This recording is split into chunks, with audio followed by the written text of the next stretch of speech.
Okay, we're going to open our study session of February 10th. This is a new version of a study session. It's replacing what was our annual workshop. The opportunity here is we've got a presentation regarding the Northeast neighborhood. That's going to take most of our morning. We have a number of guests here to present. Guests, as you're presenting, there's a podium here, and then there's an open mic back here. If somebody else needs a mic, do we have the portable? Yes. It's up here. Okay. So we can use that portable if needed. We have posted the council goals and objectives on the wall back there, and they're going to be pretty much standard posting around the building.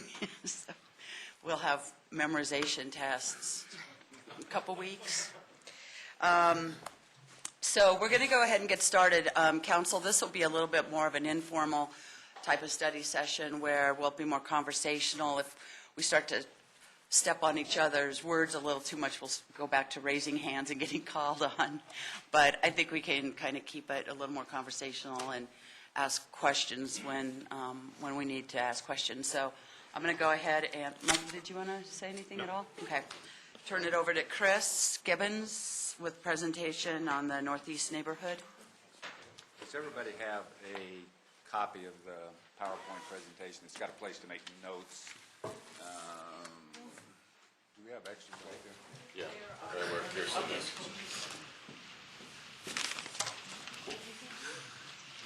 We've got a three-part presentation. We've actually got 6 different people here that are people working in the community that are going to help us make this. This is really a presentation that just gets you grounded in basic facts. It does not end up with a recommendation for a program or to do anything, but it's more so that everybody's got the same information. So we're going to go through these 3 parts. I'm going to do the first part, which is really just some background information, some basic facts of what's happening up there. I'm also going to put you in the dark,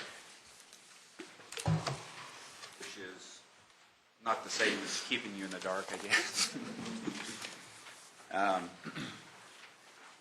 What I'd like to do on these first 5 or 6 slides is let you comment as we go through, and then once we get through those, we have little short presentations that are about 5 or 6 slides together. So if you can just hold your clarification questions until we get through each little segment, that would probably make this be more efficient as we go through it. So just to get you oriented, this is what we call the Northeast neighborhood.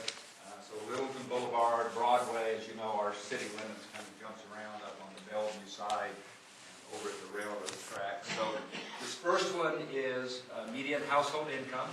And one of the things I think you'll see as we go through this is there's sort of several storylines going on in the Northeast neighborhood. It obviously ranges from, this is the apartment area over here where household income is $29,000. Through the middle of the neighborhood, it's as high as $50,000. I haven't looked at it recently, but I would guess citywide averages in 65,000, something like that. So let me just stop with each one of these slides and see if there's any questions as we go through them. Chris, your legend lists the median household income. If you could maybe point to the areas and say what the range is for each one of those. I know you kind of mentioned some central points, but maybe if you could mention the ranges as you point to the different areas. Yeah, sure. You mean in terms of... Yeah, just read what the legend is. Low of 29, 35, 37, 50, so you're running 29 to 50, is that... Yeah, because I just can't see it. Oh, I'm sorry, I can't read. Excuse me, this... Tell you the truth, I'm not sure I can see it. I can read it on the... No. it's 19. Yeah, so much better eyes than I have. 19 to 29 on the... So that would be... that would be the right. Yeah, this would be this, this would be this, this would be... So this is actually showing the top end. Yeah. This is showing 19.9 to about 29 for the right-hand section, and then the other 2 colors, those are 29 to the 30, I think that's 37 right there, and then 37 up to the 60 in this range here. That's what you've got. So definitely showing on the higher, the actuals are on the higher end of the averages. And as we go through these first initial slides, you're going to see reinforcements of kind of the same sets of numbers as we go through. One of the things that's interesting is, so this is population by birth location. So this is North America, this is Latin America, but Latin America includes a lot more than just Mexico. We have people from all over South America and Central America that have moved into the area. Actually, Oceania, Africa, Asia, Europe, make up smaller portions in there. But one of the things you're going to see with the languages, when we get to the school information, I think there's 47 languages spoken in our school district today. And Spanish is one language, which covers a whole bunch of countries. And so you've got a number of folks that are moving into Littleton in this area. Questions about that? On the previous slide, I just glanced ahead. It looks like you don't have data in here that would show us average residential, how many people at residence on average. Density? Yeah. I don't have it in these slides, but we can generate it if that's... Well, it wasn't density of the whole little area, but the households, you know. Yeah. Persons per unit? Yeah. So if you don't have that, if it would be possible to get it for the future, in the next month or so? Certainly. Thank you. Thank you. Okay, make notes here. So this is households below poverty. And again, you're going to see somewhat that same split. So at the high end is this section through here, 29%. 25%, 17%, 14% in that sort of middle section. And we're talking about Windermere to, what does that say? Huron, yeah, I think it is. So this section would be Windermere, Huron, if you know where those streets are out there.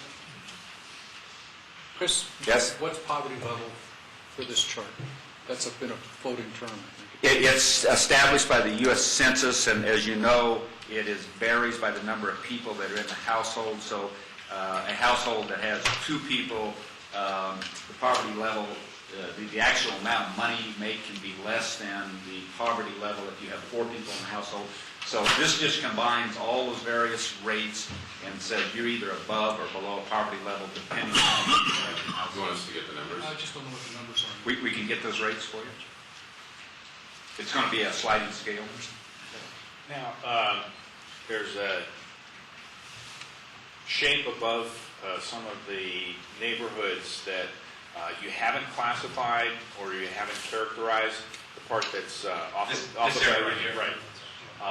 Is there a reason? Is it because the census tracts spread? That's probably the reason for there you go. They're actually block groups, so the block groups that particular block group has maybe a majority or a high amount of it, so the data wouldn't be representative of the area. It's going to skew into the Inglewood side where the block groups are. The big park, Progress Park is up there too. So Yeah, and remember, this is almost all open space right in here. So you got these little small areas. The other one, If you want those, that's a 5-minute deal. We can generate that. the other ones are predominantly apartments on the east. But we do have apartments over there that aren't listed then. Yeah. Hickory Commons. Yes, but the big chunk of the apartments are in this Inglewood range. They're outside of Littleton. There's also a chunk that are in Littleton. In that corner, that's what you're Yeah. talking about. Right. This area right here. Yeah. Yeah. This is roughly the open space. And you will provide that, you said? We can, if you want. Excellent. Yes. This is kind of interesting in that there is investment going on throughout that entire area. We've got 4 classifications. The first 2 are which is this blue and gold, residential additions and residential remodels. We arbitrarily picked 30,000 as a cutoff number in there. Thinking if you put 30,000 into your house, you probably did something fairly significant. Bathroom, kitchen, something like that. Maybe a new roof, probably even more than a new roof. But it also includes additions, so you actually physically expanded the size of the house.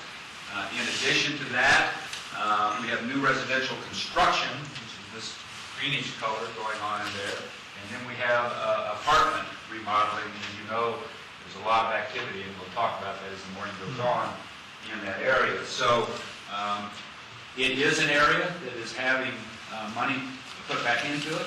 It's fairly uniform across the entire area from east to west. Questions? Not for you to answer immediately, but it might be nice to get 11 and a half or 8.5 by 11 printout of this so we can see a little more of the detail. We can do that. We'll get you a hard copy, 8.5 by 11. In color. In color. In color? Yes, sir. How about 3D? So noted, Councilman. We can do color. Anything else? This one is interesting also in that it sort of gives you the indication between homeowners and rentals. And the way to read this is if it's this whitish gray color, you're a single-family homeowner. If you're this pinkish color, you're a single-family rental project. And then this color is the duplex color, this goldish. And then, of course, the apartments in yellow that are over there. Hey, can you talk about just the trend of that? Were we able to get any data on the trend?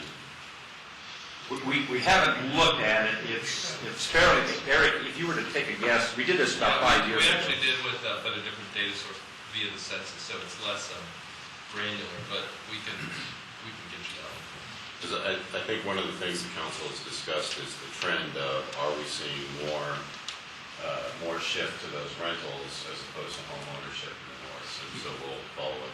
If I were to guess, only because about the only thing that's going on in the construction industry is apartments, people getting forced out of their houses, losing their mortgages, they've gone to rentals. I would guess there would be a slight movement in that direction. I don't think it is overwhelming. We did this map about 5 years ago, just sort of visually recollecting. It doesn't seem a whole lot different than we saw before. But I would guess you might see, I don't know, maybe a 10% increase or something like that. Absolute In yes. non-owner occupied housing, you said? The- Non-primary, family owner occupied housing. You said? Yeah, you got two things. If it's a single-family house, just sitting out there on a lot, two things could happen. You could own it, I live in my house, I own it, or I own it and I rent it to somebody. So that would be those two situations. Then you've got multifamily, meaning a triplex, a duplex apartment where a bunch of people are living together. That's what these are. They are all rented. So I think last year when you talked about some of this, you said that you determined their rental because where the billing Yes. is made. Yes. So some of those you said may be an elderly person who's Children are taken care of. Yes. It's entirely possible, and this is the function of data. There is no normal data source for a single-family home that's being rented.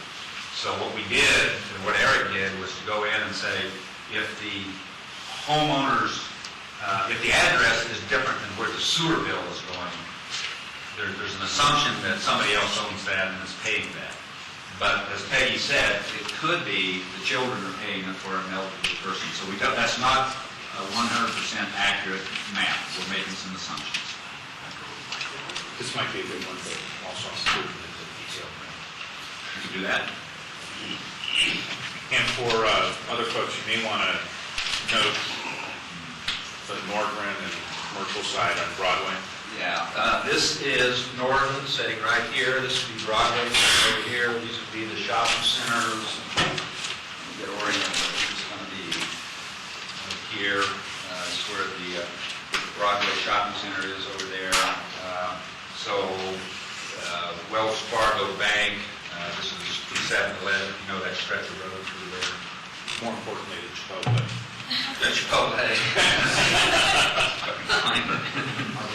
Liquor ought to be identified as well. Yeah. Big goals. Along. So this is Littleton Boulevard right here. Wild Ginger, landmarks, I think.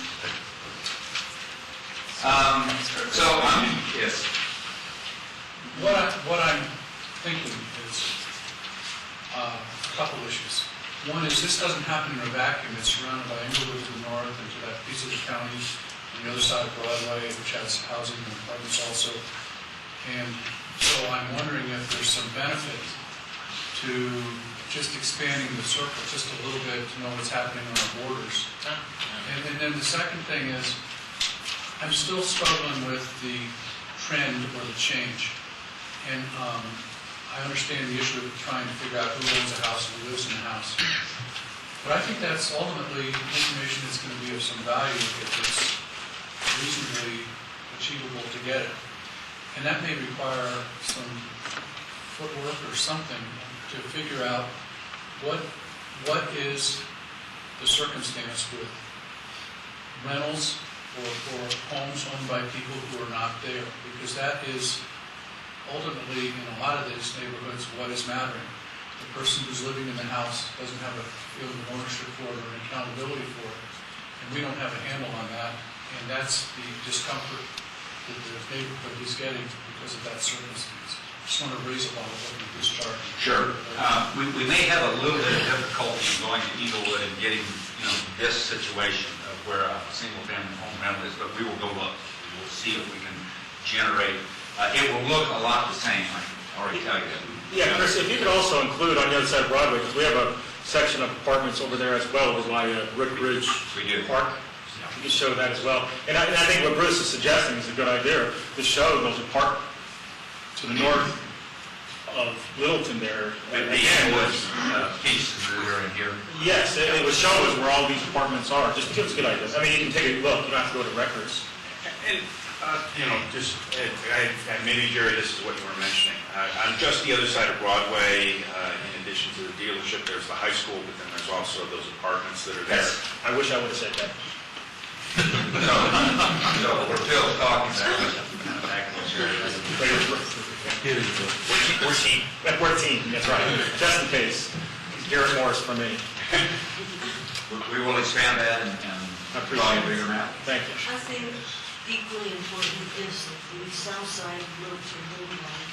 Okay. And some You of want the- us to take it to the south end of the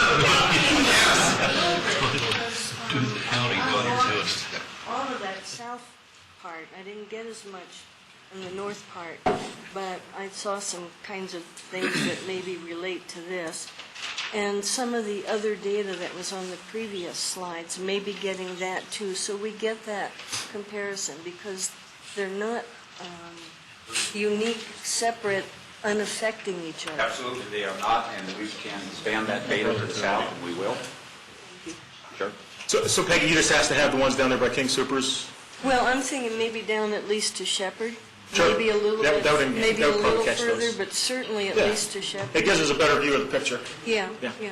Okay. And we just arbitrarily define the neighborhood, mostly because it's nice, clean street running through there, but we can redo this, and so that data is relatively easy to redo. So Chris, what I'm hearing us kind of say is, when we're saying northeast part of Littleton, we're expanding our range just a little bit to either side of Broadway and either side of the boulevard, not as you've just defined it on the map, but more a little broader thought.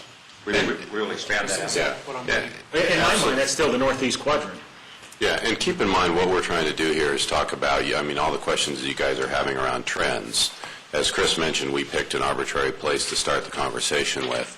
The issue isn't, and as you'll see when we move to the item after Northeast Neighborhood, we're really using this as a nucleus to start the conversation about a citywide conversation, and so we fully get it. So you will be seeing this as we broaden out this conversation, because we're not, for lack of a better term, on an early Tuesday morning, or Friday morning, we're not picking on the Northeast Neighborhood. We're using it to start the conversation. So Well, I do want to pick on a northeast neighborhood, because that's Well, you the part might, that needs but- the help. No, I would argue that we have needs all throughout the community, of which there might be certain emphasis needed. Well, as a in District 2 certain places. representative, You're District 2... doing an incredible job, Jerry. Thanks. We were teaming. Even if Phil has to speak for you. So. I'm referring to him as Garrett now. So far, what you're asking is relatively easy to do, and if I see Eric break out in a sweat, I'll start telling you, I don't know where to do that. get this off our smartphone. Yeah. So I'm going to break over to the police department because I think that you had requested some data, Jerry in particular, and let them talk about this slide. And Chief Commander Christensen, who wants to talk about it? Hey, Chief.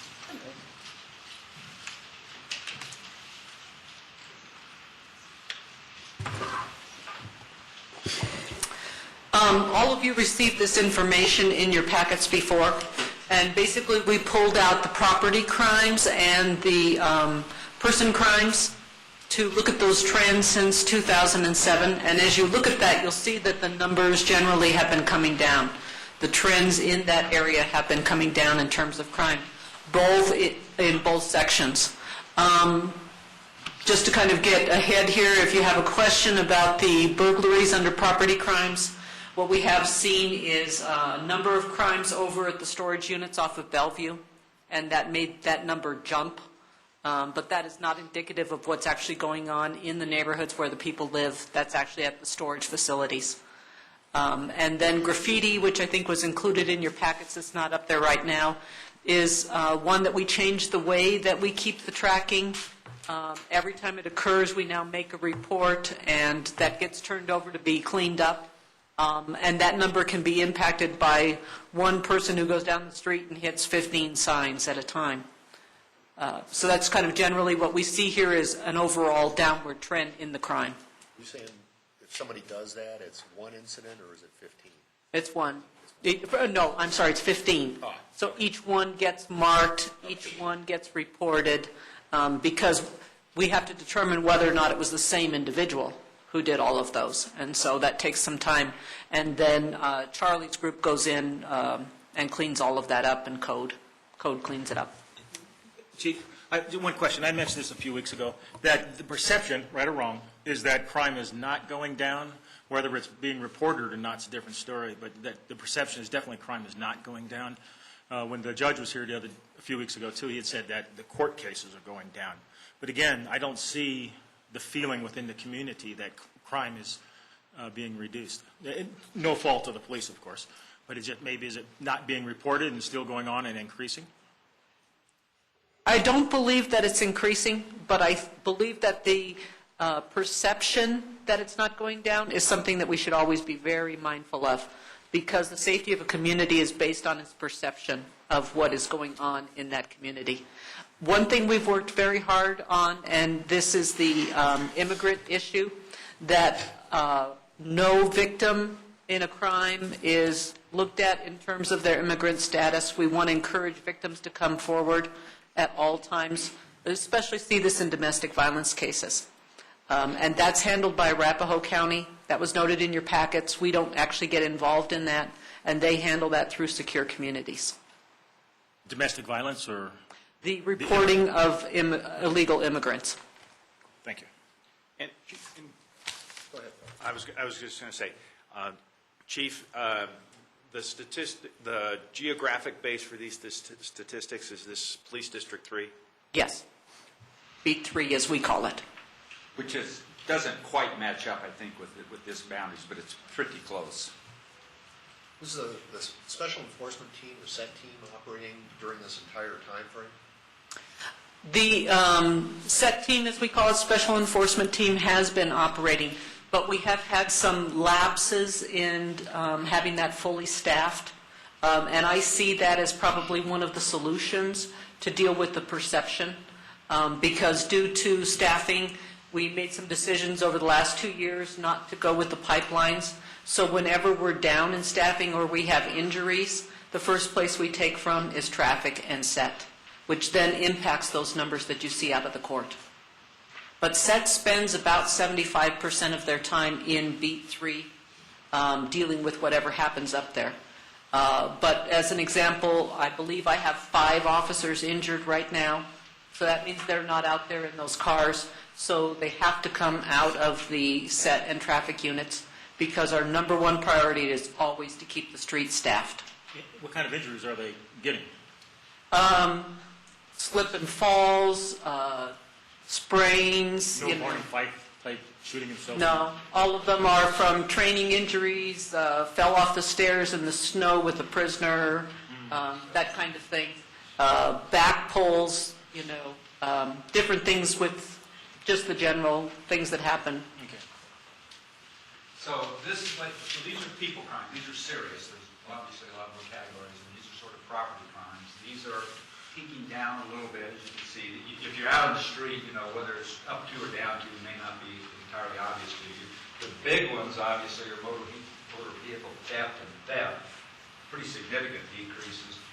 We were kind of laughing about the one that's up, the criminal trespass vehicle, because we didn't know, and we were guessing, does that mean you broke into a vehicle and you're going to steal it and had a bologna sandwich and an 8-track street? And you just go, no, I'm not taking this thing.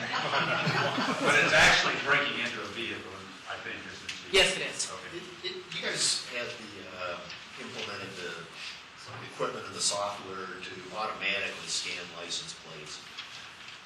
That was a relatively recent development. Is that trend on motor vehicle theft, for example, broader than just this neighborhood, or is there something specific relative to the northeast neighborhood? That's a multiple part question. Let me back up with what we do know about the LPRs and how we've implemented the LPRs. We did get that system to read the license plates, and it's on the vehicles. We have had problems with CBI giving us all the information that we need in a timely manner. And we actually had a presentation yesterday from Motor Vehicle, the CATPA grants, on ways that they've now implemented some new software to make that more current. And we're hosting a meeting in the next 2 weeks with the other jurisdictions to share information. Because the LPRs are not just a tool for auto theft. They are a terrific investigative tool for burglaries and other crimes that have been committed. So it was in the past that CBI wasn't loading stolen car information for 9 days. That was the typical delay, was 9 days, which is a significant amount of time. We're now down to 2 days, and we think that in the next 6 months they're going to be able to get into real-time data. But we are sharing that information. We're storing that information. I believe some of the things that we've seen there was the grant that we got from CATPA, and that we worked with Sheridan and Inglewood in a joint operation to attack the motor vehicle thefts. I could not specifically say right now without looking into it, and we can get back to you, what the rest of the trend in the rest of the city is. But it wouldn't, in all likelihood, it doesn't sound like you think it's too much of a stretch to say the application of some of that technology is probably contributing. Absolutely, absolutely. So it is nice to see the trend from 2007 to 11, but in terms of what we said of perception of things, if we look just at 2010 and 11, and look at person crimes assault, look at sexual assault, then go down to the property crimes at burglary and criminal trespass to vehicle, those are high-profile things. When those happen, people see those things, they talk about those things. So although the trend generally is good over that longer period, the last 2 years hasn't shown any kind of significant decrease, in fact some increases, or just staying the same in those things that I said. So I can understand why people would be feeling concerned. And let me just make a comment on that. I think it's important to look at the two categories separately. Crimes against persons involve people who typically know each other, who have a relationship, that these are often family related. So when you talk about assault, sexual assault, child abuse, those are internal to the family, and that's what we look for, the resources in the community to address those families and to support our community members where there may be tension or domestic issues. People crimes is very different than property crimes, which are generally committed by someone who doesn't know you, that is a stranger crime, who takes that opportunity. I think both certainly impact a perception within the community, but they are committed by a different clientele. No, and I appreciate that. I'm just saying, even if the people down the block from you know each other and assaulting each other because they know each other, whatever, it's still a perception of kind of quality of life. On my block, as far as I know, nobody's been doing any of those things, although there was some gunshot a few months ago that nobody knows where that exactly was and whatever, but I'm just looking at kind of a reputation as people just talk, you know, the buzz in an area. So, Okay. Any other comments about the police data? Hi, Chief. And I know from our experience, but for the people that are in the room and watching on the camera, it is very hard for the police department to stay fully staffed because of the injuries. It's just something that is just part of the occupation. I also know that you have to do the emergency service first, and the thing that will suffer will be the staffing of all the other things, whatever they are, that are not directly related to responding to a 9/11 emergency. And so the police department's always going to staff to meet the emergencies. I really feel as we get further down the discussion here about these neighborhoods, what we would hope to have in a perfect world is more opportunity for police officers to be in that neighborhood in a non-emergency, non-responsive mode. But with the staffing, it may be a dream. I just want to propose now that we give thought to, as we get into the budget session, that it's time maybe to look at the staffing in the law enforcement field for the city, specifically to deal with problems and challenges as we identify them in the Northeast neighborhood. I think it would be a really good thing to be able to dedicate law enforcement. There are some, and I'm on my soapbox a little bit, but there are some things in a neighborhood that truly only law enforcement can help resolve, and we need to have the officers up there to help do that for many reasons, but particularly for the challenges we're talking about now. Does that include like a crime analyst? Do we have a crime analyst right now? We do not have a crime analyst specifically dedicated to that. What we've actually done is move that ability to look at crime and what is occurring down to the lowest level, which is at the officer level. So every officer, through technology, and also citizens, well, the citizens can't look at the analysis, but they can look at the information. All the way down to the officer level can look at what the crime trends are and what is occurring on a real-time basis. So we've actually put that in the hands of the officers. In my professional judgment, as Councilman Beckman said, the staffing is critical to have consistency and to have a relationship in the community to deal with the perception of safety. I'm going to make a suggestion, since we've got a lot of slides. Let us get the facts laid in, and we have a section at the end for you to discuss, so what does it mean, what do we do? We're in sort of the is and isn't business, you're in the shoulds and shouldn't business. Let us get the is's. Are you telling us to shut up and move on?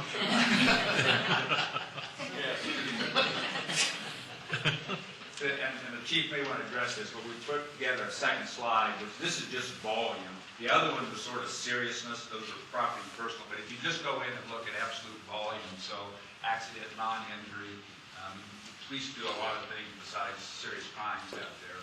And as you can see, a big chunk of these are down. One that really sticks out, obviously, is the graffiti. And as the chief said, there's kind of an 80-20 rule. Sometimes it's one or two kids that can run the numbers up on you, and they have a good night, and they hit a lot of places out there. You're going to get 15, 20 reports coming in the next morning. Chief, is there anything else in there that's... No, I think that's just indicative of just volume of calls that we receive. And we do have time, so no. Hey,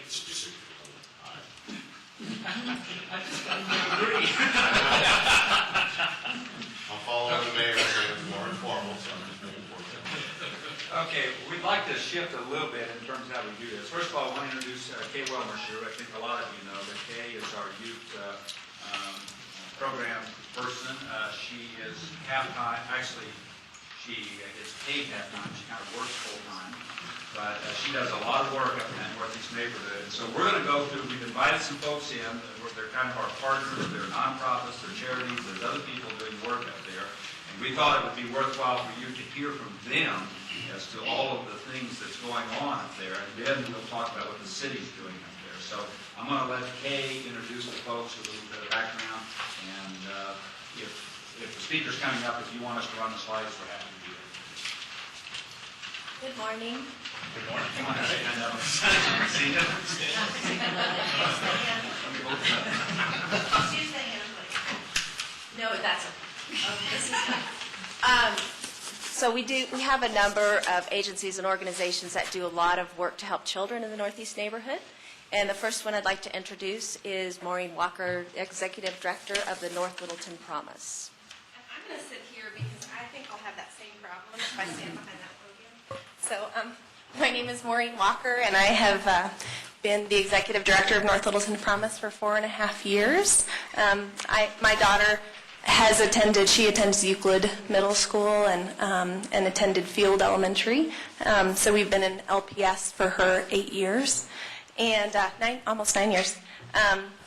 North Littleton Promise is a faith-based organization. We started out of Centennial Covenant Church, which is down off of Mineral and Broadway. A group of folks were learning about the suburbanization of poverty, and they wanted to make an impact, and they wanted to learn about the needs here in Littleton. This was in 2003. And so they began to ask questions and walk around neighborhoods and found this community in need, which had changed. The demographics had changed in that neighborhood. It's always been a struggling neighborhood, always been lower income families that live there. But what they found was a large immigrant population that had moved in. And so the needs that go along with that have to do with education background of families. To sit quite so close to the, It'll hear me? yeah, Okay, really? somewhere between those two. Okay, hello. They found parents who want to help their kids and value education and want to be there for their kids but don't have an education background themselves. They may not speak English, have a hard time helping their kids with homework. We have parents who come and they bring I don't know if any of your kids have gone to school in Littleton Public Schools, but there's this curriculum called Everyday Math. And for those of us who speak English and are educated ourselves, we go, what? What is this? What are they doing? And so it's hard to help your kids, even when you have an education background. And so we have families who struggle. We have kids who don't know where to fit. They don't know where they fit in this culture. There aren't as many culturally appropriate identities for them. So they're looking, they're searching for where they fit. Families, some may not have, some have extended families here, but a lot don't. So some lack family support. Single parent families, they're struggling to put food on the table. They take whatever jobs they can get, which means that sometimes they leave their kids alone at home and they're unsupervised. So you have a community that is struggling from day to day. So we began out of an apartment. Somebody had a relationship with a gal that lived in the neighborhood. And so they started a kids club, moved to the park, then built a relationship with a Church of God Holiness, which is just on Delaware, right across from Wild Ginger, and began having after school and summer programs there. We have soccer teams because what our kids love is soccer. And so we partner with Littleton Soccer, and they allow our kids to pay $20, $25 to play when it costs $120. Normally, they provide uniforms, and we recruit kids and coaches and put together teams so our kids can play soccer. And what we found is that those kids who really own that identity move on, and they're playing at Littleton High School, they're graduating, they're doing really well because that's how they fit. That's a socially, culturally acceptable way for them to fit and contribute and have a positive identity. So we are about the holistic needs of kids and their families. That includes spiritual needs, it's academic support. We have a computer lab where kids can work on their homework. I know it's a given that your kids will have technology needs for homework, and some don't have access to that at home. And then we have some amazing volunteers that are committed to being there for kids. And we get those, if you want to advance to the next slide. These are our partner churches. And you see 11 churches up there, all in Littleton with the exception of Calvary Baptist, which is just on the north side of Bellevue. But these are all Littleton churches that want to make an impact and meet needs and build relationships in Littleton. And so this is one of the most exciting parts of my job because this is the faith-based community putting their feet to the ground and saying we want to make a difference. So it's a really neat thing because what it's even done among those churches is built this greater sense of the church, of the Christian community here in Littleton. So when they come together to do something together, that builds a greater sense of a community and collaboration. It's a pretty neat thing. The beauty of working in Littleton is that it's one of the most collaborative working environments. It's so unusual when I share with organizations like ours from different parts of the metro area. They say, you work with all these organizations and everybody wants to work together and they share resources and it's just unheard of. And so we work with the Littleton Immigrant Resource Center. I'm calling Alejandra, what do I do with this family? How can I meet this need? Or where should I refer them? Littleton Soccer, the Immigrant Integration Initiative. We have folks that just want to support. We work because of Jim Woods, and when he was a city manager, he got all the folks together in the room and said, what's going on? How are people serving? And provided an environment to build relationships that are conducive to collaboration and sharing resources. So it's been an amazing group of folks who say we're all in this together and we serve this community. The next slide. In 2011, we had over 30 regular volunteers, weekly volunteers, and we have folks that are there monthly providing food, etc. We serve 92 kids from 60 families, and you'll see a picture of the Church of God Holiness right there on Delaware. But just last night, there's this little girl, Lupita. She is in 3rd grade. She's real petite. She's a real short little girl. She loves sports. She's kind of a tomboy.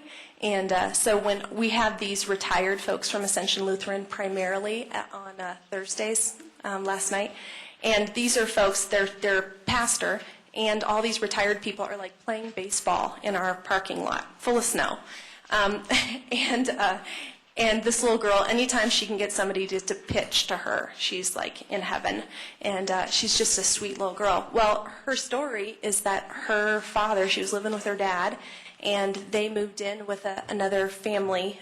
A relationship was built her dad built a relationship with this woman. And something happened to him. And so he is now out of the home. It's kind of her stepmom that's raising her. And so she doesn't have either of her natural birth parents in her home. She is a bright, little, smart girl. And she's with us, rain or shine, on Tuesdays and Thursdays. And one of the interesting, she has recently, this year, she's built a relationship with this volunteer by the name of Dave from Ascension Lutheran Church. When he came to me, when I shared a need at their church for volunteers, one of the application questions is, what skills or talents do you have to share? And he said, I left that blank because I don't really have any special skills or talents. And I thought, well, that's probably not true, but okay. And so he built a relationship with this little girl. He bakes weekly for our kids. And he's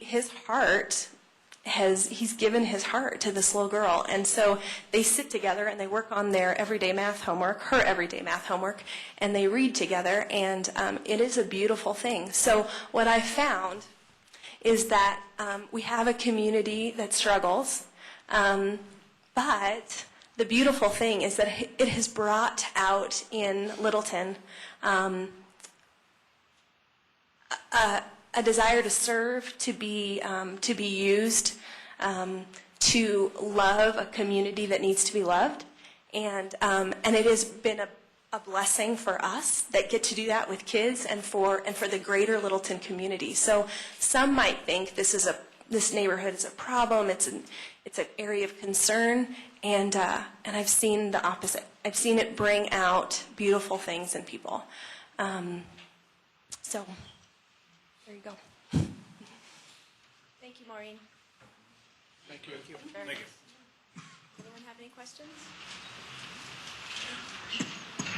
In one of my other jobs, I deal with immigrants too. Now, they have refugee organizations that help them get set up, help them to find jobs and things like that.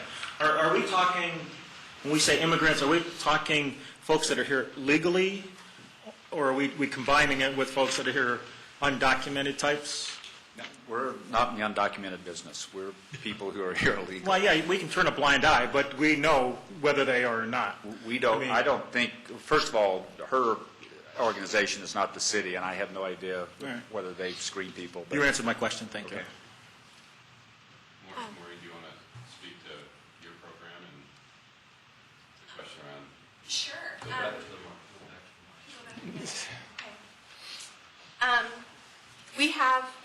We have folks that are here undocumented, and we have people that have their documents. So it includes refugees. There are folks that are African people. There are people from Ethiopia, from Liberia, from Sudan.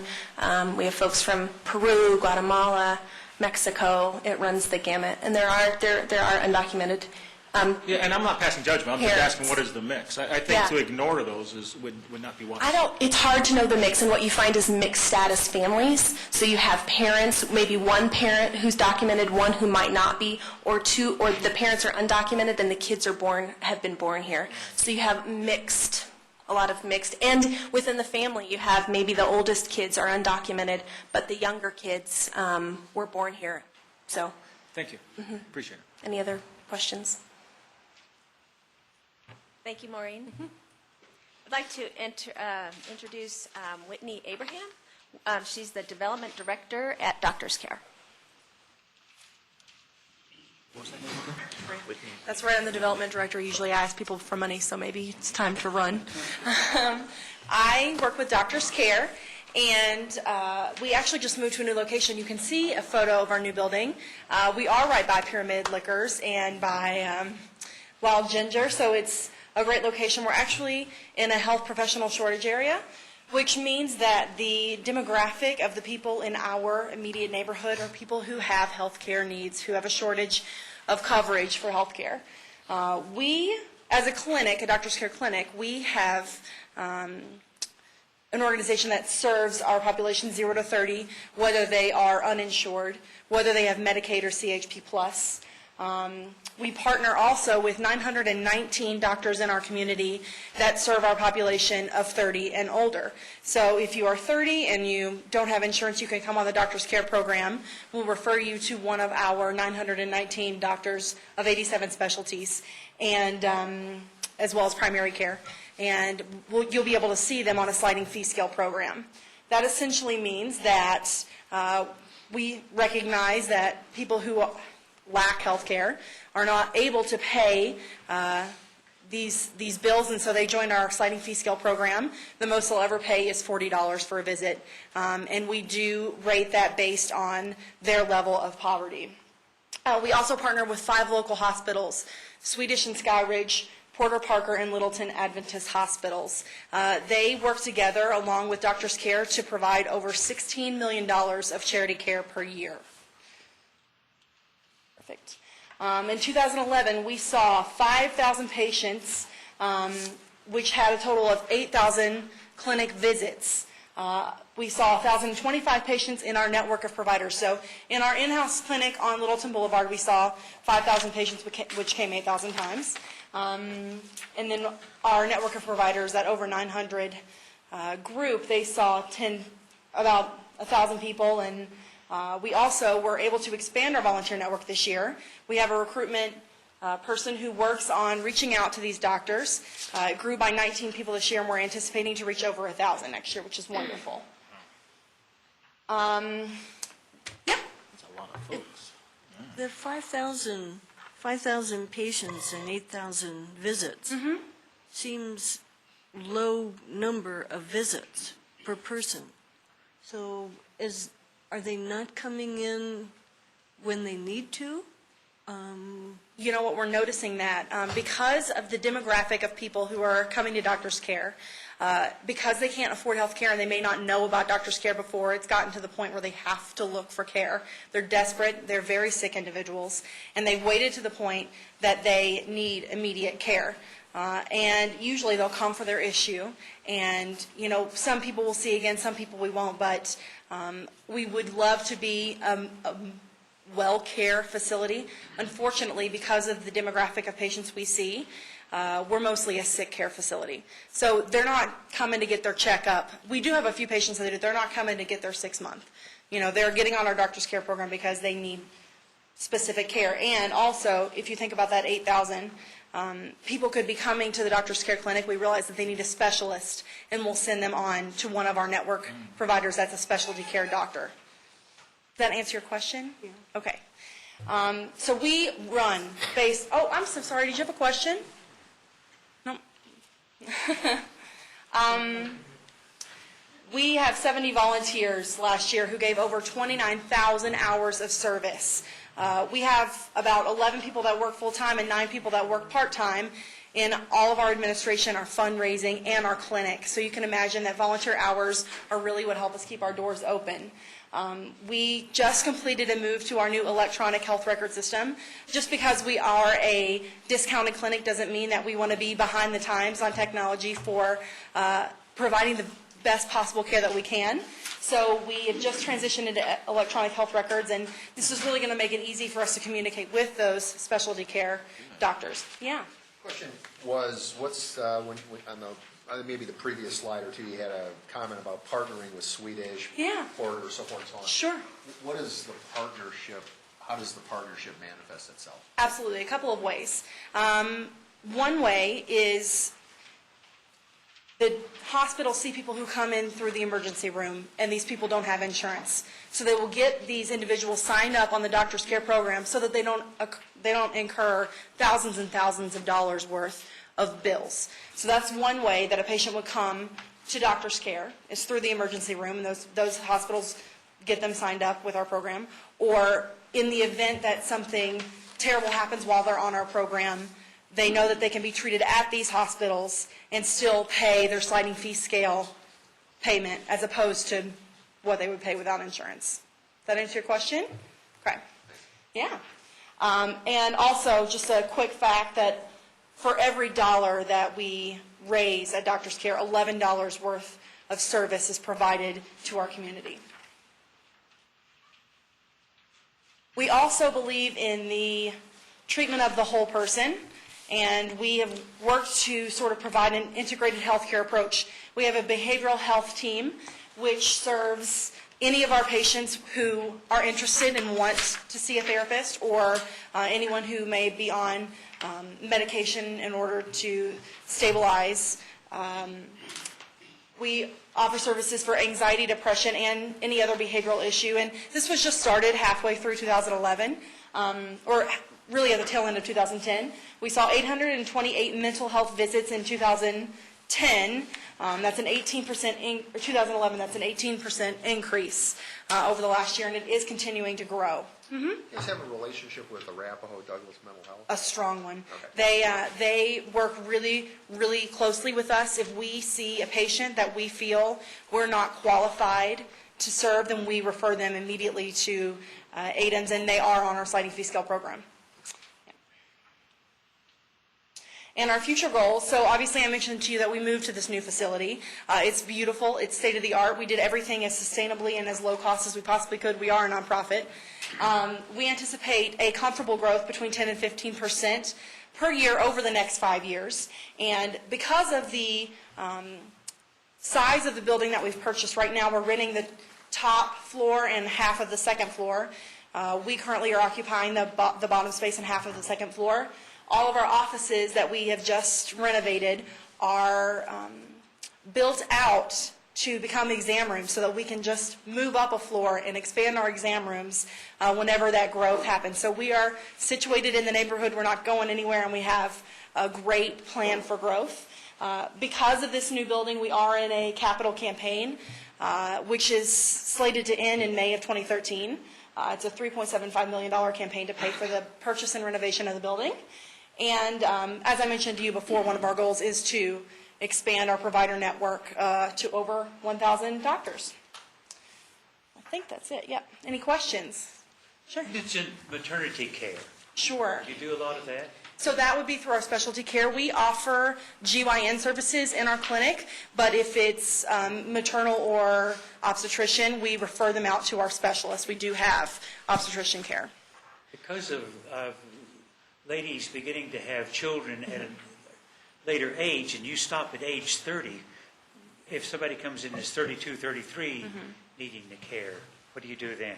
Sure, so they would be put on our Doctor's Care Sliding Fee Scale program. So 0 to 30 we see in-house in our clinic.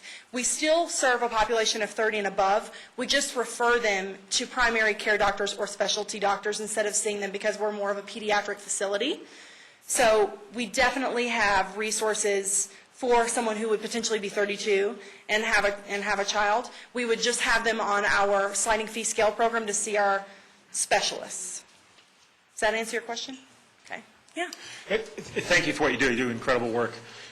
Among all this stuff, are you helping folks, or do you have staff even available to help your clients to get benefits that they're entitled to help them sign up, since they probably have, it's a difficult thing to do? One of our goals is to try and debunk this mystery that is health care to people. It's a hard system to navigate if you're educated. I can't even imagine what it must feel like to someone who is, down on their luck, they don't have health care and they don't know what to do. They are put on a 2-year program for Doctor's Care. You can only be on Doctor's Care program for 2 years. And the goal at the end of that 2 years is to have them signed up for whether it's Medicaid or CHP Plus or some other organization that's going to carry them through, because we want them to take ownership of their healthcare journey and give them the tools to be successful and know who to call when they need a doctor's appointment and know who to call when they're confused about their copay. So it's definitely an overarching goal of Doctor's Care. Excellent, thanks. And also, are you able to bill for certain services, not to the client, but to agencies? To Medicaid, help you? absolutely. Oh, excellent. Thank you. Yeah, absolutely. Thanks for what you guys are doing. Thank you. Yeah. Thanks, guys. Whitney? Thank you, Whitney. I'd like to introduce Greg Sumlin. He's the principal of East Elementary. All right, Greg. Yes. Morning.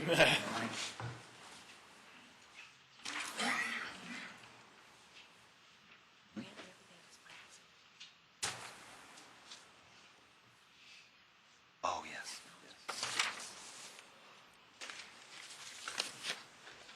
Good morning, everyone. Is there a party at the school while you're away? Every day's a party. Hopefully not. It is an early release day, so kids are out at 12:30 today, so they can go home and do that for their afternoon. Thank you for having me here today and to talk a little bit about the story of LPS, but I think more importantly, the story of Easton Field neighborhood, the schools that mostly serve these populations at the elementary level. Goddard Middle School and Littleton High School are the other feeder schools for the district that serve many of the kids in this area.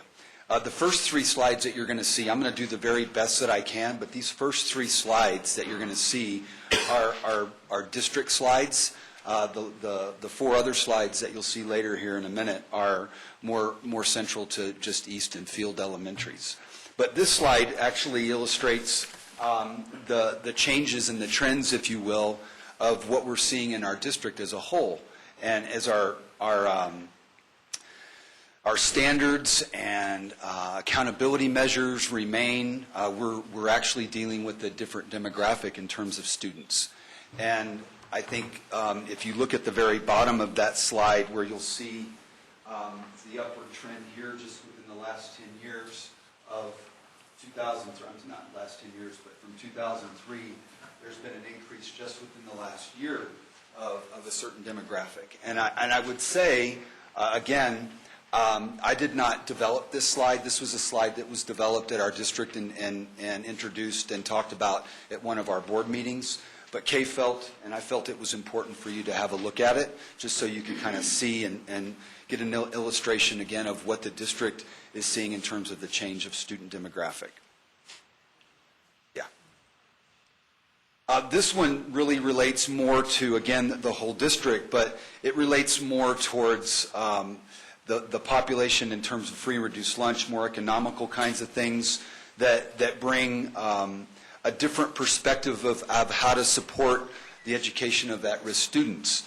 And when I say supporting the education of at-risk students, it's not, bless you, it's not just about teaching them about reading and writing and the core areas of what education means. We're starting to get into other kinds of things that we're having to teach our kiddos.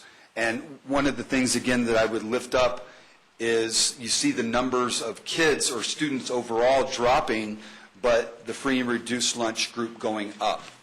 And again, that's posing some things some differences in how we're trying to serve our kiddos, not just within East and Field Elementaries, but also in the district as a whole.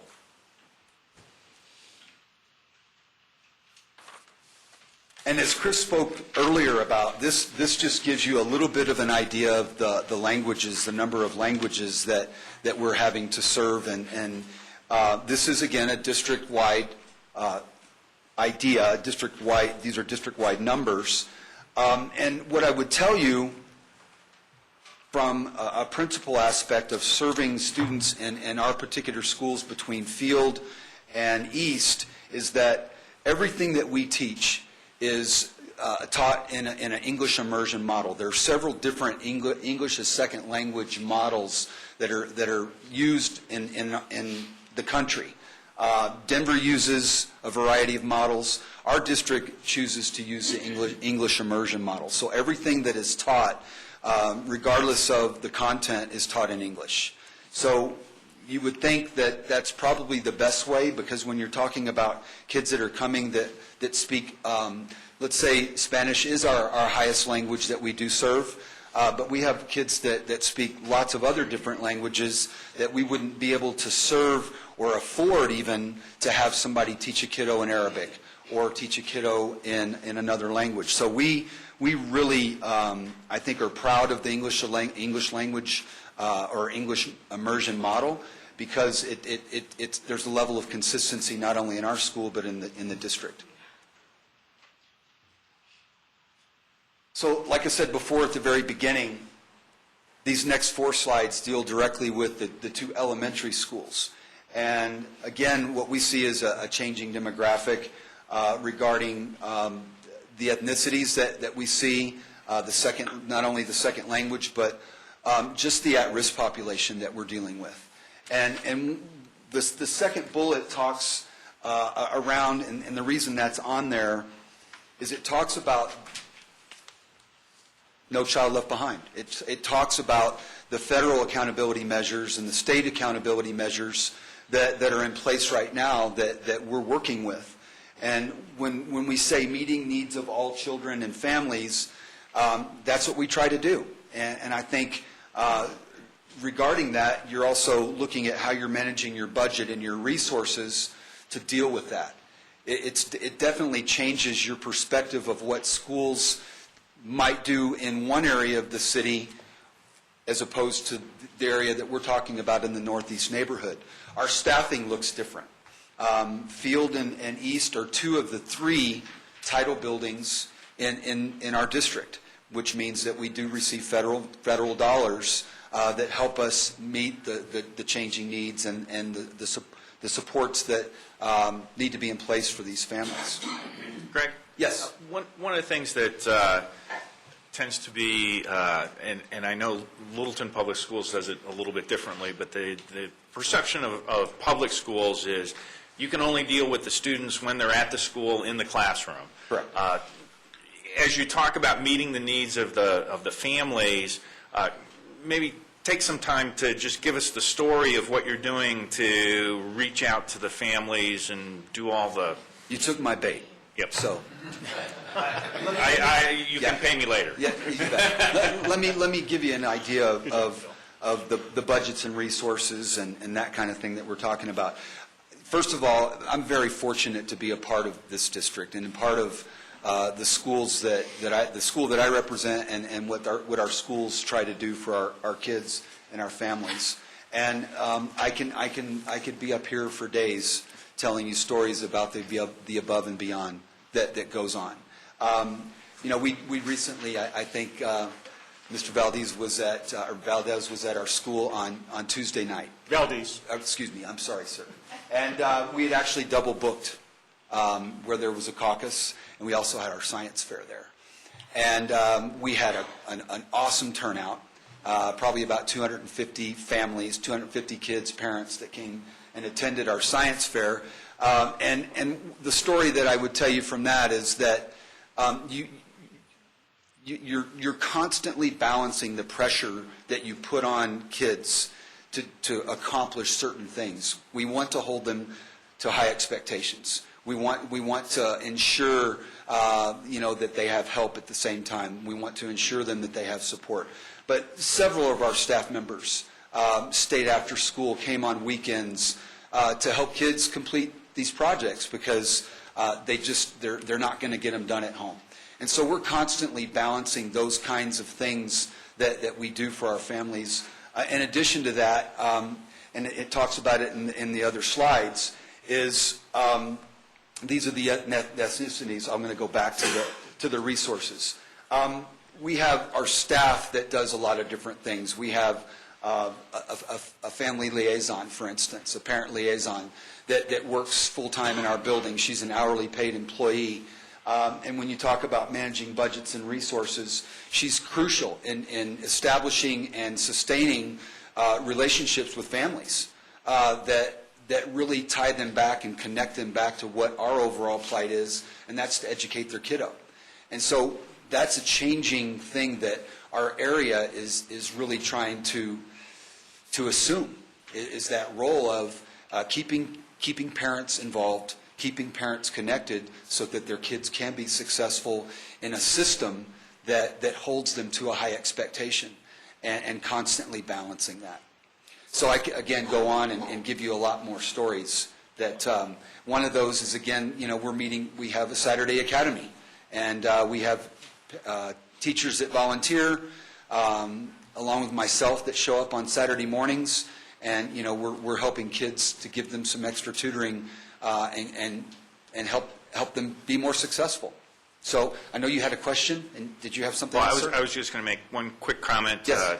I know that Jim Woods can take the message back to Scott Murphy that there's never been an opportunity where I haven't been at East at 7:30 or 8 in the evening, and you haven't been also in the building. Yes, that would be. Yeah, that's just a given.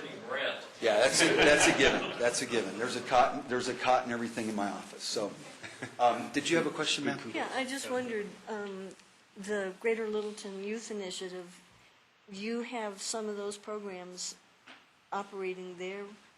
In our building, I think what you'll see is the partnership, and that's in our last slide, really, of how we have come together just within the last couple of years in the work that Kay's done and the work that Jim's done, and the work that Maureen and Doctors Care and Alejandra. And again, we're just very, very fortunate to have everybody trying to get on the same page, if you will, and knowing that these resources are available, that I can pick up the phone or send an email or even a text to these particular people to give them a heads up about some things that we're needing help on, or this family needs some additional support. But what it's ultimately about for us, it's ultimately about helping that kiddo and making sure that there's some things in place for that kiddo to be successful. Well, I was meaning particularly the programs, but we have a Greater Littleton Youth Initiative meeting this afternoon, so Yes. maybe, Kay, you could speak a little bit To more specific things around there. Yeah. You bet. And how the district's partnered and working with that particular Well, program. I'm curious of whether or not those programs seem to be paying off there. You bet. Again, these are the numbers for our two buildings combined. And again, it just talks a little bit about the trend. And the trend, especially in the bottom two bullets, are going upward. The free and reduced lunch percentage, I know for Field, has jumped double digits in the last couple of years. For East, we've hovered around the 78 to 85 range for the last several years. One of the things that I would talk a little bit about that free and reduced lunch bullet is that that's an upward trend in our entire district. And that's what you saw in that earlier slide. The second language, the English language learner percentage, again, that continues to grow, that continues to go up. Especially, I think Maria Banta, the principal at Field, would agree with me that it is going up at her particular building. And I know at East, we are right about around 60%, and that percentage comes down when we combine the two schools. So Field's got a little bit more of a percentage of second language population than Field does. As we talked about before with regard to the education versus family needs, both of our schools are really focused on providing that character piece. That character piece is so critical in getting kids to think that growth mindset, that they have hope and that they have an opportunity to be successful when they step into our school buildings. We have a positive behavior and intervention support system. That's a school-wide discipline system that all staff members attach themselves to, whether it's our kitchen staff, our paraprofessionals, classroom teachers. It's everybody using that same language. And I know that Field, with Maria in her second year, is using the Leader in Me program, and that's the Stephen Covey program for kiddos at that elementary level. And we're seeing some impacts in that. And one of the impacts that I definitely see is I have less kids in my office on a daily basis that I'm dealing with things that take them away from their learning. And that also, and this is the critical piece, that keep their teacher from teaching and that distract other kids from learning. So it definitely has a ripple effect that we're seeing just within the last couple of years that we brought this into our building. And one of the trends, again, when I bring the whole district into play, is that we have many of our schools that use the PBIS model, that are using the skills and things to get that out across their entire staffs, and how that also spills into how families and parents are utilizing these skills and common language. That brings me to the third bullet, or the second bullet, around parent support and involvement. This is a major part of the requirement from the federal government of what title schools have us spend some of our monies on. And we have to have a designated portion of our dollars, which is about 10%, is designated around the parental support and involvement piece. And we actually have to submit a plan, not only to the state, but to the federal government. And we develop those plans in our schools, and then we send them on to our district, and then our district submits them. And I did give you an example a few minutes ago around part of that parent support piece, is that we have a liaison that works, and she's bilingual, and all of our parent liaisons that work in our schools are bilingual, which means that they're Spanish speaking as well.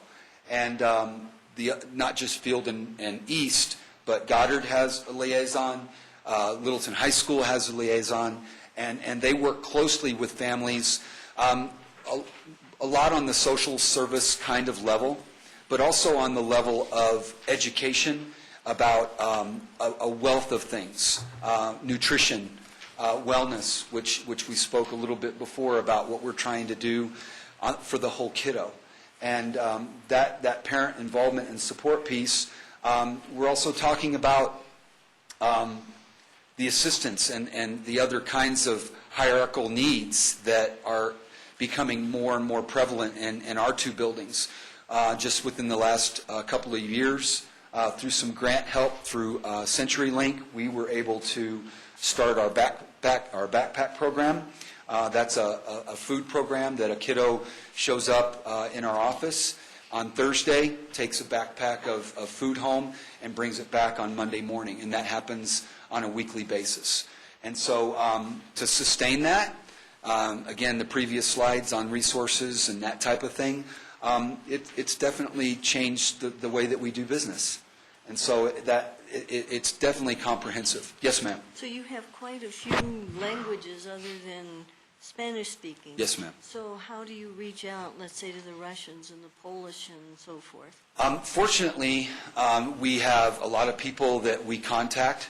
We have a translating service that we do contact, but we also have community members that speak those languages that we can pick up the phone and call, and they'll come in, they'll volunteer their time, they'll help sit with that parent and talk with them, and it doesn't cost us money, but we have to also be very careful that some of the information that we do talk about, it's confidential, and so we have to walk that line as well. So it's definitely a balancing act. You bet.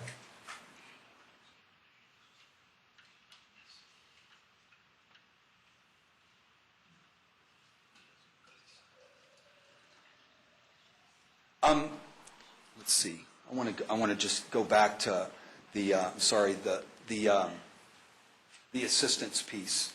When we were talking before about the connectivity, Maureen was talking about the need for our families to be connected.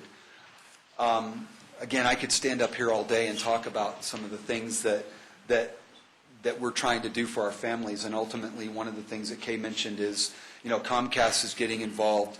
Other kinds of groups are getting involved with helping us get our kids connected. And I know it's not a part of a grant or funds that we do receive, but Comcast has really come up and said, we have this program, and I think it goes back to a little bit about doctor's care, is that it's connecting people with resources, that they understand and know and know how to fill out paperwork and know how to provide the proper documentation or proper information to get these things that are necessities for their kiddos. And the utilities piece is obviously an important one when you're talking about just being able to connect to the internet. Much of what our kids do when they do come to school every day, and we're, I think, a pretty unique building, but something that you see in a trend in our district is the little netbooks that are popping up. Our district right now, well, just in our building, we have over 300 of the netbooks that our kiddos are connecting to resources that we access for free in many cases to help them during their school day. And, the expectation in some ways, there's some pressure on them to be connected when they even go home. And that's also posed a problem because I'm connected 24/7 on this. And I have kids and staff members that are constantly calling me. And so, that's definitely something that's changed within the education world about being 24/7 connected. And part of what Greg's talking about, I think, is an offshoot of a federal program where if you qualify for the free or reduced lunch program, it's, I believe it's $9.95 a month for internet access into those homes. There's obviously some conditions around that. You can't already have internet, those types of things, but as long as you qualify for that, Comcast and other service providers across the country are offering that. And then tied to that, through a variety of other sources, can't think of it right now. It's not Apple, it's the other guys. Microsoft. What's his name? Man. Well, yeah, I know. It so has been, right? But you can get refurbished computers at a really low cost, and even new computers at a really low cost that I think are in the realm, as Greg mentioned, of the more of the netbook concept out there. So it is a great program to maintain that connectivity that he's referring to into the home level. So just wanted to interject. I know I'm trying to talk quickly, and I'm sorry if I've sped through this, but I'm going to finish up just by saying a couple of quick things. Community aspect teamwork. I can't be any more appreciative of the support that the city's been for us as a school district, but, as Easton Field and in the areas that we're talking about today with regard to the Northeast neighborhood. That community aspect piece is also about 1,000 kids that are served in LPS K-12 that live in the areas that Chris outlined earlier this morning. I think the other thing that I would speak to as well is breaking that cycle. And, with some of the things that you talk about, what's the impact? I think the impact is that we can never do enough to try to break that cycle. And even with, now that we have doctor's care that's gotten involved a lot more and are expanding, to be honest with you, we've just learned within the last couple of months that they're a huge resource for our families. Not only from a doctor, wellness, just maintenance kind of role, but also from a mental illness or mental peace aspect that some of our families do need that help. And I would just thank you again for your support. And if you have any questions, I may have like 2 seconds, and then Chris is going to yank me off of here. All right. Well, thank you, Greg, for what you do. First of all, I think LPS does a fantastic job. And as I live near East, and I think East is always well-maintained on the outside. You guys do a great job over there, so inside and outside.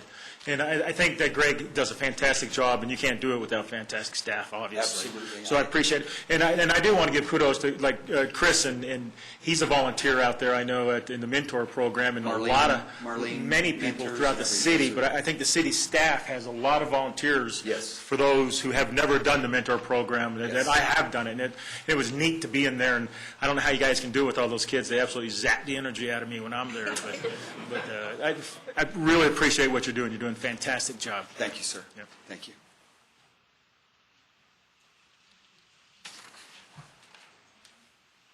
Thank you, Greg. One of the things that comes out of all of us working together is just what I call dot connecting. And it's exciting to see when people are sitting in the same room and you bring something up and the other person really needs it. And the most recent example, and it's related to the GLYI and how we work and our work in the Northeast neighborhood. And we had a number of kids at East that were in need of help, medical help, but didn't know where to go. And so we were able to convene a meeting with several people from LPS and Doctor's Care. And it was so simple to make the connection. And then just sort of, I put together a list of people and reminded them and connected them and got flyers out and that kind of thing. But I got an email last week that they're now working together and a whole bunch of kids have gotten medical care. So it's just one of the cool things that happens when we all work together. These are more of our partners that we work with, big partners, but I get to represent them today. Kids in Need of Dentistry is a dental van. It provides affordable dental care for children ages 0 through 18. It operates mostly on volunteers, 300 dentists, hygienists, orthodontists, and endodontists, and surgeons. And typically they come to Littleton. They are based in Denver, but they will come to Littleton and park in the parking lot of Doctor's Care 1 to 2 months out of the year. We have had them park at East. We've had them park at the Village Preschool, just different places, wherever we can get the word out. Adventist Community Services Lift is actually called ACS Lift. Littleton Adventist Hospital pays for them. They're based in Denver. Other hospitals help support them, but they're known as the medical van, and we, like the dental van, had them park at many different places in Littleton over the years. But they ended up at Bemis Library, and they were there for quite a while. I believe they came every Tuesday night or something like that and helped people who had no insurance and needed medical care, all ages. But Darlene Whiting from Columbine Rotary happened to notice big, long lines of people standing in the snow waiting for the medical van, and was able to work with the Buck Center folks and get use of that space in there, which used to be a small medical clinic. So for the right price, $1, I believe. So they're there 1 night a week now, and they have a special emphasis on acute health problems and chronic disease management. Question?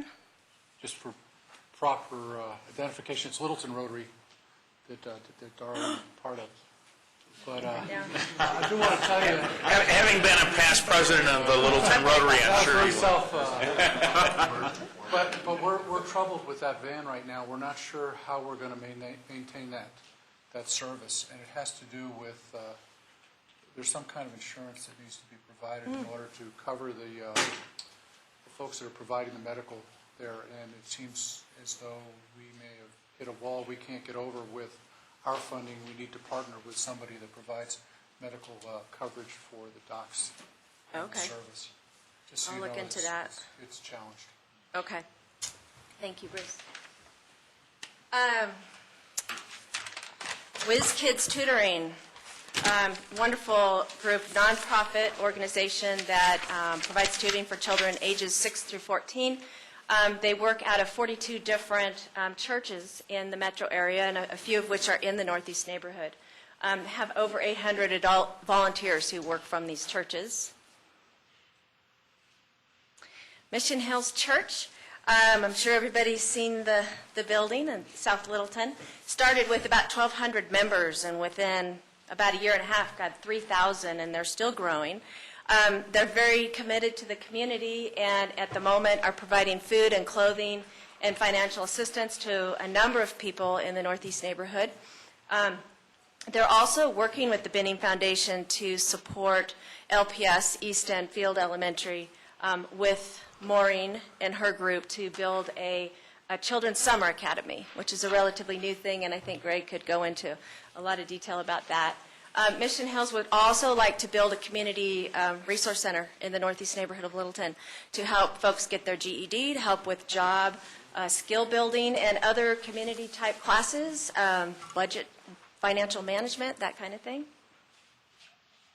Save Our Youth Mentoring provides mentoring for children ages 10 through 17 in Metro Denver. They spend a lot of time down here, as it turns out. They actually have 34 kids who are matched and have ongoing relationships with mentors. These guys are amazing. Their matches even maintain into college. There's a number of kids who are still well connected with their mentors. What we really like about them is that they're evidence-based, which is a big buzzwords for the GLYI. And they collect data, and they like to prove that they make a difference, and we like that. The average mentor relationship for them is 3 years, which is pretty unusual. It's usually about 9 months to a year. The Binning Family Foundation provides after-school, evening, and weekend programs, in some cases, to children ages 11 through 18. They're not really children, I guess. They're big kids at that point. But they serve 150 youth per year in Littleton. They also run the Bridge Project in Denver, and they serve several hundred kids there. They have a technology computer rebuild program. Kids can come in and learn how to build a computer and update it, and then they take it home. And so in a lot of cases, it has to do with that connectivity and technology. I sit on a school resource review board for kids who are truant and having trouble going to school and doing their homework. And one of the big questions to the parents is, are you checking the parent portal? And they say, what's that? They don't even know. Well, they don't even have a computer. So a lot of times Binning Foundation will be able to give them a computer, but after the kid who's being truant comes in and rebuilds it, then he can take it home. And it's a screaming system, according to them. They also do a film school during the summer with Bemis Library, and they have an outdoor program as well.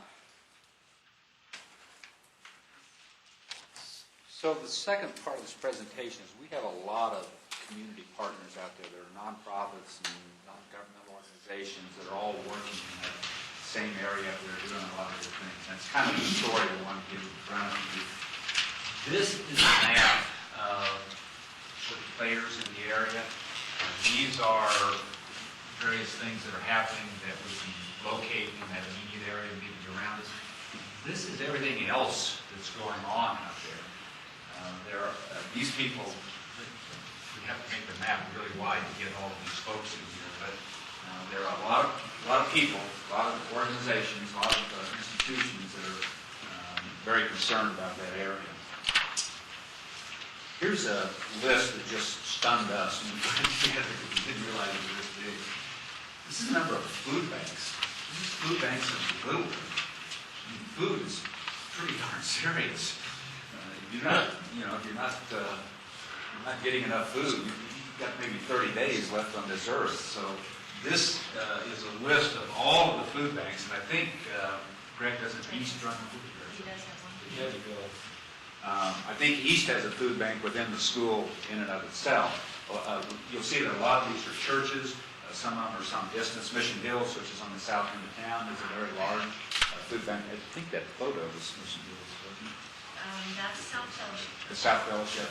So it's a little stunning to realize that there are people that are in that kind of shape, that there's that kind of demand for food banks out there.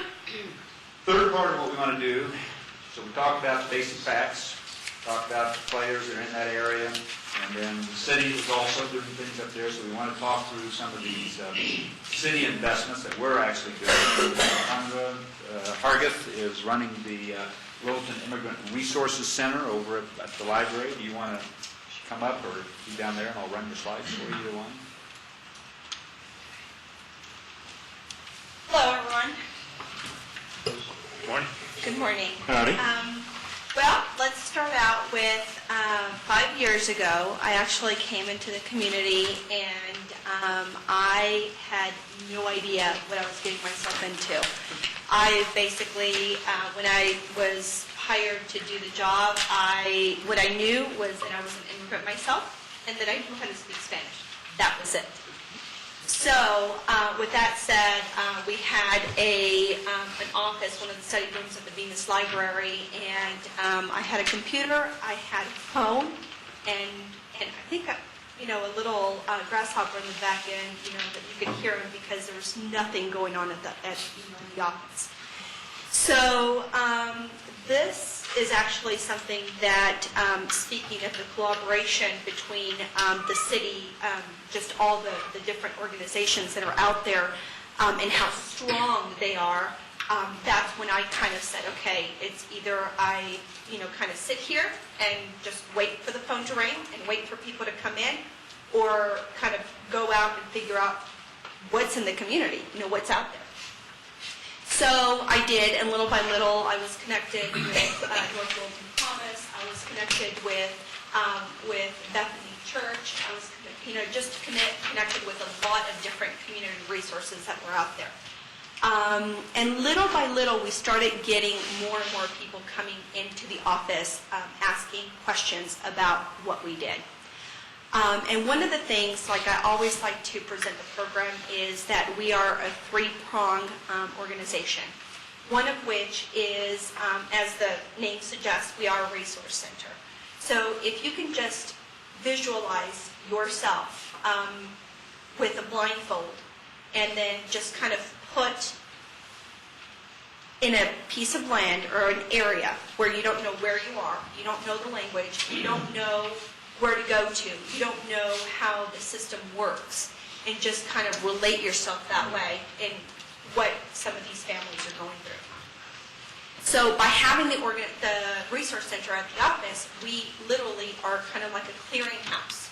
We have all these community-based organizations, and we have a database of what these organizations provide, anywhere from health to food banks to just you name it, anything that an immigrant might need to survive, and not even to thrive, just to survive in the community. We have a list of that. So depending on what their needs are, that we appropriately figure out what their need is, and then filter them in that direction. So that's what the center 5 years ago was doing. It was a one-stop center, and we filtered out to the community.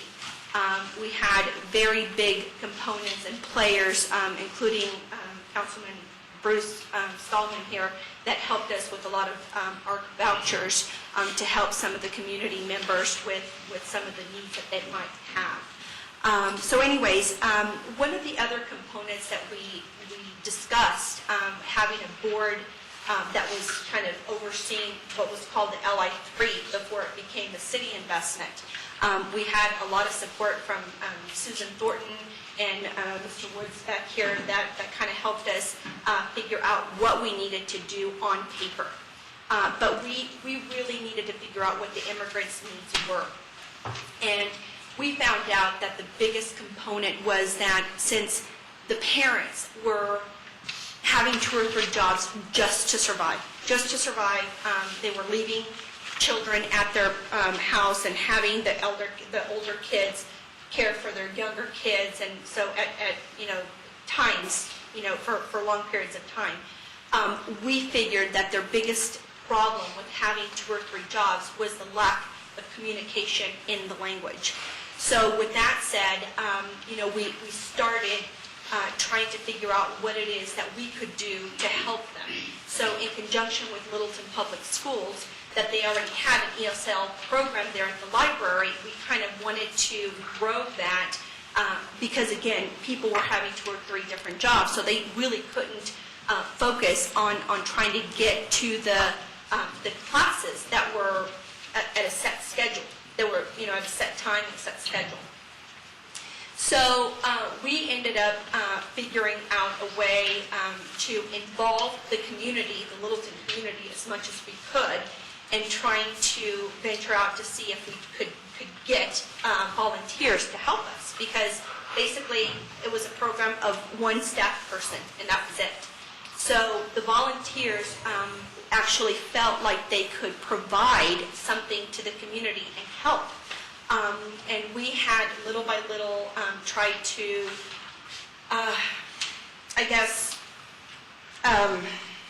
educate the volunteer to figure out how they could help teach English. So it's easier said than done, because it's very difficult to actually teach a language. Even though you might know both languages, it's very difficult to teach a language. So we partnered up again with another organization from Boulder called Intercambio de Comunidades.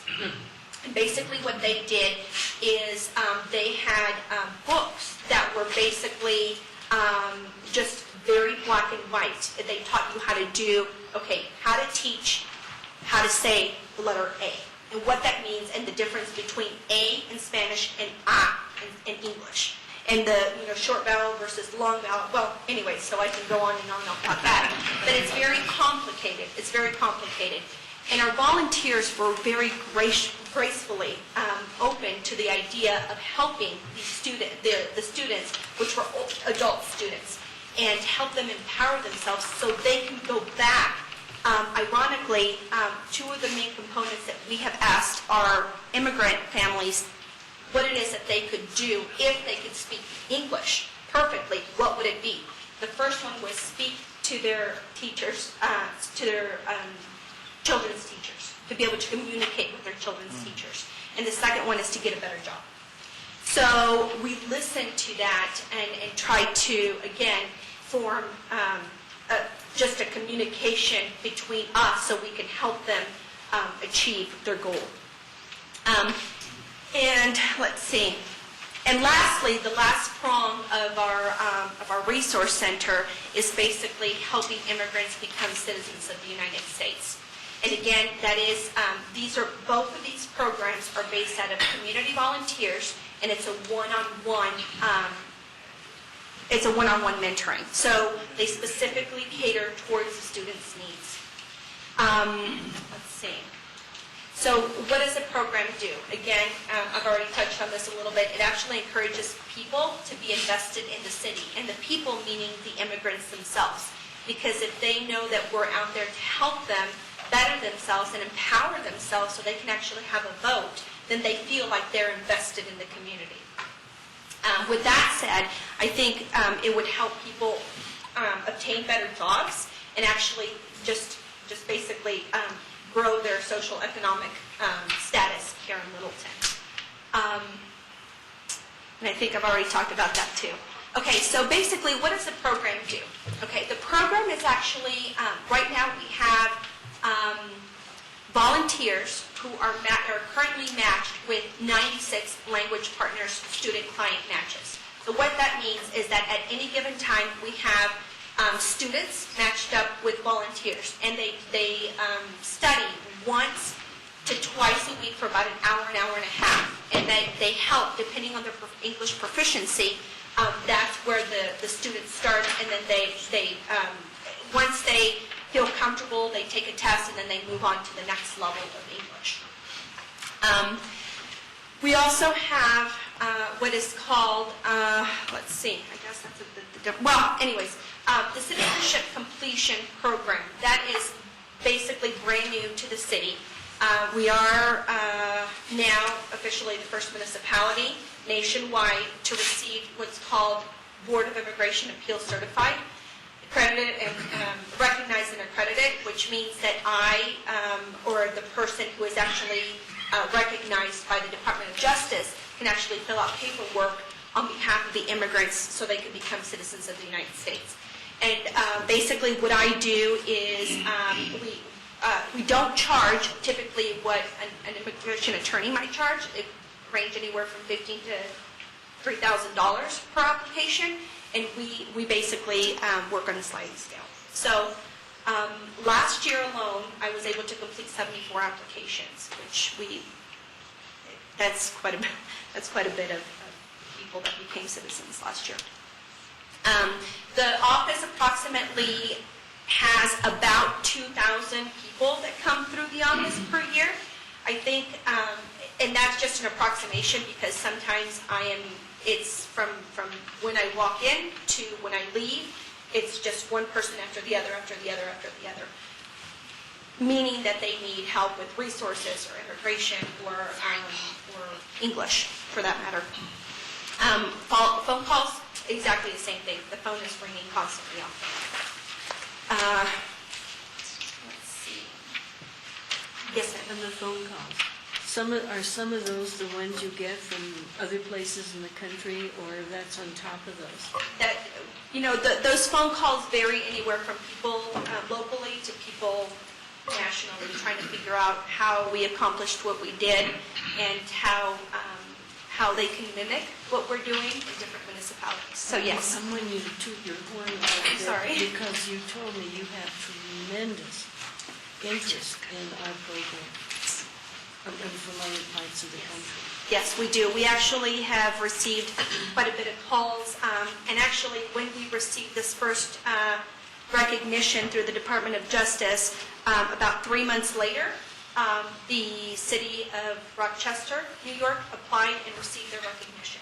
So we are being viewed as a blueprint for the United States. Let's see. Right now, at this moment in time, we are up to capacity. It's really hard for me to say that because it was a program that has been built from not knowing where this program was going to go to actually where it is now. I've actually had to, speak with Tim, and we made an executive decision that I can't take any new clients at this moment in time until my load goes down to about 30 people, active people, versus, the 40 people that I've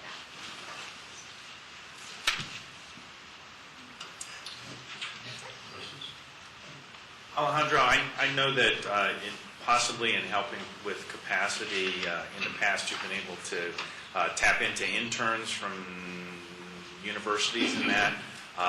Is there anything we can be doing to help in that regard, or what's the status of that? Well, Is that Tim coughing behind me? well, there's a couple of things that are happening at this point.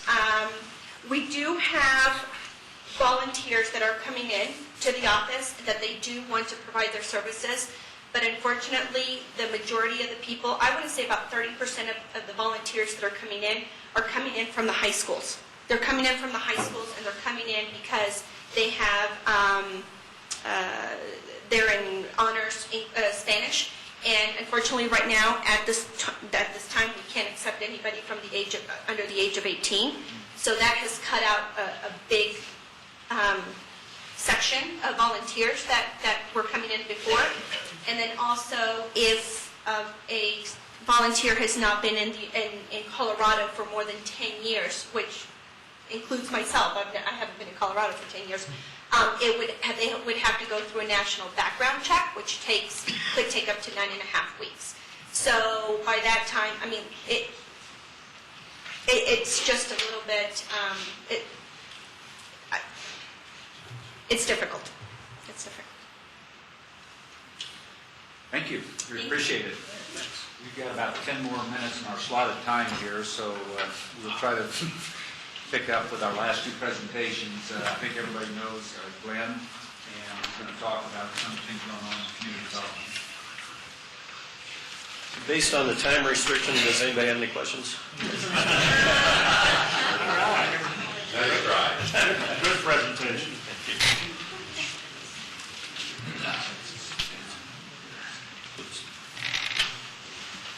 Okay, actually, this is actually a good break. You've heard a lot about a lot of the nonprofits and other organizations that provide a lot of the resources to the Northeast neighborhood. And whenever I talk about what we do from a governmental service, I like to think in terms of carrots and sticks. And that's how you kind of force change or cause change to occur. So in community development, we get to be the stick in some cases. So that's what I'm going to talk a little bit about is our multifamily housing inspection program. We go through and we inspect multifamily housing projects of 3 units or more. And we're really looking at improvements on the interior. We enforce the International Property Maintenance Code, which is not a code that we created here locally in Littleton, but really I think every city in the United States utilizes the Property Maintenance Code to meet minimum standards to make sure somebody's living unit is safe. So some of those things we look at is a minimum amount of plumbing, safe electrical, make sure there's ground fault circuits on those outlets that are close to water, and lighting, make sure there's a minimum amount of lighting.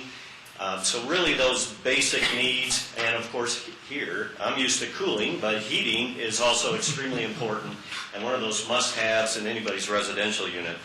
So that's what we do in our multifamily housing program, is make sure there's safe housing. We've gone through, about 3 years ago, a major shift in how we actually implement the program. Prior to 2008, it was done on an inspection-only basis or a complaint-only basis. So if somebody said, hey, my landlord won't fix the plumbing or my electrical's out, we would go out and we would inspect that unit and address that particular issue.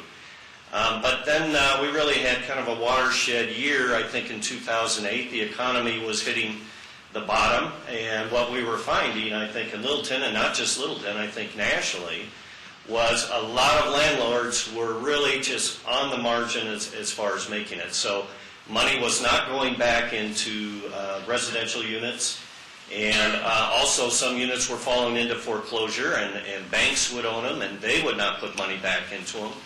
And then also we talked about kind of the population up in the Northeast area, and you have a lot of non-English speaking people, a little bit disenfranchised, I think, from government. So there was really a perfect storm, I guess, of a potential disaster where people would not raise complaints, would not raise issues. I think the mayor and I see Jim Woods is in the background. I think they actually inspected one of the units that I'm going to spend a little bit of time on, and I think the conditions were enough that the council decided, okay, we're not going to go on a complaint basis. We're going to force people's hands, and we're going to go through every multifamily unit of 3 units or greater throughout Littleton. And we really started in the Northeast neighborhood. Just tell you a little bit of how our program works. We choose a property. We send the owner a notice and give them 30 days to let them know that on a certain date, we want to inspect every unit. And we work with that owner to make sure we don't necessarily put people out for a day, and we may do it over a week period of time, depending on the size of the project.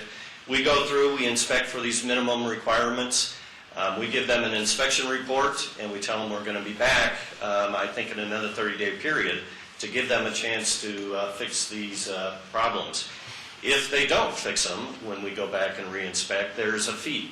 And I think this was another addition that the council added into the program. So there is a fee of $100 per unit if we go back a third time and we do not find that they've hit those items that we inspected initially. So I wanted to look at these three properties and give you a little bit of the background on it. These are some of those properties that really fell into a tough spot in 2008. At least one was in foreclosure, maybe all of them were, but again, there was owner that was not willing to put money back in. We went through and did inspections and gave them a punch list, and now it kind of forced a hand of how do we meet these needs and also still meet our budget.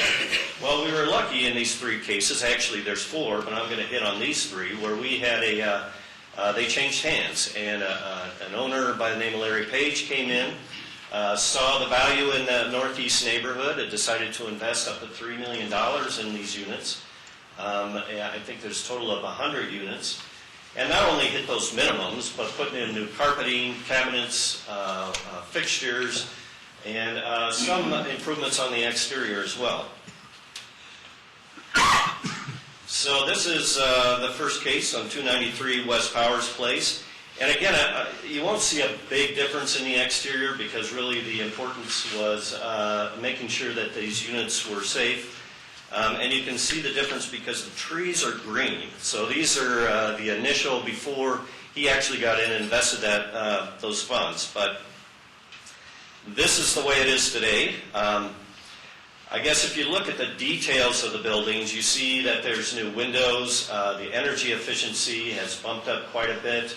That helps the tenants as well because now less of their monthly wage is going to utilities. And the other thing we really like to look at is how is that helping the crime situation. And the chief talked about that there has been an overall trend in maybe crime going down in the Northeast neighborhood. And for the most part, we've seen the same thing. And this is calls that are for this specific property over the last 3 years, I think we've looked at.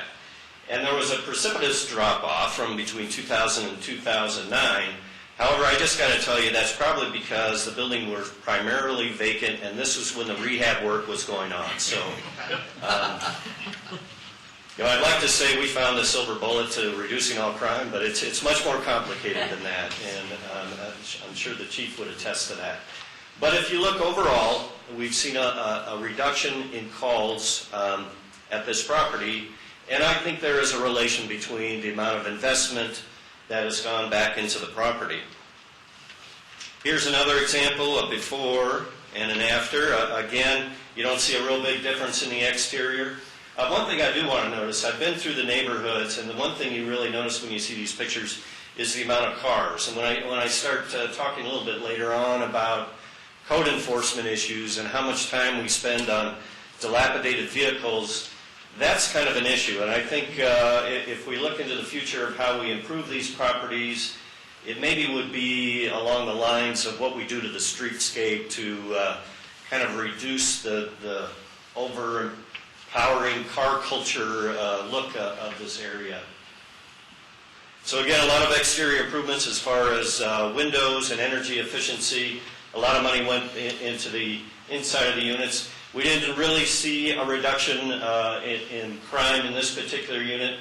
However, we did see one thing that is a positive that you see in the amount of crime is there were a number of more proactive, I would say proactive complaints. So suspicious activity, people are starting, I think it shows maybe ownership in their neighborhood. They're watching people and they're seeing people that don't belong, or maybe there's suspicious activity.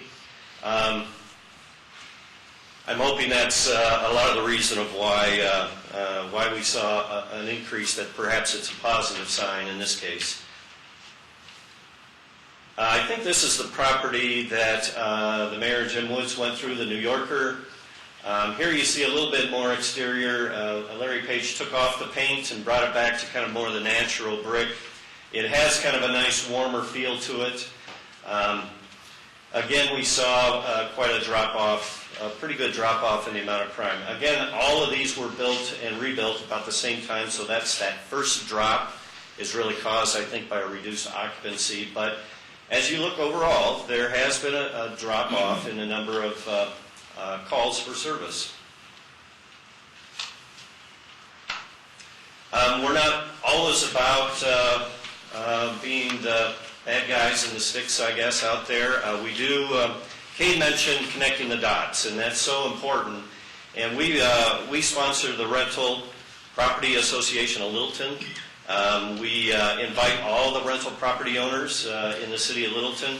We send out a newsletter regularly. We have meetings 4 to 5 times a year, and it's really about connecting those dots. So as there's nonprofits that are providing services to Littleton, we bring them in, they make a presentation, we bring in experts from attorneys. Pest control, that is a big issue that we're dealing with, is the bed bug issue. And it's something that we really need to get more information out. We had the Tri-County Health Group come out and talk about bed bugs, how to recognize them, know the issues and how to deal with them. But real estate professionals, how to run a management association. And also an important subject is always code enforcement, which I'm going to talk about next. But I think the RPAL kind of balances out the enforcement end of the multifamily area to really put resources and connect them to the owners. Just one quick question. Yes, sir. Len, I know we're focusing kind of northeast, but the multifamily inspection program, that's not exclusive to the northeast. No, that's a good question. That's throughout the city of Littleton. And we have, as a to-do list, about 6,274 units. We're about a third of the way through those units. And then when we finish, we'll start back through. And there are some changes. We're looking to the program. We have some very great owners out there that put a lot of money and they have a lot of pride in their properties. And they're very clean. And so one thing we're actually looking for is maybe a Gold Star Award, so that saves you the next round of inspections. But again, trying to maybe balance out the enforcement with some positive reinforcement. And RPAL is your acronym? Yes. That's nice and friendly. We're your pal. Okay. The other part of what we do is, most people know as code enforcement. I like to call it code compliance because that's our goal, is to bring properties into compliance, not necessarily enforce the code. So these are really deals more with the exterior influences a property might have on the neighborhood. So we enforce laws regarding uncontrolled weed growth, rubbish that's maybe stored in the front yard, vehicles that are neglected or they're not actually registered, they're not running, illegal parking, housing issues as well, illegal signs, banners, snow removal, and also some zoning issues as far as illegal uses that may be going on in a single-family residence. So our really goal here is to reduce those flagging impacts on neighborhoods and try to build value back into our neighborhoods. It is all about the health, safety, and welfare of residents and businesses, and we really want to make that positive impact on quality of life. Before you move on, Yes, sir. Lynn, on the code compliance, opportunity to provide a clarification, I think. There are quite a few homeowners associations that are in Littleton that have covenants that are more restrictive than the city's. What is code compliance's role with regard to those covenants? We don't have a role in those covenants. Yeah, and there's a real misconception of that. And people do, if they buy into a subdivision with a homeowners association, usually there's CC&Rs that go along with that property, conditions, covenants, and restrictions. Those generally go above and beyond what city requirements are, and they really have to do with private property. So, and a homeowner may not know the difference. They know that Maybe they have a rule about parking in the public street. A lot of HOAs have that, even though it's a public street and it's allowed, their HOA may say it can only be for a 12-hour period. That's not something we can enforce. That's a private restriction, and it's really up for the homeowners association to enforce those things. That answer your question, sir? And when you mentioned improving the value of the neighborhood, I'm not sure if everybody understands, that's indeed also the property value of the neighborhood when you have code compliance. And there's a really important connection between the quality of the neighborhoods and the ability to attract and retain not just residents, but also businesses. It's a really important function. Absolutely. And I know the folks from PD understand the broken window theory. That's something that when you talk about code compliance, that's an important thing to think about. Once somebody has a broken window and they ignore it, that tends to create kind of this feeling that, well, I don't have to fix my house. The neglect tends to hit a real slope.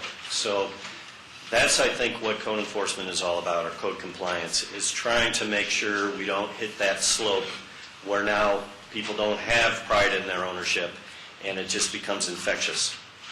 And I think when the investigation program was started, we estimated that it would take about 3 years to cover all the properties that would be looked at. And as you just said, we're about a third of the way through, and part of that was because of some of that initial reluctance on resistance for people to go ahead and get the code violations attended to on the first visit or the first time. So it slowed you guys down tremendously. Now the fines that are imposed is helping get better compliance sooner. Is that right? Yes, I'm glad you pointed that out. I think there was a lot of resistance at the beginning. And when you have that nudge of a potential major fee on top of it, people realize that it's best to move on it quickly, and that's made a difference. Also, I think just the economy made a difference. We were dealing with much more serious conditions. We're hoping that we're starting to come out of the woods a little bit, and so we're hoping to get through those remaining units quickly. And you mentioned you send a letter out initially saying you're going to be looking at these places, but you also, as I understand, include a list of the most common violations to try to give them an opportunity to get those taken care of before you even show up. Is that right? Is a list? Sounds like that's right. I didn't realize that. I thought we gave them a very specific report on their property. No, but I think initially it's just, unless you stop doing it, that was one of the... It could very well be. And one thing I might mention is when we go through the multifamily apartments, we also have code compliance, and that goes with them. So if there are derelict vehicles in the apartment complex, we don't ignore it. That also becomes a part of the list. And if you talk about resources, one thing, we have 3 officers. One's is specifically for housing, and 2 do code compliance, but we don't send that housing inspector alone. A lot of times she's accompanied by a police officer or another code compliance officer. It's really critical that we have 2 people that visit those properties and do the inspections. So real quickly, I wanted to give you an idea, at least over the last 3 years, kind of where our code compliance issues. Now, this isn't everything that code compliance does. There's a lot of things that they do that are not on this list, but I wanted to kind of pull out the areas that are really what I would see as those blighting influences in a neighborhood. So it's weeds, it's outside storage of rubbish, it's derelict vehicles, and graffiti. And if you look at the northeast neighborhood, does everybody kind of know? Here's Littleton Boulevard, basically, right here. This is Littleton Boulevard. So, I mean, there's an increased density of dots there, but it's not the only area of Littleton that we're very involved in. I think what kind of jumps out to me is we talked about graffiti, and is that maybe an indicator of worse things. But I believe there was a spate of graffiti action along Littleton Boulevard for one of these years, where a number of the buildings got tagged, and then if you get a little bit more up into the northeast area, you see a lot of graffiti activity up there, and that could be an indicator of worse issues. I talked about vehicles. That's all the blue dots. A lot of those multifamily properties have a lot of derelict vehicles. And when I talk about the issue from urban design up there on Power Circle, you basically go from a street into a parking lot right in the front door. There's really no middle ground there. And I think if there was a way to get additional funds put into the site work of those properties, it would be a little bit more additional screening along the street. So with that, and I do want to mention, Dan's going to talk about Littleton Housing Authority. They're also putting a lot of money into some multifamily units, and definitely is a good partner as far as investing additional funds. So I guess we're going to hold questions, or if anybody else. Let's get through this last presentation. The mayor has authorized overtime, so we are past our deadline there. It was only 68 seconds, though, so. Yeah, thank you all. You know, it's interesting to listen to Glenn, because we too started to see a trend that we didn't like in 2007, 2008. So back then, the board decided which area of the city that maybe we could have the greatest impact in. But we felt like if we were going to have an impact, we had to be in that area. So we, as most of you know, had our main offices at Bradley House for over 30 years and bought this building in 2007, renovated it in 2008, and moved in 2009. So we are just right in the neighborhood. This was about $1 million investment just in our offices for this neighborhood. What we're doing now, though, is 3 properties over on Power Circle. We, too, sat on the neighborhood services team and felt like this was an area that needed some attention. So we, in 2008, right as the economy was going this way, decided to purchase 3 of the buildings. We purchased buildings at 123, 163, and 183 West Powers for a total cost of $3.4 million. Since then, we've had a little over $700,000 in grants that have enabled us to put in new windows, new boilers. We just are in phase 1 right now for exterior renovation. That was through a federal home loan grant of $450,000. And that is really going to start changing the looks of the buildings. But we know that bricks and mortar really isn't everything, which I'll talk about in a little bit. We, I'm glad to say, have finally just gotten our application into the Colorado Housing and Finance Authority this week for a tax credit application. We are going to be partnering with Mountain Plains Equity, and we're going to be using low-income housing tax credits to complete the renovation on these 3 buildings. By utilizing a for-profit entity as a partner, they're able to invest money in this program and have tax relief off their corporate tax rate. So they are going to be investing a little over $1 million that will give us the equity to complete the rest of the renovations of these products. Phase 2 is going to be the thing that you're really going to start to see the change in. Exterior will ultimately look pretty similar to this artist's rendering at the bottom. As I said, we're going a lot toward energy efficiency, so we've done a lot with the windows and heating already. But phase 2 is also going to make a difference for the residents who live there, because we're going to renovate every unit entirely. All new kitchens, all new bathrooms, all new floor covering, window coverings. The hallways going in on every floor will be totally redone. All the entry doors, and those entry doors are 50 years old. So they've had a lot of hardware. They're going to all be replaced as well. We've replaced the storefront where that awning on the front doors are in all 3 buildings already. The canopy at the top is going to be torn off, and we're going to be adding a lot of different elements for the siding. It won't just strictly be a brick building. It will have some interest. It'll have some metal siding. It'll have some wood siding, so it's going to look a lot different. You going to put that blue on that got so much attention? Well, we haven't really decided. It's probably going to be more natural colors. That's an inside joke for those who Peggy's have the mentioning tour. some of the units that we have in our public housing. But the beauty of this program is we have a private investor that's going to be investing in affordable housing.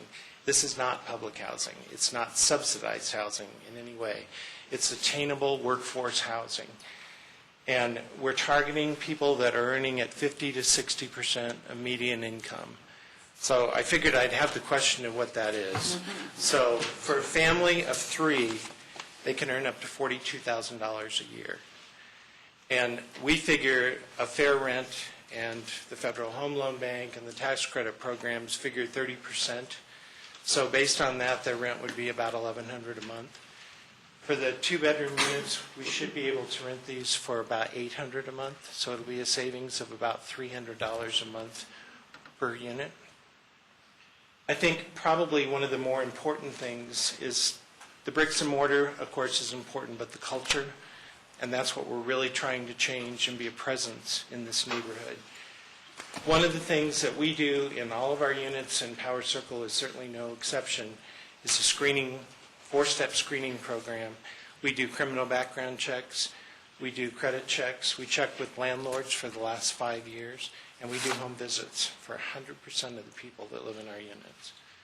So we can see what kind of citizens they are and how they maintain their units. We also do inspections after they move in every 6 months. So we're going to make sure that people are maintaining the opportunities that they've gotten. So like I said, it's an attainable workforce housing opportunity. A lot of you know about the rehab program. I'm just going to touch on it briefly. The city started it back in 1977. And then after about 23 years, decided that it wasn't feasible to do. The Housing Authority supervised the program, but we didn't run the program. We reestablished the program actually back in 2005, and we took the rehab program under our auspices. We have a rehab coordinator full-time, and she is working in the community with homeowners. And in this particular area, since 2008, we've put about $300,000 in improvements in owner-occupied homes, 22 homes. So it's about a loan of a little over $13,000 average per homeowner. And this has been a really good program. It's started out so you could improve the home and bring it up to code and health and safety. We've expanded that program. So now we're able to do room additions, landscaping, exterior renovations. We focus a lot on handicap accessibility and being green, so a lot of energy efficiency. That's for owner-occupied, but I think you've seen some of the screens where there's a lot of rental housing in the community. And we are starting a new program after meeting with City Council last summer. We really felt like the next logical step was to do a rehab program for landlords. So we are in the process right now of starting to market that. We partnered with First Bank. They've agreed to loan up to $50,000 per landlord unit. And it'll be much the same that we do. We'll be upgrading the rental properties in the community. The part that we're going to play is working with the landlord and developing the scope of work, helping them select contractors. We're not going to finance it, though. That'll be First Bank, and they'll be servicing the loan. Good partnership, but I really think that once we get the word out and start doing this, that a lot of the landlords will want to improve their properties. Like Glenn said, back in 2008, it was a struggle to do what they needed to do just to keep them going. But I think with this, we're able to give them some more incentives and improve a lot of the rental stock. Part of what we do that isn't housing related, so to speak, are all the programs that we have right now. The Sneaker Fund, we primarily have for our kids in our housing, and that's to help them in school, whether it's to buy sneakers or to give them some tuition to help them participate in sports, rent musical instruments, whatever. And we've enhanced that to include all of the kids in our 3 buildings in Power Circle. Our scholarship program, since we started that, we've given about $75,000 in college scholarships. Last year, we gave 4 scholarships totaling $7,000. Only 1 person lived in LHA housing. The other 3 were low-income seniors in the community that attend the public schools. And we changed that back several years ago to include all of the kids that are on free lunch. So any low-income family in LPS is eligible for the scholarship. You said low-income seniors, you mean senior high school? Seniors in high school, going on to college, right. Our Pack the Backpacks program is similar to some of the other programs. We gave out over 100 backpacks last year to the kids in our housing. We've expanded that to include Power Circle last year as well. We got a very generous donation from Heritage High School this past year. So we hope to expand that even further and work with Maureen and some of the others in the neighborhood so we can expand that program. Our resident services, we've also expanded. We have 2 resident services coordinators. Our family resident services, up until this past year, has been part-time. We've expanded that to a full-time position, and the extra time is going to be spent in those 3 buildings over at Power Circle. And she's able to access a lot of services and work with a lot of the agencies you've heard from this morning. Part of what she's done is do monthly newsletters at all 3 of those buildings. So the Powers Pulse is alive and well.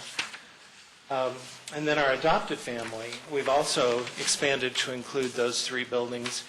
We had sponsors for 43 families over the holidays that we were able to provide not only food but gifts for all the members of each of the families.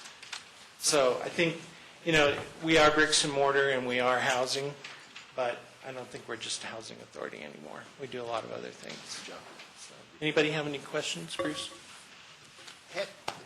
I guess just as a matter of course, I'm happy to ask the questions. We've got citizen questions. Frank had a question about the 4-step screening process. Do we want to ask them, or can people come up and ask questions, or how do you want to do it? I mean, Why don't you just, what is the question? Well, the question is, can a Section 8 landlord use the 4-step screening process you described? Section 8 landlord is a private landlord, and they have their own lease and their own screening. The only thing we screen for Section 8 is criminal. Okay, so they theoretically could, but they certainly don't have to. They certainly could, but it's up to them as to what they want to screen. Okay. Thank you. Okay, sure. Just one thing you didn't mention that down the road we'll probably talk about is your investment in senior housing, and not high school seniors, but the other senior. Well, as I think a lot of you know, we've got 3 senior buildings. We also manage Geneva Village, and we're going to expand some of those programs as well. We've got computer labs in all the buildings except Allison Court right now, so that's going to be expanding. The thing that I failed to mention is when we get through with these 3 buildings over on Power Circle, we'll put $7 million into those 3 buildings. So it's a fairly substantial investment in that area. And we're always looking for other buildings that we can help with. I think you said that when you started the investing in those properties you just mentioned, some private folks started investing also, improving their buildings. And, that's what we've seen not only in the buildings that we've bought and doing, but our rehab program is a prime example of that. It's kind of a snowball on the block. So if we have one homeowner that improves the exterior of their home, others start. And that's the beauty of the program. Okay, thank you all. Great, good job, Dan. About to close out here, so let me just hit a couple of things. Kay coordinates a program. Kay, if you want to just quickly address Probably have 36 seconds, so I'll make it really fast. 22. 42. So a number of us come together in the Northeast neighborhood, a number of agencies and organizations and individuals to improve our delivery of resources to the kids of the Northeast neighborhood. Also to cut down on duplication of efforts. It's hosted by the City of Littleton, and members are the city and education, medical health, dental health, mental health, law enforcement, clergy, recreation, and nonprofits. The biggest thing we do really is dot connecting, is building relationships amongst each other to enhance what we can all do together. And then also with the residents. A big part of what we do is get to know the kids and the families. It's really important if we want them to be a part of the community and feel at home that they own it too. We hold 2 events each year with about 300 people in attendance at each event. One's a summer kickoff and the other is a back to school. One of the main things we do there is have booths. All of the members will have their information to hand out. There's a heavy emphasis on education and the schools and building the relationships with the schools over the summer to keep literacy levels up. And also we do things like, outside of this, we'll have like a family movie night at East. And the nice thing is we had like 30 people turn out the first time we did that. And they start to understand that it's a different relationship that they have with the school and enjoy being there and are exposed to a lot more literacy opportunities. And then the events themselves are kind of crazy. We have bouncy castle and games and classes, Zumba classes. We get a lot of moms involved in this event. They help plan it and they help run it. And they've been creative. They added, I wouldn't think to add a Zumba class because I can't dance, but they did. They bring their own piñatas, and it's a lot of fun, and they're well attended. We oftentimes have the police cooking, handing out food. We have council participating, and we have community members volunteering. So, how's that? 42 seconds. Good job. So our last slide, the city obviously has put a lot of money up in that area also.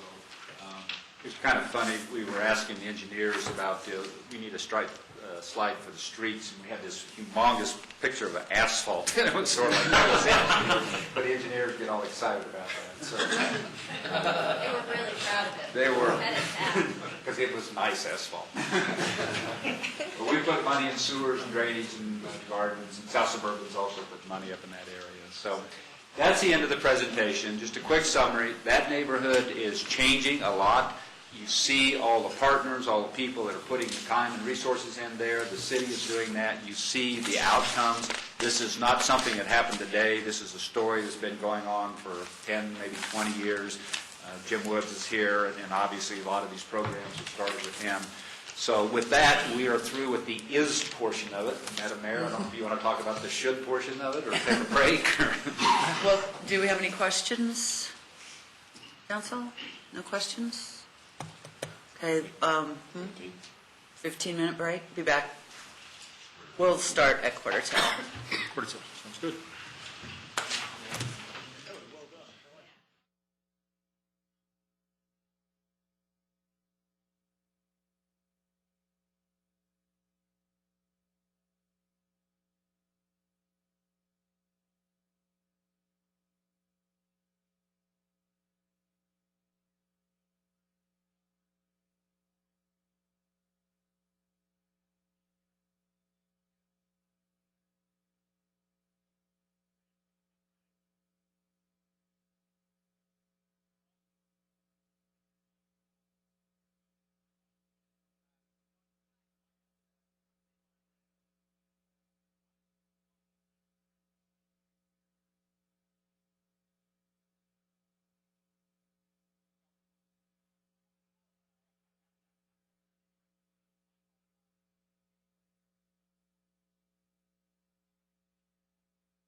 We're going to, due to the time, we do have lunch set up in the other room. We're going to go ahead and grab your lunch and then come back in, and then we'll just work through that topic we had listed under the lunch item.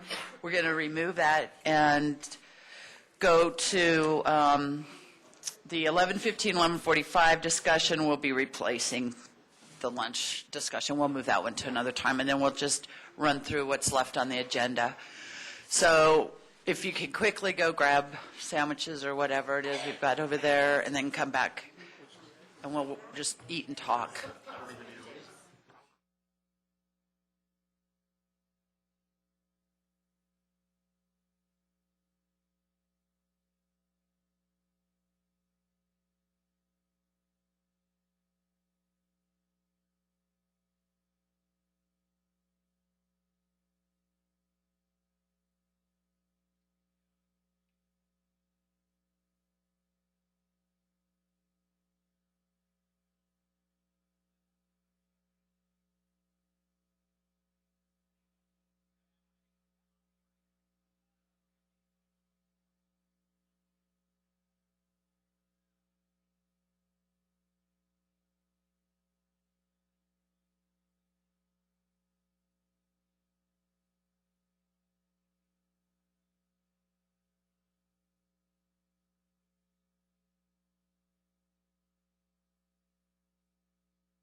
He was logging us on.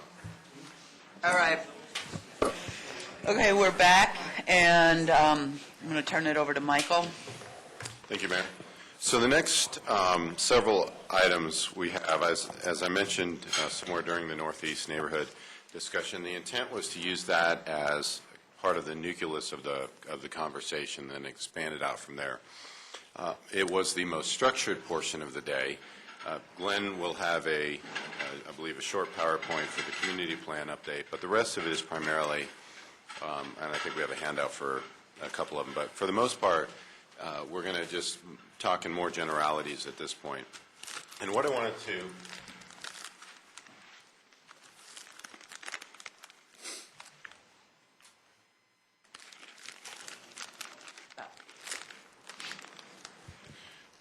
part of what I wanted to hit on, yep, okay, it's on.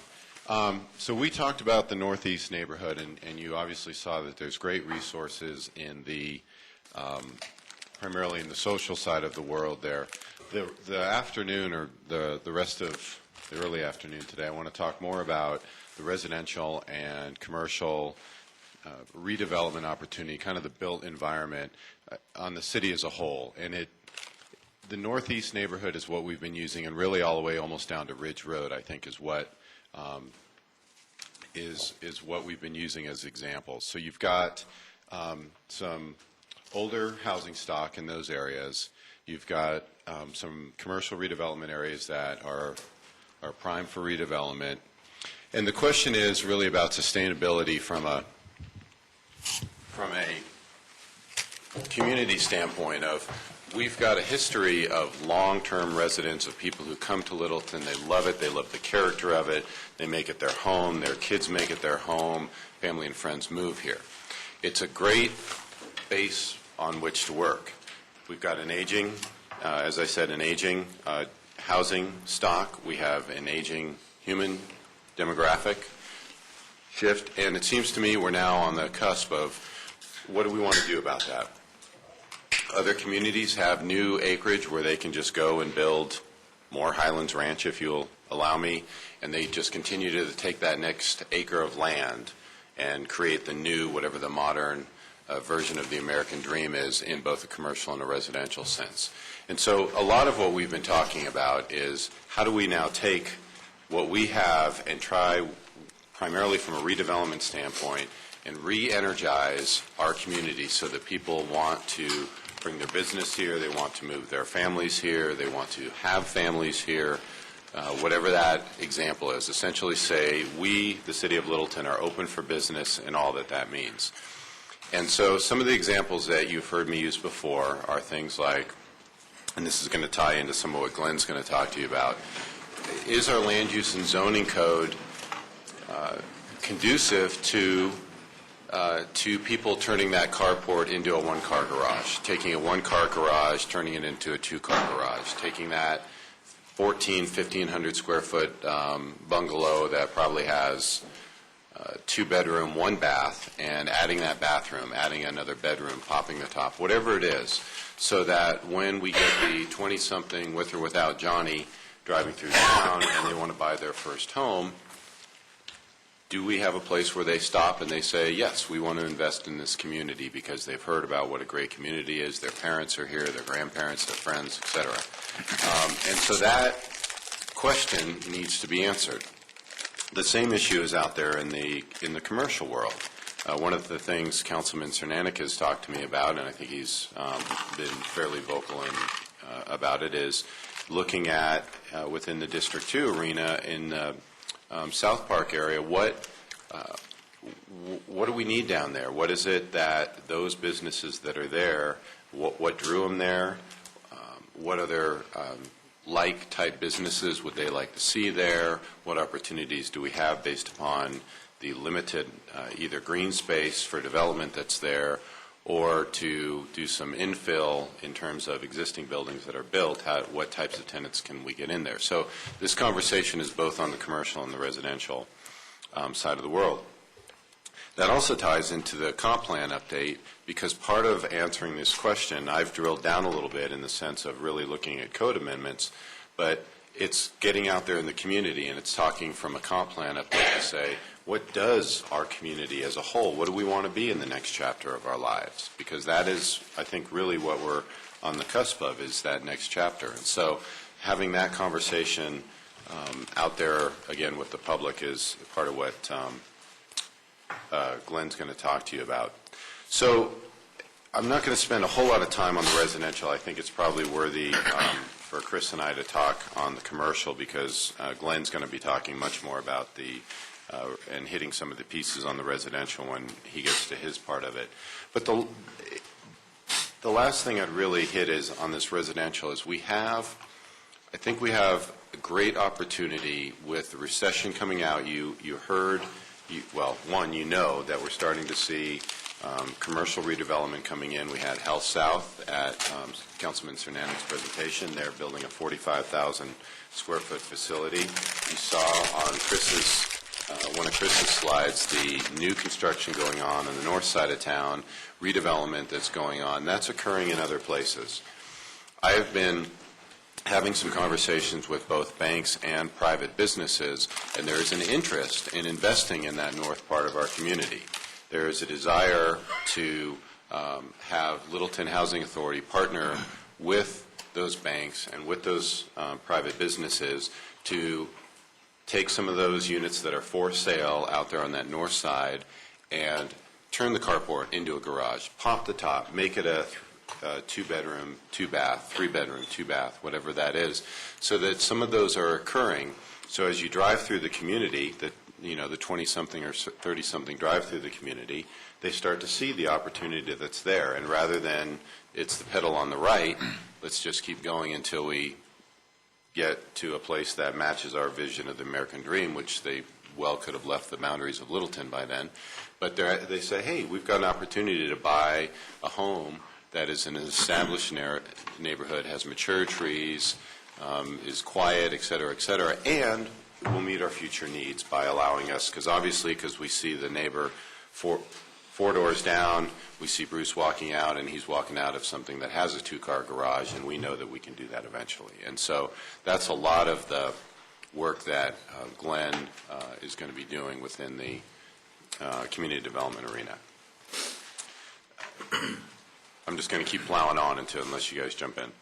And I guess I'm sure you all know this, but to say it and get it out there, what we did and what we're doing here is we're taking your goals and objectives and we're starting to put the meat on it.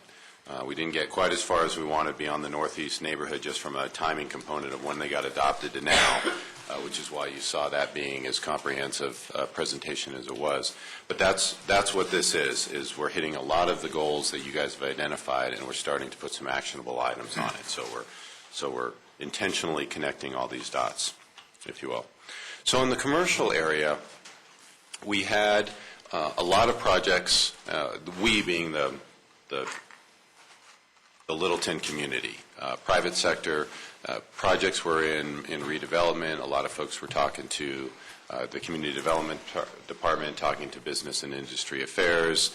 Up, in the 2005, 6, 7 era, economy hits. A lot of those things go by the wayside. Chris has a nice big notebook of those projects and the contacts and all the dreams and aspirations that were out there in the commercial world. Some of that's starting to come back, as you've seen. Woodlawn is probably a good example nearby us here. And so I think it's time to start re-engaging with those commercial areas. Chris has about 6 of them. We're looking at putting them in a priority order, somewhat in fiscal, the owner's ability to actually make it happen. Some of it is ease of making it happen in terms of number of property owners that might be in a given area. Some of it is we're looking at using variables around what's happening next to it. The Safeway in Inglewood is the King Soopers in Inglewood is a good example. And it may or may not be too late, but we're going to be reaching out to Inglewood to say, is there an opportunity to partner in that redevelopment that's occurring there? Other folks seem to be interested. So again, I think the timing is right for us to re-engage in that world. Go ahead, Bruce. Well, so My sense of, the context is, what you're describing is desirable and pretty clearly is consistent with the goals and objectives that we collectively approved. The challenge in these kinds of conversations is traditionally, and I think still remains, what can we do proactive? I mean, I think, economic development is right up there with mom and apple pie. So open space. And open space, right, of course. But ultimately, what is the band of options available to us, and then how aggressive or not do we feel comfortable in going in terms of being proactive in terms of what you're talking about? So, I mean, you can call Englewood and see if that shopping center gets redeveloped, and it's a great idea. But after you basically say, they're interested or no, they're not interested. Yep. And so let me tell you, the short answer to your question is, in 2 words or so, is we're going to have a study session. Chris is actually working on exactly answering those questions. Similar to what you just saw in the Northeast neighborhood. Here's what's legally allowable for local governments in the state of Colorado, because it is very different across the country. And so when you look at and you hear about other states or other municipalities outside, they operate under very different laws than we do. Denver has funding through federal opportunities because of its size, MPO-type organizations, that Littleton does not have either. So then you start to narrow it down. And so you're absolutely right. We want to educate you on what is legally possible, and some of that are incentives, sales tax sharebacks, urban renewal authority. That's one of the ideas, is to expand that out. And then get some direction from you on that. So that's something that Chris is working on right now, and once he gets a sense of when we will have that presentation ready, it'll show up on your calendar. Chris, anything else you want to add on that? I'm working on it. Yes, I think the biggest issue is going to be the appetite for... Grab your mic up there, I think the biggest issue is going to be the appetite for how much you want direct control over it. If you want to do urban renewal, that's big money, it's big projects, you get to say so, you own the property, you get to clear it, you get to do what you want. Coming down that range at the other end is sort of what's called shadow development, which is, okay, we're not going to run it, but we're going to bring a bunch of people together. One of the things we'll try to do on the workshop is to get you around town so you have a basis to know what has been done. There's projects like that Lowe project, Lowe's Hardware, that we probably had 30-some meetings with all of those property owners before it ever even got to council. And we'll talk you through about how those projects came together, and then it's up to you. You know, you have a big appetite for doing this? How much money do you have? So, but we'll prepare all that. And I want to, so part of what we're going to do is get you guys out there, because when we're going to talk about, because we've heard recruitment, obviously there's retention, expansion issues, and we've got some great maps, which we'll make sure are 11 by 17 in color, and which to show you there's very little green space development left. And certainly when you read about going after Denver or the state going after Boeing or whatever it might be, we're just not in that category. So we're going to be talking about the recruitment side of it, but we want to get you out there so you actually can see the size of these parcels that are left, kind of what's around them, so you get a sense of that. And it really will be, as Chris just described, here's the opportunity to now you provide some direction to us on where you want us to go, focus resources or not do resources. And obviously, just because he said Urban Renewal Authority, you can have, if you will, you can have nice, friendly urban renewal authorities, or you can have urban renewal authorities that like to use the word condemnation on a regular basis. And even within the tools operating of an authority, you've got discretion within that. And so we will be walking you through that whole thing. And from my perspective, a couple of things that are out there is if there is something that we have that stands in the way or gets in the way of a possible opportunity. Is that something we want to have or not want to have? Is it something that we're so invested in the character of Littleton that we would say, yes, we want that barrier to occur. But on the other side, we also want to, and I'll use the proverbial, we've talked about it over the last couple of years, be perceived as open for business. That there is an opportunity for folks to come in, that there is a level of creativity that folks can come and bring to that.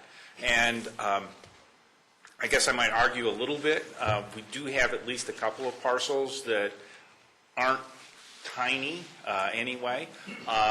And to say that, hey, we might hit one of those things from a regional economic development perspective fits with something, and to say that, hey, something is way outside of our realm, recognize we're part of South Metro, we're part of the metro area, and there is a little bit of a team aspect that goes towards something that certainly has the opportunity to bring in both opportunity and jobs. And I think you'll see, state legislators are, all wanting to run to the head of the bus to say, hey, they would take some credit for some of that. And so, plus we have at least an administration that's here in Colorado that seems to, at the moment, be pretty friendly in talking with businesses. And the one thing we don't have is a big checkbook that says, hey, we can provide an economic incentive from the city's perspective, but that doesn't mean that there isn't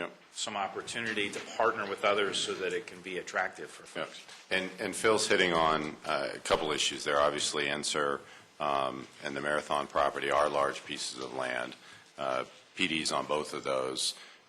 And those opportunities. One of the things Chris will be presenting is the other piece of what Phil was talking about, which is the regional aspect of this, of how recruitment from the state level then filters down through the chamber and ultimately down to us, and talking about the statistics and some of that data points, because I think that is important information as you're providing policy direction to us on where you want to be us to be allocating our resources.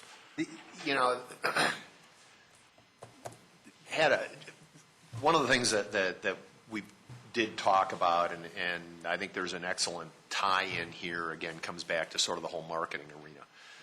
Recruitment being one element of that, but just broadly, what we just saw in terms of the presentations on the Northeast neighborhood is pretty unique when it comes to a community our size. There are inducements for businesses to locate in Littleton that are more foundational or grassroots oriented, based on what you just saw in terms of people being able to come in here and have a strong community base, and the business that comes in is interested ultimately in making a profit if it's a local business locally. So the regional side of the whole thing, again, to a certain extent, needs to lever our ability to communicate effectively what we're all about as a city. And I think what we just saw is an outstanding example of things that we should be talking about, not actively per se recruiting people with, I don't think we've never done much in the way of tax breaks, and I think there's pretty clearly a decided sense that those kinds of things aren't,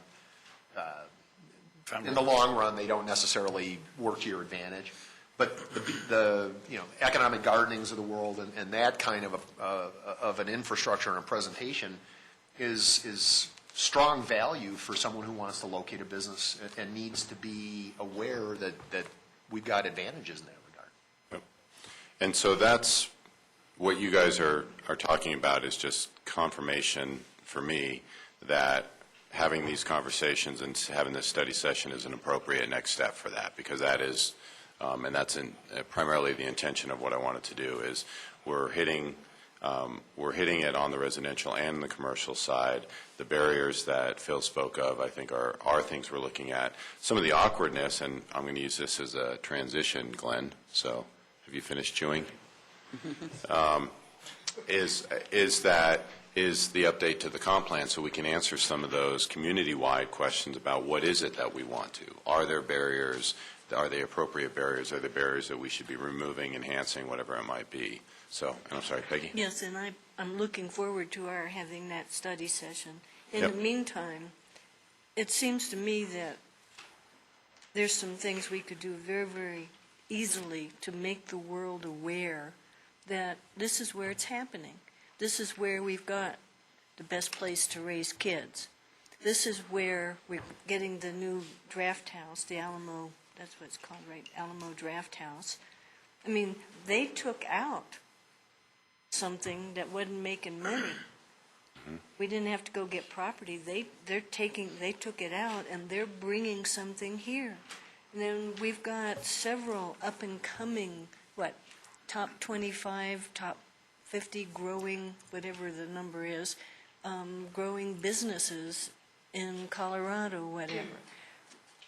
So you're suggesting waving those flags? You know, I'm thinking to have on our website something that when people do searches or whatever, just out of curiosity, these things would pop up to let them know people are investing in Littleton big bucks. And we have some really thriving businesses here of quite a variety, you know, from the long technologies stuff to whatever else, to the research for the, now I've lost the name of it, the bio research. Novus. Novus, Yep. thank you. But having that, maybe, I know this is detailed, but I still want to mention it. One of these things that just kind of is on a continuous cycle, if somebody clicks on that part of our website, it would be promoting, and maybe a before-after picture of, although can... And we can modify Councilman Stallman's council report on the local business.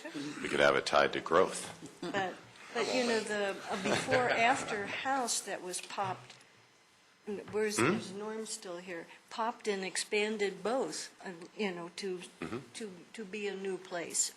And some of these would be maybe places that were being modified so that seniors could stay in a place, or a small place that a senior might want to buy to relocate, as there is a couple blocks from, not even 2 blocks from my house, somebody moved here to, you know, be here in old age. Yep. So, yeah.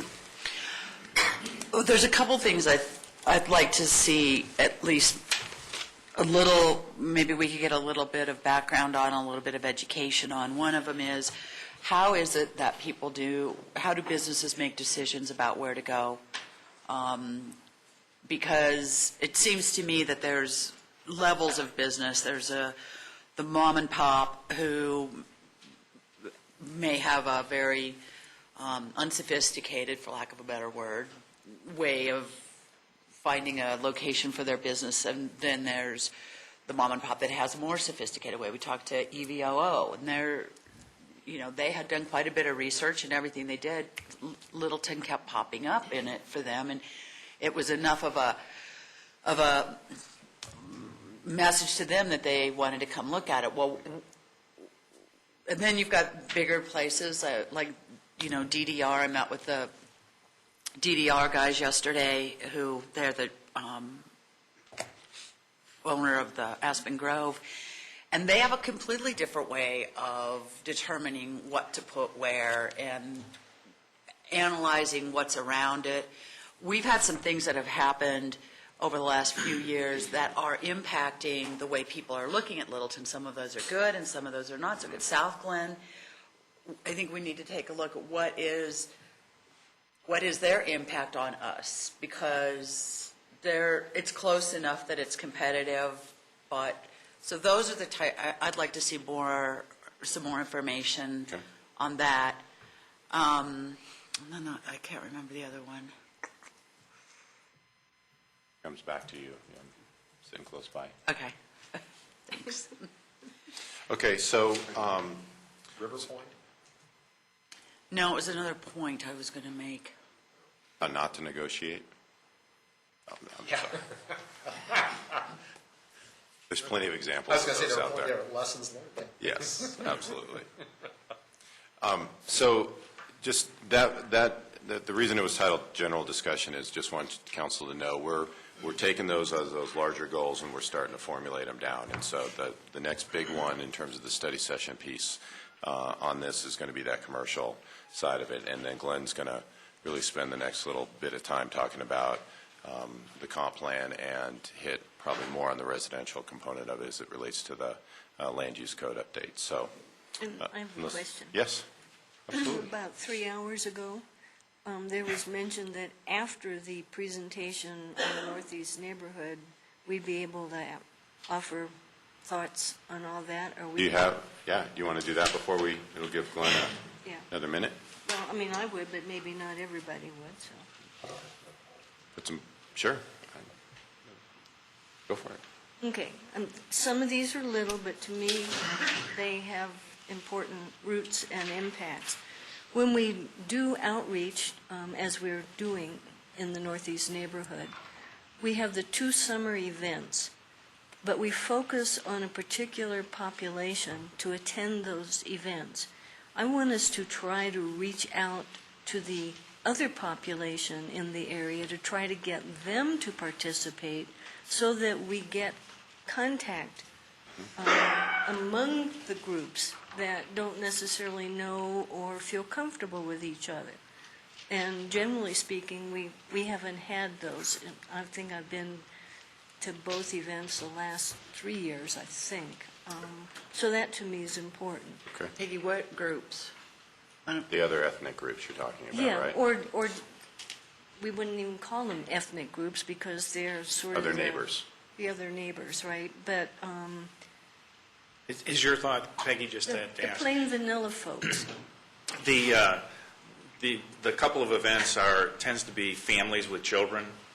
Are you talking about opening it up to be broader than that, but it's been particularly focused on that? Most of the people who come are the outreach is to people who are immigrants or minorities in a certain way, but they're people who have lived there for a while, longer, who don't receive notice. They're not in the pipeline to be invited to those. A lot of people along Delaware and further west that are still within the general neighborhood. Is National Night Out or something? Well, no, I'm thinking, Peggy, if I'm understanding, the big connection on what we're doing right now is school-age kids, for instance. The school-age kids seems to be it. But there is a whole other population of folks that don't have school-age kids and aren't connected into those events because they're not getting ready for school. So how are we going to address those folks? Is that what am I saying? Well, that's it, but you were there, I think, last September or August when we had that one. They're mainly more an immigrant background or an ethnic background as opposed to, and people who, they publicize it at, I think, there's a little market area up there. They publicize that event there. But a lot of people, as I understand it, in the larger neighborhood don't know about the event and that they are welcome to come and participate. So I'm wanting to get more opportunity to engage. I want to also, and sometimes this requires a person inviting someone and taking them someplace because not everybody's comfortable going to something they know nothing about, never have been to, all on their own. Now, Phil will go and ride an elephant any place, but a lot of people don't get out of their comfort zone. I want to find ways to get people to Western Welcome Week, particularly the parade, but other things too, to get them to Candlelight Walk, to get them to downtown trick-or-treat and Aspen Grove trick-or-treat. I want to find ways to engage people, to get them outside of that cozy little area, if you will. I'd like to find ways, I know we have library outreach. I think it's through one of the stores, maybe it's the market again. We have some library outreach. I'd like to find a way to get people to the library so they then can understand the resources that are there. Maybe a once-a-week omnibus that would pick up people, take them to the library, take them back. Marjorie Smith, former director of the library, told me the parents don't want the kids crossing Littleton Boulevard. Not because of hostile people up the other side of the boulevard, they just don't want them crossing a really busy street. So I'd like to find ways to get them, to the library so they can become comfortable there and see the resources that are there. So, and I can give you some more ideas, but that's... I think I got them. Thanks. And You want to get kids to the library? And I understand Yeah, that, but why don't the parents take them to the library? What is the point? I'm missing something. Well, because they don't necessarily themselves understand the libraries there. And again, it's I don't, if they've not been to a library before, they might not appreciate that. So I want to get the kids, but the parents could, or one parent or somebody could also get on the bus and go there and see the resources. And some of the people, I'm assuming, might benefit from the Alejandro's, services, right? So I'm just wondering, I don't know. I suspect most of the people in this room never felt challenged to go someplace they hadn't been before. Just, hey, I'm going to go there, even by myself. But some of us were kind of shy, and some of us were kind of afraid. So when somebody invites you and takes you, you start reaching out a little bit. Let me, just to keep us somewhat on track here. So I've talked to Kay a little bit about this total concept of the focus has been on the kids, and that has been one area. The conversation, as I see that the next evolution, and this is not to reduce the emphasis on the kids, but it's really, we are dealing with a community, and it's that entire spectrum. And so for me, Peggy, I throw it under, and Kay's here listening, and so I have no doubt that she can add it to the conversation that she and I had about how do we have an inclusive community, how do we have real civic engagement in there, and broaden our focus beyond just the kids. So I think I understand, and we can. Do you have other items? No, I think that's okay. Excellent. But we've talked about it and agree. So without further ado, we'll turn it over to Glenn. Which is an interesting back screen you have there. Thank you. Thank you. I think that's from 1940. Yeah. So you steal an apple, next thing you got a gun in your hand. Just a warning to all of us. Can you reduce those lights a little bit? Thank you. Thanks. Just for the minutes, what section are you on? C? We are on, yes, community plan update and associated public process. Whatever that is.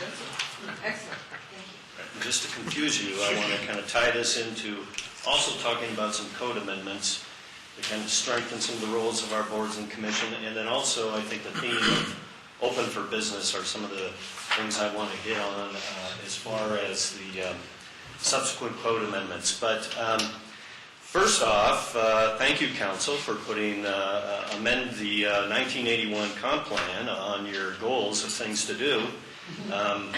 30 years, it's served us well, believe me. But I think this is a good opportunity to kind of check back with the community and see if the comprehensive plan is really what it ought to be. We're going to keep it very broad and some simple concepts. I could easily fall into some more planning jargon, dogma stuff, but I'm going to try and keep it high level for a couple of different reasons. I think the quote down on the bottom pretty much says it for me, and some planner much smarter than me at some point said, when you talk about urban planning, it's not the actual plan, the document that's at the end of the process. What's really important is the process. And how do you get people engaged from your community, from all walks of life and interests, into your the discussion of the comprehensive plan and what the city wants to be. So that's really the focus. So we're really going to talk about the public process. And then there was another idea, and I forgot what it was, but we'll move ahead. I'm glad it wasn't 3 ideas and you forgot the third one.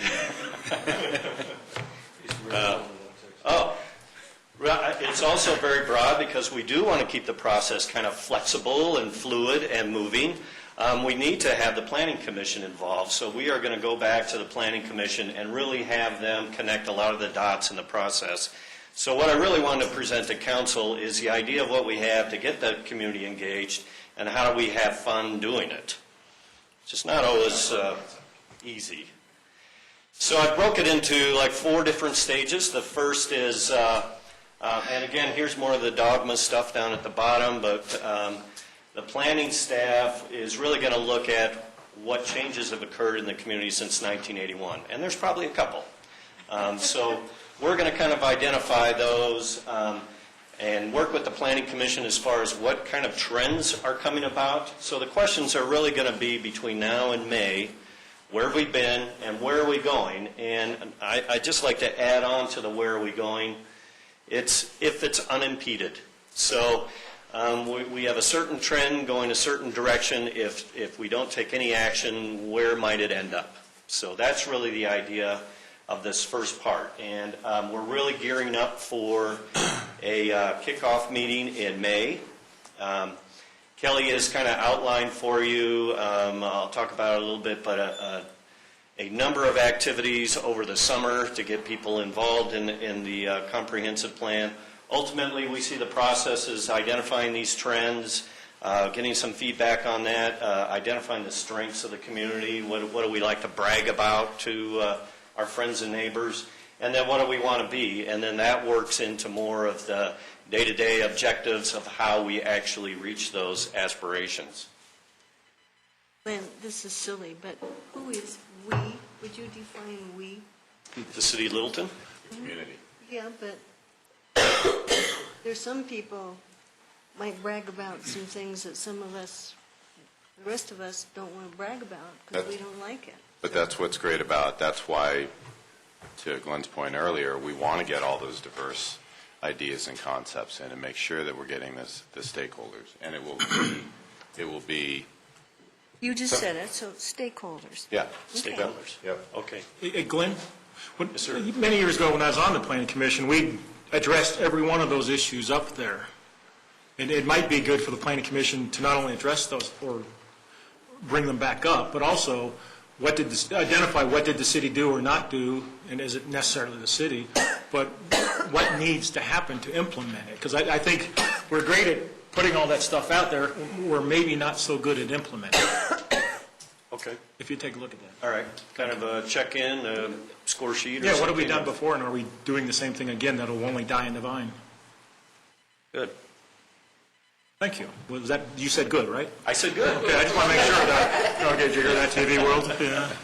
If I can interject it, the words on his first slide, we have a master plan. We will have a comp plan, master plan. There are some basic conditions that are required within the state statute about the components of what you have in there.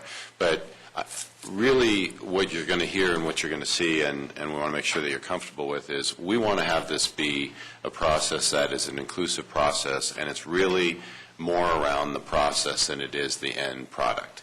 A master plan, depending upon your particular view, or the comp plan, essentially sits on the shelf. And one of the ways that you get consensus around it is you shove it up high enough that you can argue any point of the world in it. The developer can argue, and the environmental open space only advocate can do it. And so what the hope is that we can start to hit on what do we want to be, and have it be more of less of a planner speak, if you will, and more of a conversation with our community about what this next evolution is. So hopefully as Glenn is going through this presentation, think about that as the general theme, because at the end of the day, the Planning Commission and staff can probably craft up a comp plan that is pretty similar with the other 270 comp plans that are out there in the community. So we're really focused on that process. And we also feel like that's what's necessary based upon some of what we've recently experienced. Okay, so let me just make sure I understand some of the breadth that might be involved in the exercise. For example, I'm going to take some extremes as kind of a weird interpretation of what has been going on, but it'll get to the point, I think. General direction. Over the last 30 years, the city has continued to acquire park and open space land, and if we take a look at where the city is now versus where it was 30 or so years ago, there's more property that is not on the tax base because we've gone to more space for open space and parks. So if we took that as a trend in where we're going, it may be that we do want to brag, and we do brag about the fact that we have some wonderful parks and open space and trails, and it's a great thing. What do we want to be? We certainly want to have a systemic approach to that, access to parks and trails and open space. However, if we took that in a vacuum, as far as attaining an aspiration, if we took it to the extent that said, hey, a wonderful Littleton might be a huge park and open space and set of trails. But there's some constraint on that because we don't have an economically sustainable city structure to be able to support that over time. So there's balancing components that need to be brought to the table.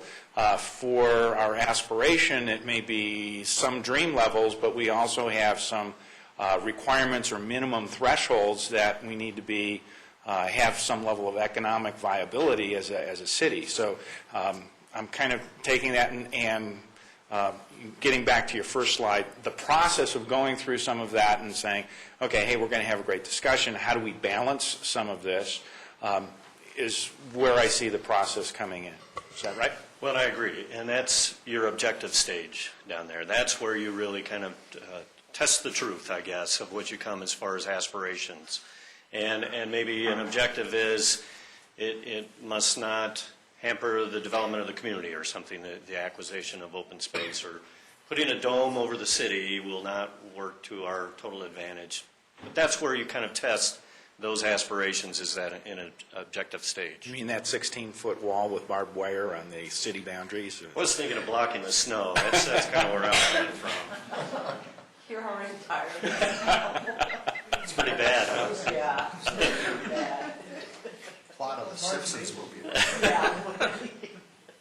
It's really not so bad. So we've looked at where we've been, where we're going, and now we really start kind of the intensive public process. We called it the Summer of Inspiration, and this is something that Kelly's also been very involved in. We want to hit a lot of different ideas and try and reach as many different people as we can. And one of the things that I've really seen in urban planning is when you purely utilize the public meeting that starts at 7 o'clock and ends at 9 o'clock, you don't really get a very good cross base of the community, because there's folks out there that are working 2 jobs, they're taking care of their kids. That Wednesday night just doesn't fit into the schedule. So we are kind of relying on some technology as well, and one of them is the Mind Mixer. That idea is really creating a virtual town hall so that anybody who registers as a resident of the city of Littleton can basically test some of the concepts or give us new ideas anytime, 24/7. We did a demonstration recently, and actually Linda and Dave, 2 of our commissioners, were there. I thought it was a great idea, and not only do you get the comments, but you get a real good breakdown on the ages and the demographics of the people that are making those comments. We're going to also have real town halls that are actually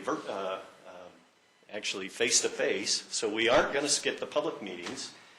Kelly has kind of laid out a schedule of, I didn't have a better term, so we called it 4th Tuesday Festivals, where we set up a tent, a large tent, and it's not just planning, but it's police and fire, but it's those things that attracts the adjoining community. And really the idea is that these 4 Tuesdays move out through the community. From there, we will probably have some kind of booth with some kind of questionnaire or something to interact with people who show up.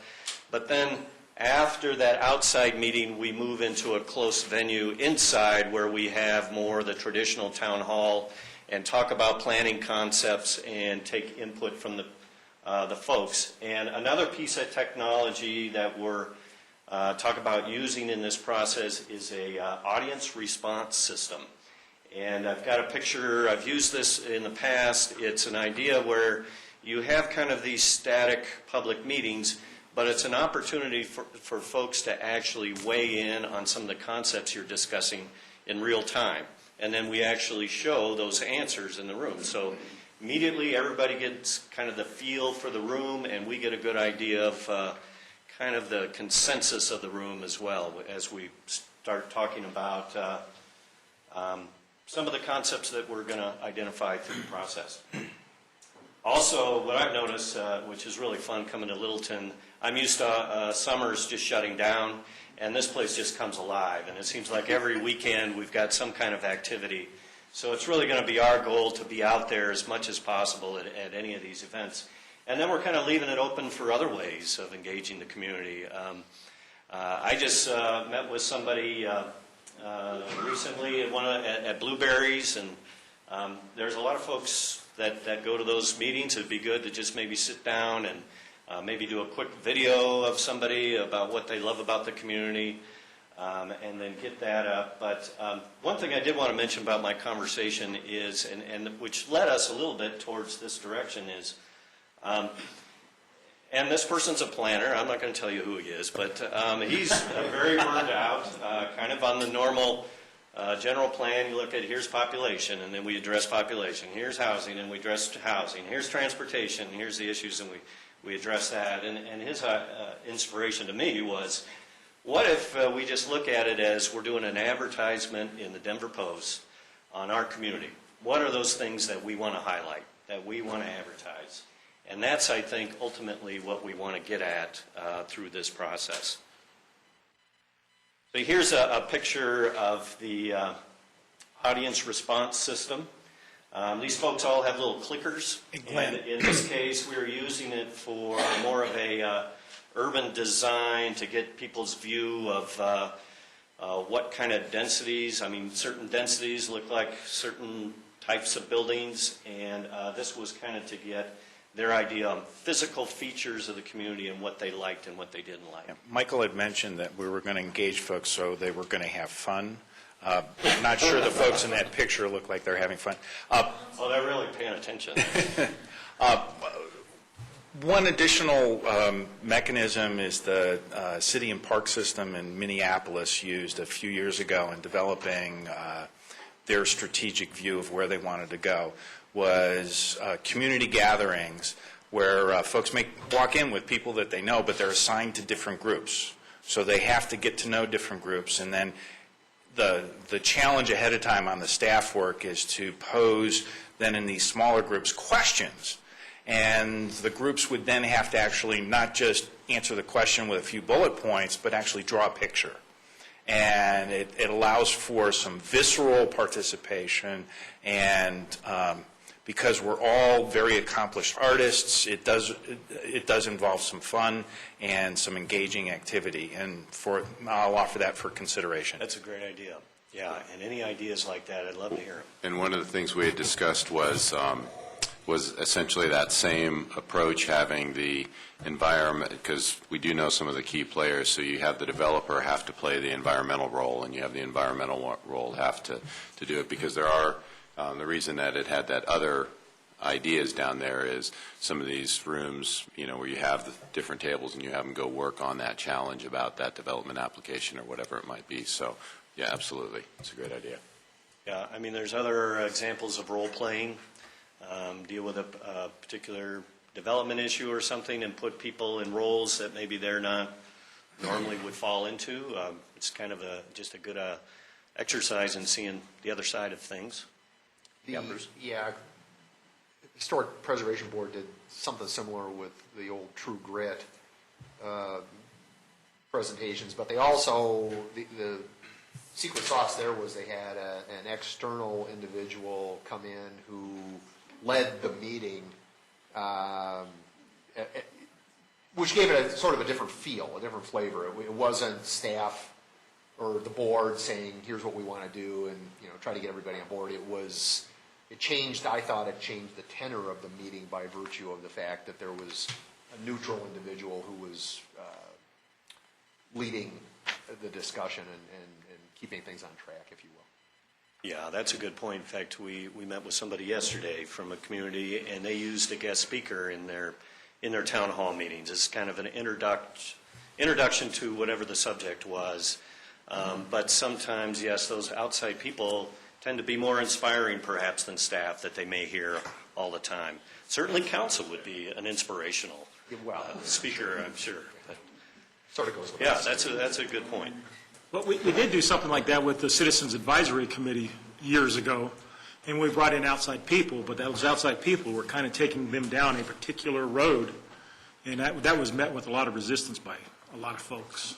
And it gets to, I think, the intent of, if you think about the conversation piece of it, we would bring in the types of speakers that are more talking about what is community and those types of things that are creating the avenue by which you are asking then the participants in the room to do it, as opposed to the norm of we've got to end up with this plan at the end of the day, and therefore, and so I think we can address that. Yeah, and that's exactly what happened. Is here's where it turned out to be.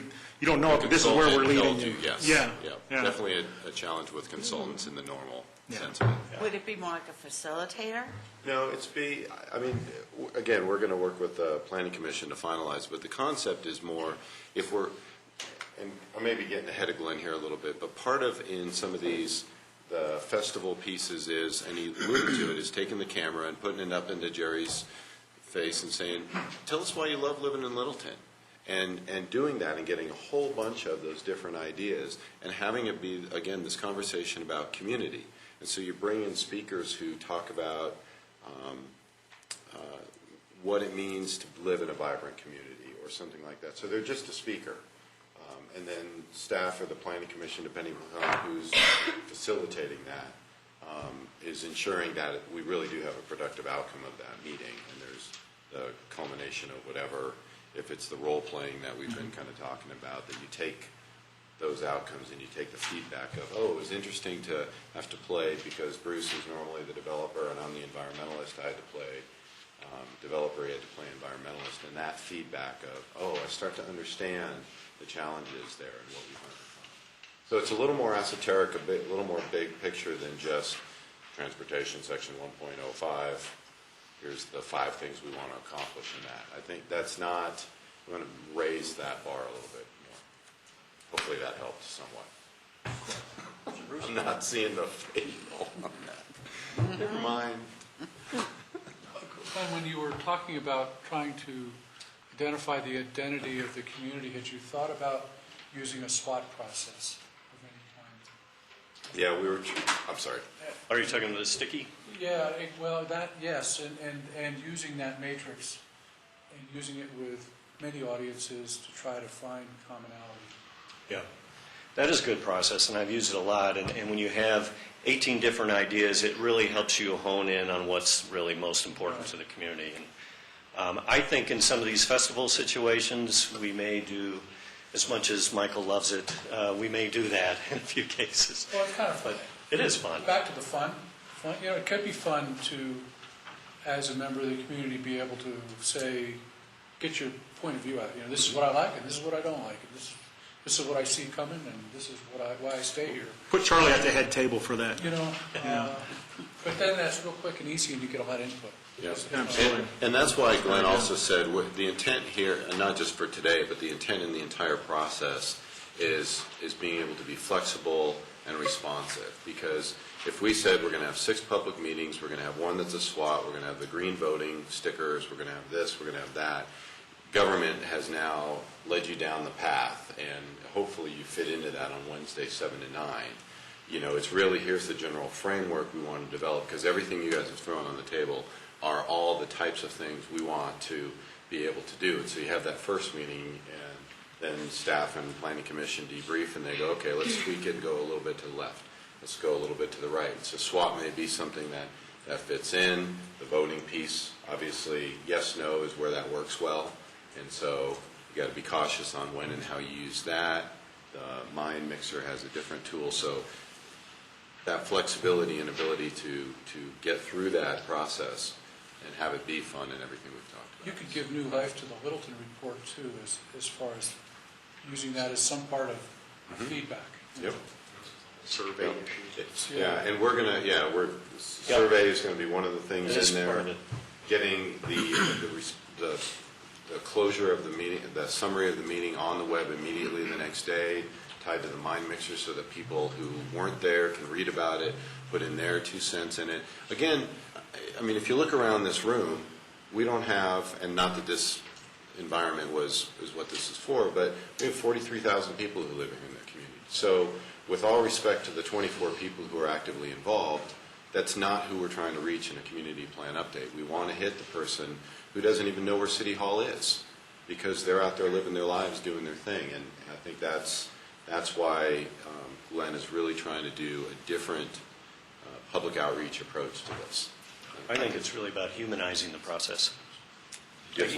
Well, it's a silly one, but sometimes you learn a lot by asking people something like, what one change in Littleton would want you to start looking for a different place to live? To find the trigger points, that kind of drop us into hell or whatever. I'm exaggerating. Peggy! But, What's it take Littleton to hell? I just want to note that all I said was folks didn't look Well, it's a message. It's the messengers that are killing me. I've been on the edge, I've seen it, I didn't like it. Just the negatives, right? Yeah. So, Got it. I do think that what you're talking about with the getting it out to the farthest reaches and going outside of what is normal or what typical gather around in there, taking some of these that you're talking about, it's going out into the public and not at, because it's different. Your response when you go to the public is different than when you ask the public to come in, because that's a lot of the same people. And I think what Jerry referring to on the CAC thing, that was probably an example of something that was that I think I think they thought they were being inclusive, they were being very exclusive. Got it, okay. And it also came out, I think, just to stay super, super open-minded, we're not going out there with a Absolutely not. No. destined idea. It's very open-minded, that it's a blank sheet of paper, because to start to have any sort of predisposition to anything that system will fail. Yeah. And it's not fair to go to the public with that anyway. No, and I want to, use this, thinking about this video concept. If we go around and staff and planning commission are out there at some of these events, and they're going up to whoever happens to be there, what do you love about Littleton, and talking about that. You start to put that together as a collage, if you will, and it starts to paint a picture about what people love, and that's where then you can start to draw out those themes out of that. It's out of what our community is saying. Nothing that Glenn or the planning commission are sitting in an office going, okay, well, we know what it is. So that's the intent in having the variety of these outreaches and using all of these examples, whether it's SWAT or some of the other ideas that were mentioned, pulling those themes out of all of those. And it truly will be the process that creates the plan, not Glenn sitting and going, I know what it is. So rest assured. We told you it would be a different public process, so. Yeah, I think whenever you go into a meeting and you have a predetermined answer, and maybe this kind of gets back to your example, boy, people see right through it really quick, and that's just a dangerous place to be. So we're really going to make efforts to keep it open. Now, one thing we would like to do is we go through the 4 meetings, do a quick update of what happened at the previous meeting and some of the things that we're seeing as far as coming from the community. So We're not necessarily starting from zero at each meeting, but we're progressively getting towards that picture at the end. I was just put up here a description. If I had wireless internet in here, I could bring up the mind mixer and kind of show you We're 1 week away. We're 1 week away. 7 days. Plan is actually available. No, less than that. Well, 4 we days. did, isn't he talking about Are what we you on did it? last year, Jim? Say what?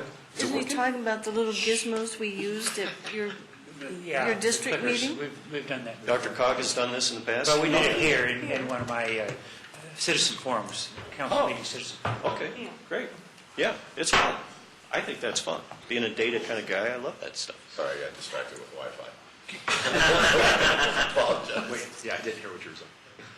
I just want to say something, I don't want to throw a bucket of water on anything, but I think what you said, Debbie, was really important, and what you said, Jerry, because in the past, when the cities made a public attempt to do something where they said they were going to get public input, it somehow became interpreted as justifying a already made decision, or that it only included a certain group, and we do pay the price of the perception of us and them, and so whatever it is we're doing here, and the other piece is, or that they were just doing it to placate. Yep. So I can. So there's some real an honesty issue here. Yep, and not to belabor that point, but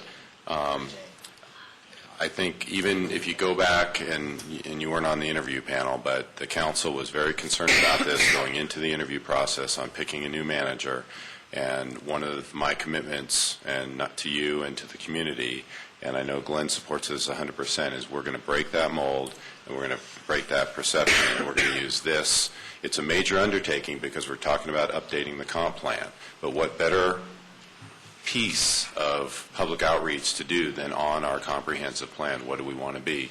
And, we're going to make some missteps as we go through this where it's not perfection, but I think you guys will be the council and the community will be very pleased when we get to that outcome and you look back and say, okay, did we break that mold? Did we regain the trust of the community? Did we demonstrate through our actions that there was not a preconceived outcome? And hopefully all the components of what you're hearing today are starting to make that statement, and then it'll be in the implementation of those actions that you see that come to fruition. So.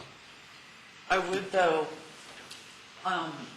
you said that when you do the 4 meetings, you'll kind of, the first one will be raw, and then the next one you'll kind of, this is what add more happened. information will be part of it, right? And I don't know, I guess I feel like if you're going to go to the 4 different corners of the community and have these meetings, maybe they should each be fresh and new, because sometimes what happens is when you get a group of people and you're like, well, this is what we're already hearing, that starts planting thoughts already, and I think having just fresh virgin ideas is more useful, because then when you do see a synergy between the 4 quadrants, or the 4 meetings, it's a true synergy. It's not something that, because people get, somebody Get biased. we're finding these 3 trends. Oh, yeah, I would agree with that. Instead of, what would you say are 3 trends, and what if they match? That's more pure data for me. All right. And actually, maybe the trends is the issue, is somebody has now thought about, this is what we heard and it means this, and Right. we should probably just stay completely out of that. What I'd hate is to hold this information back, but maybe we can do it more in a community-wide basis, and avoid we heard this, therefore it means this. Right. We definitely don't want to get there. All right, that's a very good point. Can I ask a question? So as we're getting this information, maybe we discover things that are the things that people say they want us to be would require 3 times as much revenue as we now have. And if we did this right now, we might be hearing from everybody, I want you to plow my streets 3 times when we have 8 inches of snow. Well, if we do that, might we need to not do something else? I mean, we need to be able to have some reality. So I'm going to respectfully disagree at the comprehensive plan level, because I think you don't want to put the qualifiers on it. Every council on an annual basis will put the fiscal reality on it. The comp plan is not an implementation document. It is a master class I didn't mean to imply vision. And that. so we really want to, when the words for the plan get developed, that'll be some level of a conversation ultimately, or at least initially, with the Planning Commission and the staff as those words get on there. But if we're really talking, if we truly want the community to talk about what they want to be, for one, we're not going to be talking about that level of detail. It's going to be much higher level, 30,000 feet. You guys, we will take those along with the goals as we're developing the 2013 budget, and the council ultimately, again, will make that trade-off. So no, I don't think we need to worry about that at this level of I'm just conversation. trying to figure out how, though, you get something in the ballpark of what can be. I mean, again, I've heard people ask for lots of things. A lot of people asking for the same You rarely things. have a public meeting where people say, don't do something, right? Yeah. Unless it's put a Walmart in my backyard. Sorry. Humor? That was real funny, too. Thank you. All right, thank you. Again, from the front end of this process, I think limiting or telling people we need to have a reality check, it squashes that. When you implement, you will be dealing with that. Okay. Because you have a budget limitation. That was all I was asking, Yeah. was at what point does that Every year. Okay. Okay. I think it's a council goal as well, is keep the community working fiscally. Yes. And that gets to, I think, Phil's comment earlier about there is a point where you have to make the trade-off. Yeah. But if you have the whole list of vision, then you're having a whole conversation about reality. So, yep. Okay. Quite so exciting. Okay, so briefly then, the process is going to be right now till May, where we've been, and again, where we could end up if we do nothing.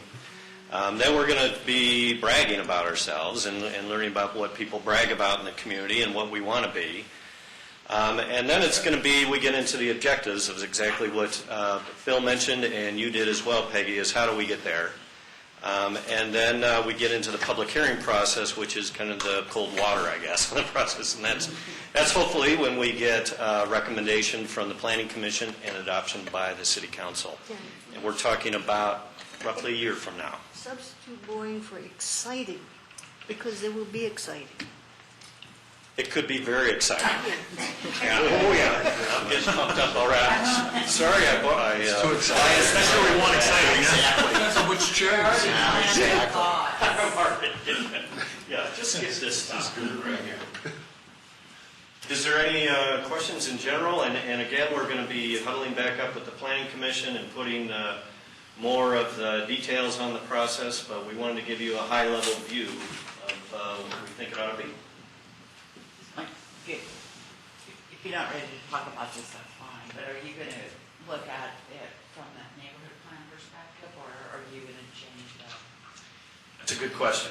And as I look at the comp plan that we have in 81, it's very split up into a bunch of different neighborhoods, and then there's areas of concern, which are like the downtown area, or Santa Fe corridor, or Broadway corridor. And I know the Planning Commission just did a great job on the downtown, and that's certainly an area that needs additional focus. And they're already geared up. We will move right into the Santa Fe corridor. And I guess my feeling was, let's check back in with the community on our overall picture. And maybe let's not worry so much about where one neighborhood starts and another one begins. Maybe that'll be ultimately the answer when we draft it in the fall, when we get to that point. But I'm trying to keep an open mind. I think ultimately there are areas in the city where we're going to have to drill in deeper. It might be a little bit different process than this, but we're trying to keep it up high, get a general vision of the community first. Yeah. So, And Glenn, if I'll stick my neck out a little bit. If you're looking for our individual sentiments on, does it make sense to go to a broader base for the city before we drill down into any further neighborhoods, I give you my support on that. Thank you. Appreciate that.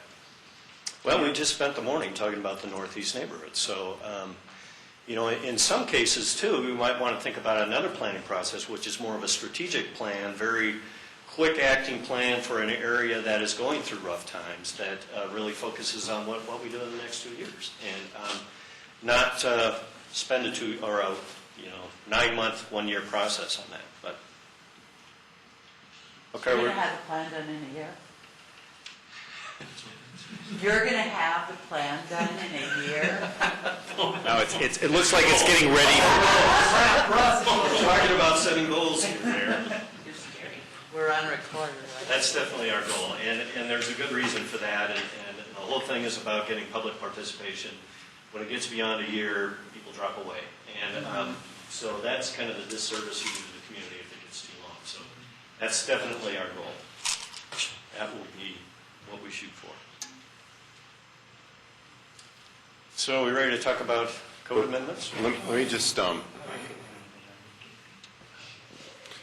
so the next step on this between now and May, Glenn is going to be working with the Planning Commission, as we've both alluded to it, I think fairly directly stated, on fine-tuning a lot of what we talked about today. It was intentionally kept at a high level because working in partnership with the Planning Commission is that next step on really fine-tuning this. But obviously you've got several members here, they heard it, and Glenn will bring this to them.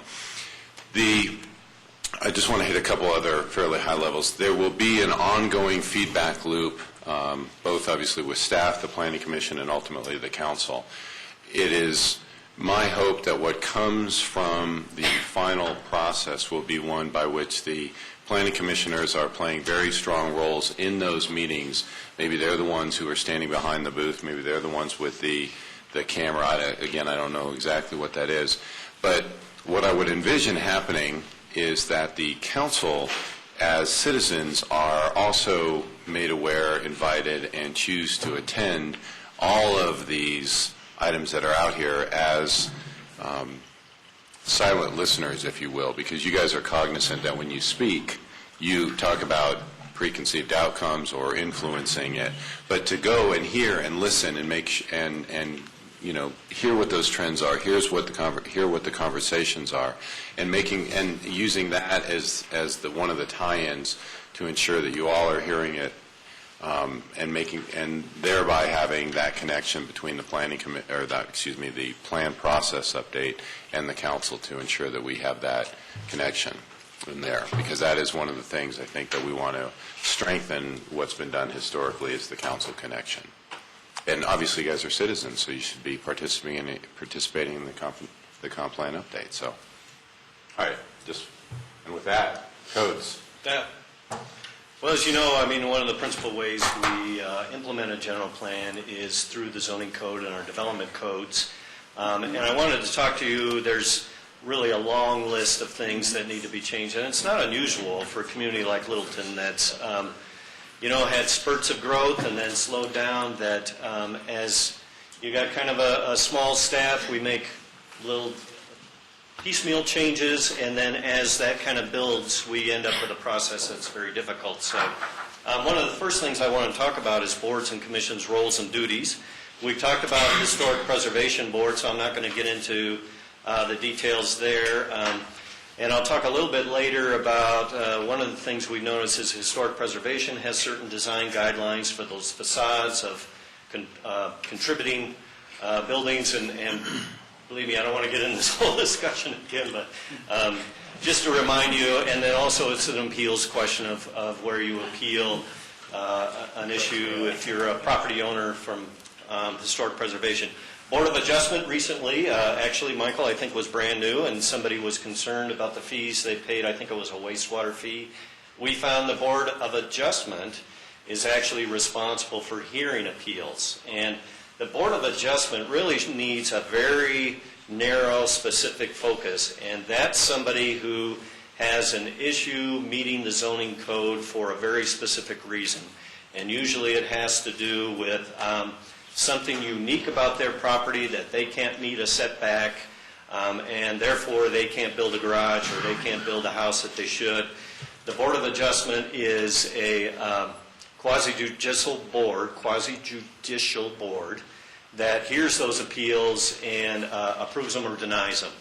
Something like a fee appeal doesn't fit into that physical bulk kind of requirement appeal. So that's a simple one, but it also ties into some of the operating processes that we have in finance. So, and a lot of these changes I talk about aren't a simple change a couple of letters. There's always, because the code's been built on top of each other, there's tentacles that run throughout the code. So it's a little bit complicated. And then Planning Commission. And I've talked to the Planning Commission about this, and we have a couple of commissioners here, but one of the things that I think holds us back as a community a little bit is there's this term in the actual powers and duties of the Planning Commission that they shall make and adopt comprehensive plans.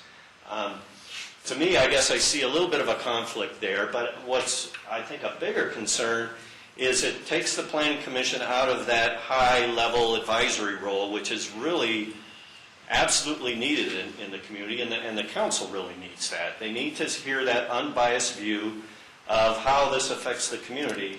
And I think if they're down making plans and then adopting them, there's not an opportunity to do that. So we have been looking at some changes to kind of really create a stronger advisory role for the Planning Commission. One of the other things that I noticed is they are the final word on a plan development overlay, which is interesting when you consider any other plan development, whether it's a residential or commercial, is a zoning action, and that really needs to end with the city council. I mean, that's kind of where the buck stops on a zoning code or a zoning issue. And the plan development overlay is really no different. You could be dealing with issues of height, parking, bulk requirements, and it really affects our downtown area, and I'm going to get into that a little bit. But one of the things that I think is important for the community going forward is look at that role of the Planning Commission and make it a stronger advisory role to the council. Can I ask a question, Glenn? Yes, sir. So the work part that you're seeing that they're doing now that may not be appropriate, who's going to do that work part? That staffing, that actual making the changes, doing the typing, getting, all that piece? That's us. And I try and explain, we're the weed whippers. We're the worker bees that are doing that work for them. We did kind of set a little bit the basics of the general plan process, but the Planning Commission, that's their role to kind of put the final touches on that. But I think the concern, and I think part of it has been a staffing issue, and the Planning Commission took on that role, and I can't fault them for that. That's a big job. But right now, I think we have a professional staff, and you should really rely on us to do a lot of that worker bee stuff. Bill? Glenn, don't have a problem in concept with what's there. Practical question is, how does what you're doing here interface with our boards and commissions task force, which is taking a look at the charge given to various different boards and commissions and how that relates? I'm not sure. Yeah, I can. So I think I don't think there's a conflict in that. The Planning Commission in particular is a unique beast or animal, if you will, and the historic preservation example was already in place. And so I think I don't think he has any others that are in there, so I don't think you're going to see any conflict with it. Right. This is as far as boards and commissions. And the wastewater one was only because it's actually in that section, and I'm sure it was an unintended consequence of where they stuck it, and it just didn't flow it through. It's not that I'm just... No, it was a good question. I don't think you shouldn't have a concern. Thanks. I guess the next theme would be, and I think it reflects back to, I think, what you, Phil, said, how do we show we're open for business? And Michael mentioned, if we want to see changes in the Northeast area, how do we make sure we're not a barrier to that? We don't have some kind of bureaucratic process in place that causes those actions we want to see to happen. And I mean, bureaucracy happens for a reason, and it's because you have to get a lot of different viewpoints on a decision, and there's always the legal framework we have to live in, and that creates kind of bureaucratic processes. But there's ways to fix that. One of them that I've heard is a development review committee. I think it's been a very good process for the community. And what, if you don't know, what the development review committee is it's four people. It's me, it's Michael, it's Charlie as a public service director, and it's Chris as the BIA. And there's a number of if you have a project and it meets zoning and there's no reason to go to planning commission, but you have to work out the details of the site plan that meets code, you go through design review committee. It's really a formal process. And one thing that I've noticed kind of coming in as an outsider is it adds time. That's the one impact from the process. Yes, you definitely have to get input from all those sources. Maybe not the city manager, but we could certainly do that. But to get all four of us in one room, I mean, that causes issues. So this is one thing that I've noticed adds some time to the process.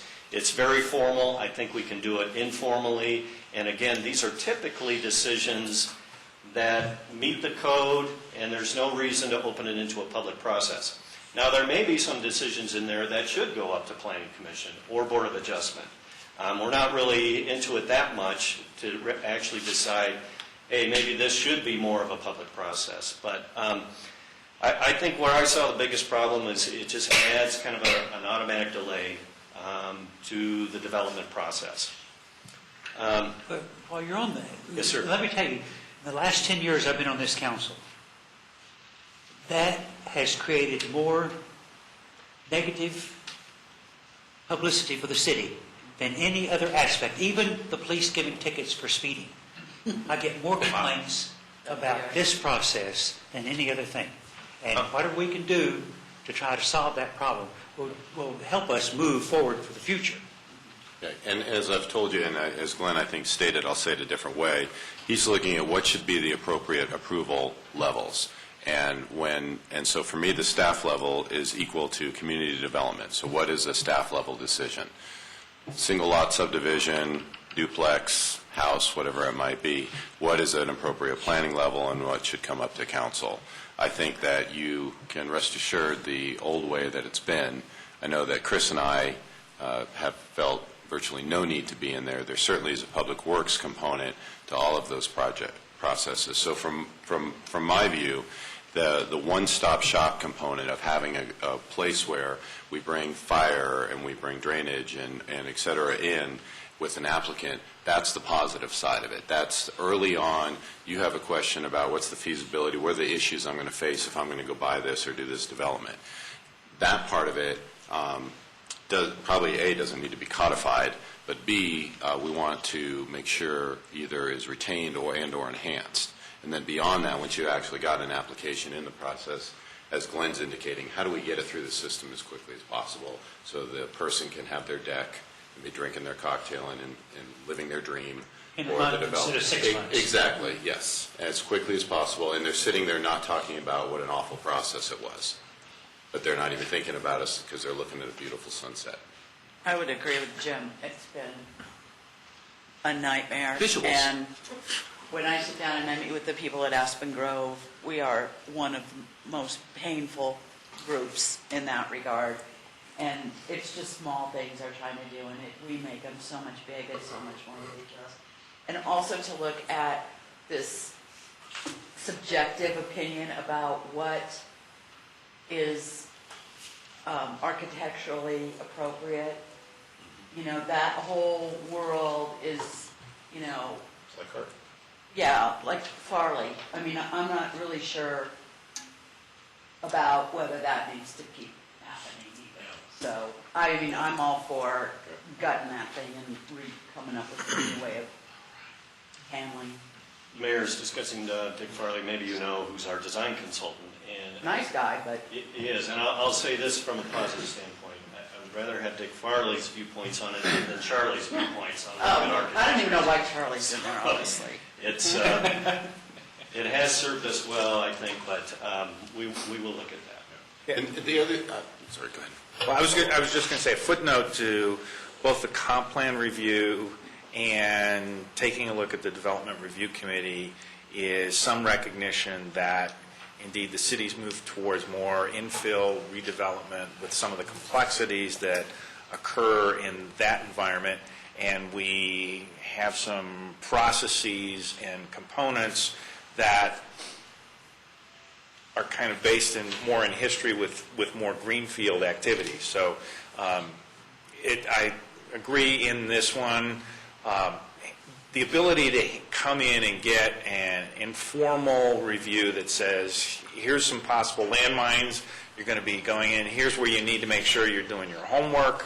That sounds pretty good. The blockages, or at least the perceived blockages that are there, whether it's Farley and is it architecturally appropriate, which is in the eye of the beholder, so that one becomes very difficult, is absolutely appropriate and definitely needed. And so, and let me also just real quickly mention, and maybe again getting ahead of Glenn.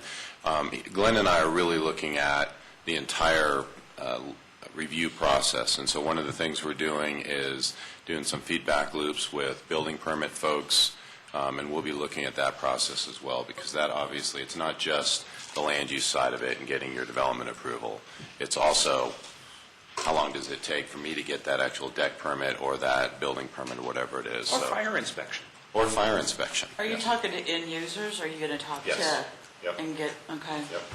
People who have been through the process, people who are entering the process and following them through. So we're peeling the layers back there.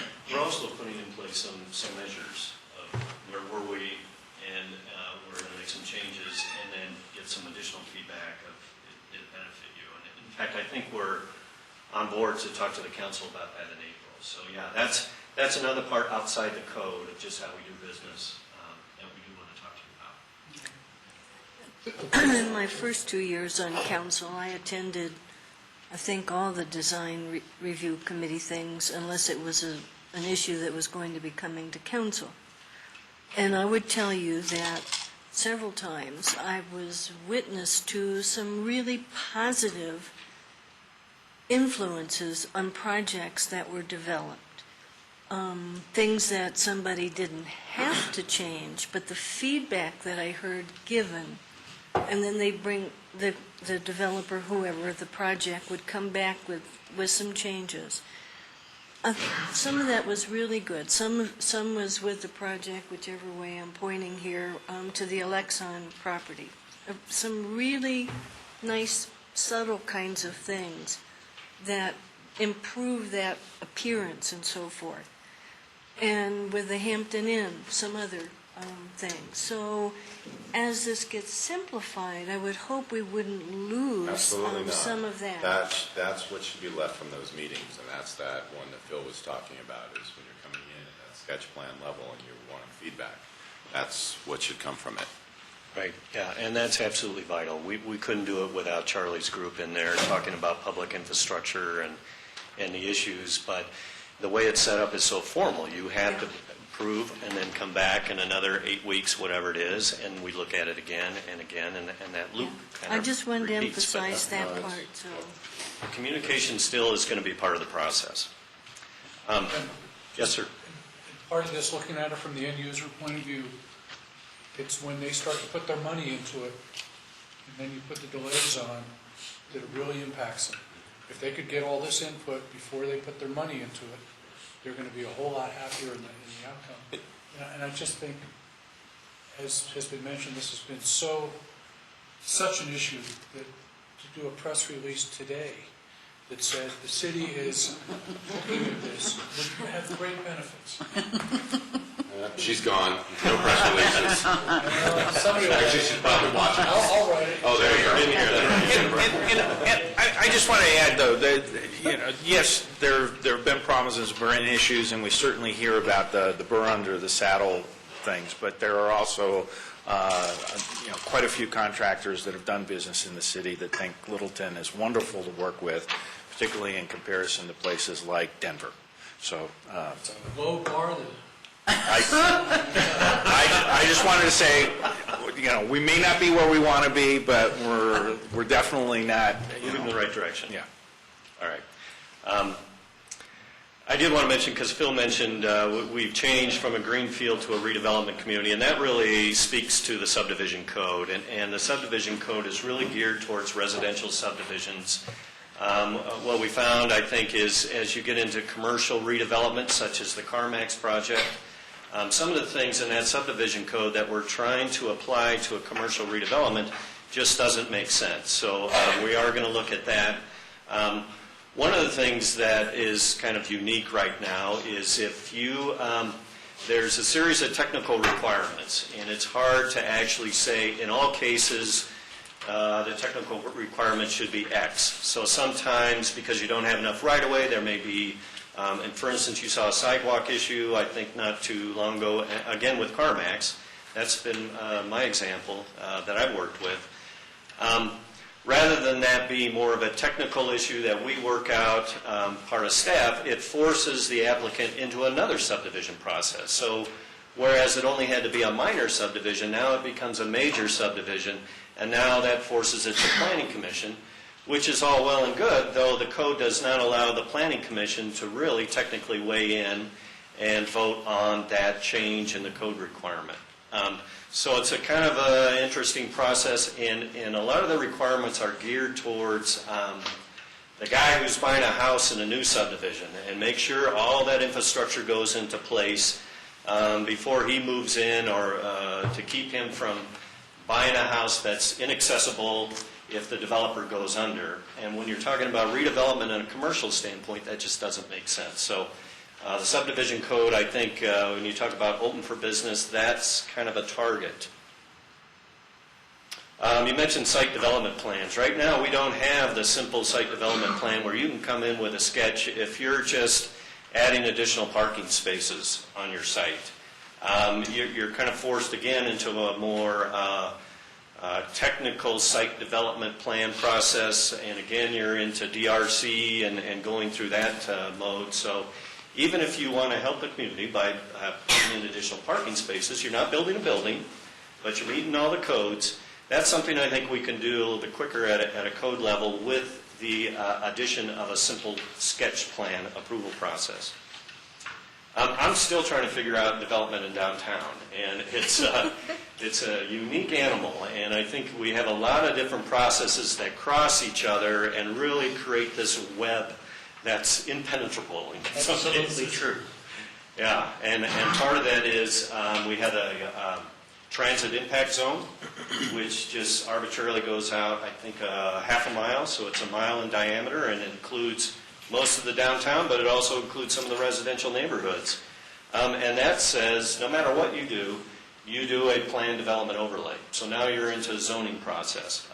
One of the things just recently I've run into is a dangerous building in downtown that is harboring transients. It's falling down on top of itself. Technically, for me to eradicate a public hazard, I would have to go through the plan development overlay process and add potentially 3 to 6 months onto it. That's something we've looked at and said, well, we found a way that basically if it's a public safety issue, we can actually remove that public safety issue, but that's one of them. So that's kind of a big project there. We have the Downtown Historic District. Again, I won't belabor that, but that has kind of its own sets of rules. So potentially you could get an applicant, and recently we've been talking to the Blue Ribbon Stables folks, a new set of folks that own it. And potentially their process will be historic preservation, to look at the elevations, Planning and Zoning Commission, to look at the site development plan, back to historic preservation to make sure that they can sign off on any recommendations of Planning and Zoning, and then to City Council. Probably more than necessary. So I think generally in the downtown area we need to kind of untangle that web. We also have different sets of design guidelines, whether it's just in the downtown or whether it's a contributing structure in the historic district. So, And while you're on that, another complication of the downtown area is the CA zone. Because that also complicates the TIS and the PDO and everything else you're trying to do. And I support that CA zone 100%, as you know. Yes. But it is another complication that's in there. But I'm like you, I lost what I was going to say. the CA zone. Oh, I was wondering about, and this is maybe slightly off subject of what you want to do, but it's something that maybe the council needs to take a look at. On Main Street, some kind of ordinance that would keep the main floor businesses facing Main Street as retail sales. That we're having conversions into real estate offices, into remodeling places, into other things that do not generate any sales tax. And I know there's got to be some service groups in there that's got to be allowed, but I'm trying to prevent office coming in on main floor, which is a retail district, and being replaced by offices. And I think we can do that. There are a ton, if I may, having coming from Summit County where real estate offices were a huge issue.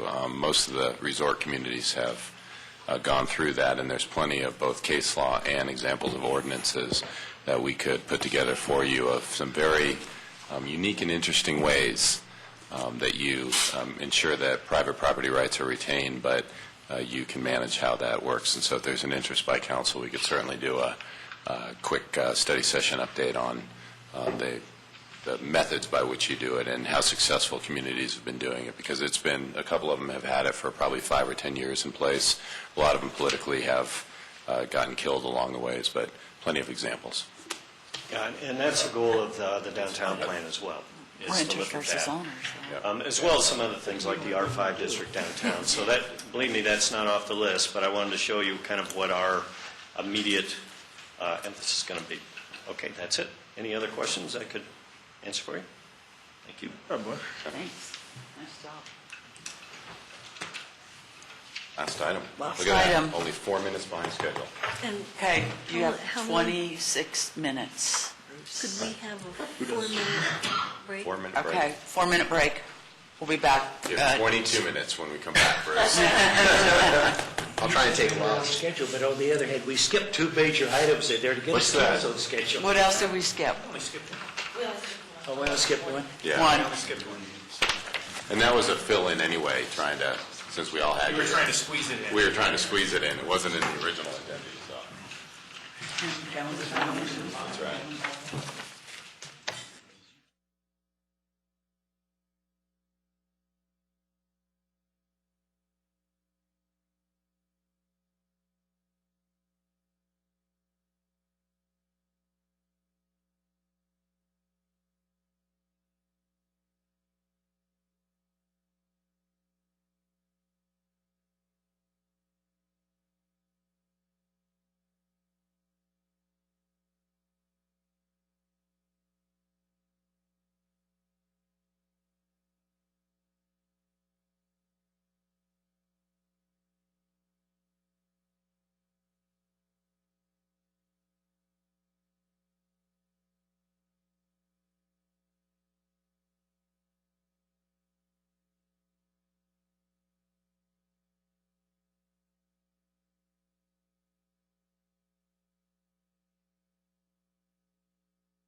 Bruce, would you like me to introduce you, or do you want to jump in? I'd be happy to jump in. He's getting how much time again? Oh, we'll try to keep 12 minutes. Oh, I'll tell you what, I'll 10 minutes. Yeah, okay, I'll try to keep it to somewhere. 9 minutes. It's going to be really quick. 5. Read it. Cool. In Act 3, Scene 2 of Shakespeare's Julius Caesar. 7 minutes. Oh, no. Oh, let him keep going this way. I like this better. Brutus says that, as Caesar was fortunate, I feel joy. As he was valiant, I honor him. But as he was ambitious, I slew him. It's my hope that there will be no slewing as we get into this particular topic today. 4 minutes. This is. See, I thought you would appreciate that.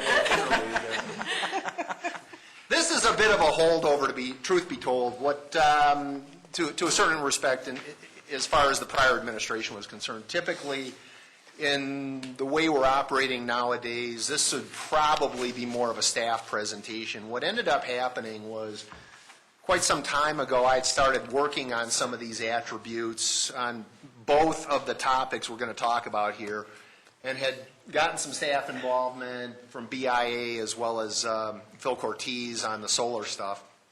And we'd gone out and gotten some information on from community and business partnerships and so forth and so on.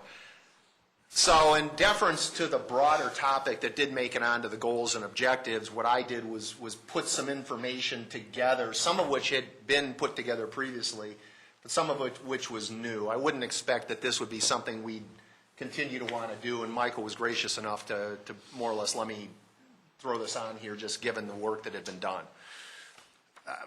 This set of topics is intended to facilitate a discussion. It is not intended to promote a particular approach or a particular outcome.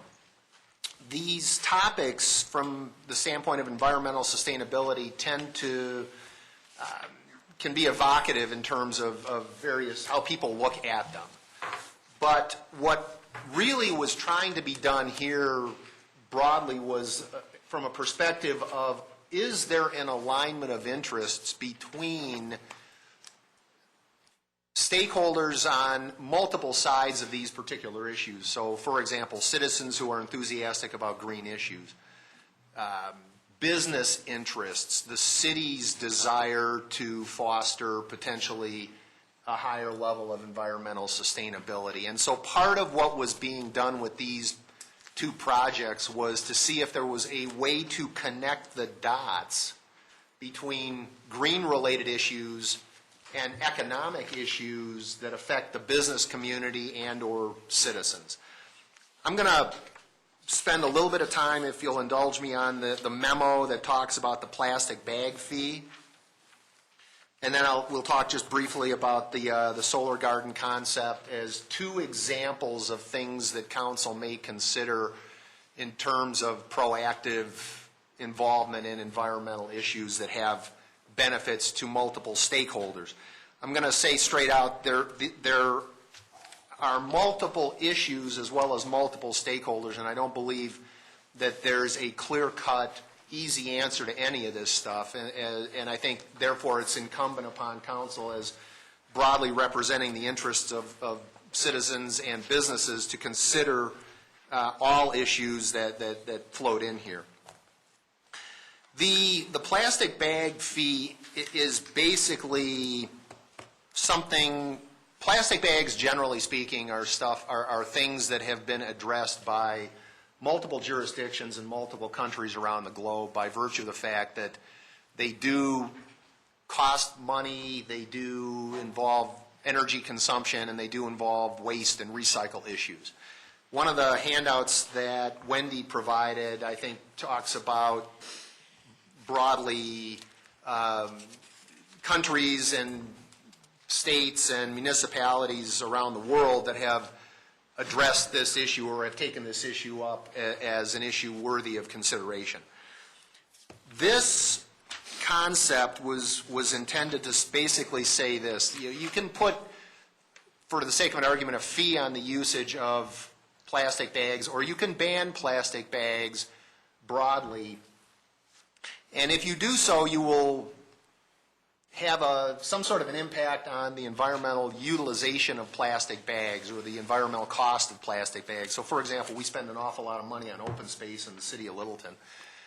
So there's something of a bit of a paradox to basically saying it's, okay to have the Mary Carter Greenway in the South Platte Park, and at the same point in time, wash plastic grocery bags down storm drains so that somebody has to go down and pick them up out of the park on an annual basis because they're polluting the riverways, which is in fact what happens with urban drainage. The environmental issues aside, though, there is legitimately a cost that the consumers in Littleton and the citizens of Littleton pay to use plastic bags. It's buried in the cost of goods that they purchase from retailers that provide the service, or that provide goods and services for retail consumption. So if you go to King Soopers, part of their cost of operations in terms of purchasing plastic bags is baked into the cost of the products that you're buying when you take them off the shelves. If, for the sake of an argument, a fee is imposed on the consumption of plastic bags, the intent is ultimately not to raise incremental revenue for the city of Littleton, and I'll explain that more in a minute. It can be legitimately argued that it's to provide businesses the opportunity, retail businesses the opportunity to say, I'm going to pass some of those cost savings back onto the consumers, or I'm going to enhance my profitability, which is ultimately an economic development issue, which is something we can quantify, which is what this is intended to accomplish. With Chris Gibbons' help, we took a look at how many numbers of these grocery-type plastic bags are consumed in the city annually, and came up with a number of over 7 million that for purposes of the analytics, we kept constant over a period of time. We just assumed that essentially you could argue maybe there'd be more used over time, maybe there'd be less, but assume about 7.4 million of these things are used. If a fee is imposed and it's for purposes of changing behavior, the behavior is to basically convince consumers to either use these reusable, environmentally friendly bags, if you will, and to quit using the plastic bags, because as a line item, then that cost then would go down as far as the retailers are concerned. And again, the ultimate objective, the ultimate logic was if that cost line goes down, then they can either keep that money as incremental margin, which makes it more profitable to do business in Littleton, or they can give some of it back, or they can give all of it back if there are competitive pressures. But either way, essentially citizens and consumers are going to be made whole, because if you get the value of it back and you're having to pay some sort of a fee to do that, you don't have to pay the fee if you use a reusable bag, and ultimately then you're getting the value of the cost of those bags back and lower prices at the cash register. In terms of figuring out what all of this might be worth to the business community, I assume that after a 20-cent fee were imposed per bag on the utilization of grocery bags, that the volume of bags would decline from roughly, say, 40% of that 7.4 million today down to about 14 or 15% over the end of the analysis term, which I think was 6, 7, 8 years. The logic there being that the tax ultimately is going to entice people to make a behavioral change, but some people, for whatever reason, will want to continue to use the plastic bags. Ultimately, I assumed it would cost the city roughly $50,000 to administer the fee. That may or may not be true, because we already have sales tax collection administrative functions in place, but so it was essentially conservative. I said 8 years on analysis, and then basically used a cash flow net present value discount rate of 5%, which I can talk about later. I know, based on our experience with ARC thrift stores, that the average cost of a plastic bag for a grocery style plastic bag is about 4.35 cents per bag. We have roughly 3 million customer visits a year, so probably end up using, certainly somewhere in the neighborhood of 3.5 to 4 million bags. And that's essentially what it costs us. I assume that the businesses split the savings from having those costs decrease over some scaled-in period, 50-50 with the consumers, and again, ran it over 8 years, and looked at a net present value of 5%. The results of this thing, I should say the other element and what you've got in here on the analysis report is the financial cash flow modeling that was done, and I won't spend time walking through that. But I also did run what's essentially referred to as a Monte Carlo simulation, which basically takes what? Sorry. Monte Carlo. No. Keep going. Oh, okay. Excellent. Essentially, it runs a simulation on the model inputs, and over a very quick period of time, you can set up. I got it. What Monte Carlo? I'm still hung up on. What is? You said you use that as an example. I guess I don't know what the example is. Oh, it's a methodology. What essentially it is, I put the little spreadsheet model together, and then I've got a simulation tool. Take as long as you want to explain it, by the way, until your time's up. Yes, which is why I'm going to go very quickly and say it randomly puts variables into the model in order to figure out what a range of outputs is. And in this case, the range of outputs is that the imposition of a 20-cent per bag fee for businesses could be anywhere from roughly $500,000 of net present value to $1.2 million based on the analysis run. What that means in layman's terms is that we could theoretically pump somewhere between $500,000 and $1.2 million of economic value back into the retailers in the city of Littleton by removing or helping remove a big chunk of that line item cost on their income statements. Just a half a second. If they charge more for what they sell to cover the cost of the bag, how does that give them anything if we remove that? We've removed, in theory, the cost because we've helped pull the demand for the bags down. They can do what they will with that money. If they want to, so the cost is 4.3 cents per bag. That goes away. But they've gotten us used to paying certain things for the groceries, et cetera. Therefore, I can't see them charging us less since we're used to paying that already. Well, it depends. If Safeway wants to basically charge a little bit less and give some of that back to the consumer, maybe it's a competitive advantage versus King Soopers. That's a business decision. At a minimum, theoretically, it could be more profitable for the businesses to operate in Littleton because that cost, that line item cost, goes away. I did have a conversation with King Soopers about this. King Soopers sort of views this as something that will happen over a period of time. They don't want to be singled out as in the grocery business itself doesn't want to be bearing the brunt of this. So theoretically, if it were to be done, it would be done broadly to a lot of plastic bags across multiple retailers throughout a given jurisdiction. I would, of course, the decision point here is not whether or not to impose a fee or a tax on plastic bags. The decision point is whether or not to put such a thing on a ballot.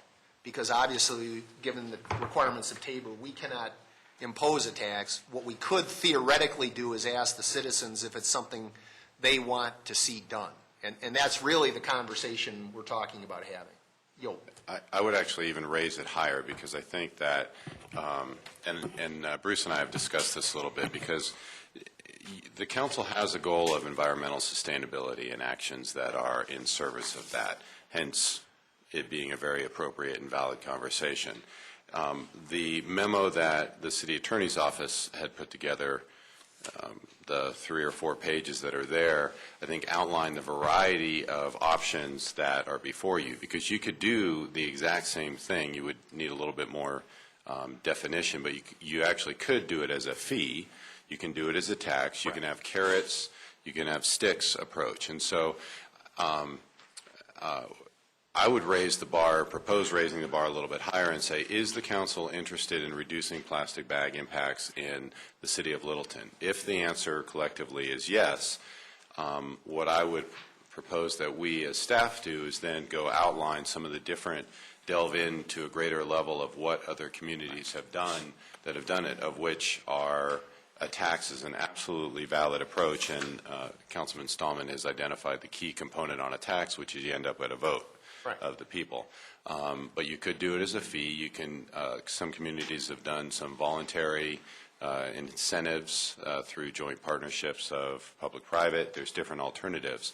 So asking that question, is there interest in continuing this? And then we'll start to drill down on that if that's an appropriate. He's got a very valid end product that is one of many options that the council could take. Totally fair point. And when you look through that other handout, the staff handout that Wendy passed around, many different approaches in different jurisdictions, both municipal, state, country level kind of things. So it is interesting how different people have approached it. I'm going to stop on that one real quick and go to this one, which is the solar garden concept. And all I'm going to say about the solar garden concept was this came up about a year ago. Could you pause a second? So when are we going to give feedback? Are we going to do this Within in a the study next session? 2 minutes and 8, 9, oh wait, I'm coming the wrong way. I'd like maybe to put it on a study session give us a chance to look at this and give feedback, because there's some other options that aren't mentioned on either. Why don't we make a decision whether we want to move forward with it? Having a plastic bag sitting in one of the trees in my yard at the moment, I'd say at least it's worth a discussion. Show of hands who would like to move this into a study session. 4. Got it. The origin of the solar garden concept had to do with the open space issue of, is it making sense for us to buy more open space property and take potentially commercially developable parcels off the tax rolls accordingly. This ultimately was intended to be conceptually something that would be a blend of the open space concept, if not a full-blown commercial development that had other beneficial attributes for the community. The original property in question or in concept was the Abear property, which was supposedly the old Walmart property on Santa Fe. The logic being that under this particular schematic, in theory, if we could purchase the property with open space, open space money, which theoretically was conceivable because you can employ open space dollars for educational purposes, which might be something that this fell into. If we got citizens to potentially invest in this with some sort of a limited partnership holding company such that they got benefits of the tax benefits from the installation of the solar, which usually commercial companies are taking for themselves. And if ultimately you could work with people like Excel to generate purchase power contracts for maybe the city, maybe Aspen Grove, maybe Arapahoe Community College, maybe the Aspen Grove apartments, maybe the sewer plant, and utilize Arapahoe Community College, which has a robust tech studies program that is in fact focused on solar installation and so forth. There's a lot of moving parts in there that say there might be something that would be of interest for the community to explore further. So Cortez and I did in fact have conversations with Excel. We had conversations with Arapahoe Community College to see if there would be interest on their part. And generally speaking, there is interest and there are examples of solar projects at the municipal level. There was something in the paper the other day, and I think I pinged Michael on it, who had seen it, about something in Aurora that is a big installation where they're testing various versions of solar panels. A lot of it, the problem we were running into was it was going to require an awful lot of staff time to figure out how to start connecting the dots and get the players in the game, namely Excel and a construction firm that does this kind of stuff, and Arapahoe Community College and so forth and so on. The upshot is, again, it's another one of these things that beyond just the green attributes of it, if you can do it from the standpoint of making it a public-private partnership, it sends a heck of a message to the business community that A, we're creative, that B, we're, again, open for business, that C, we're thinking way outside of the box in terms of how do we put these bits and pieces together.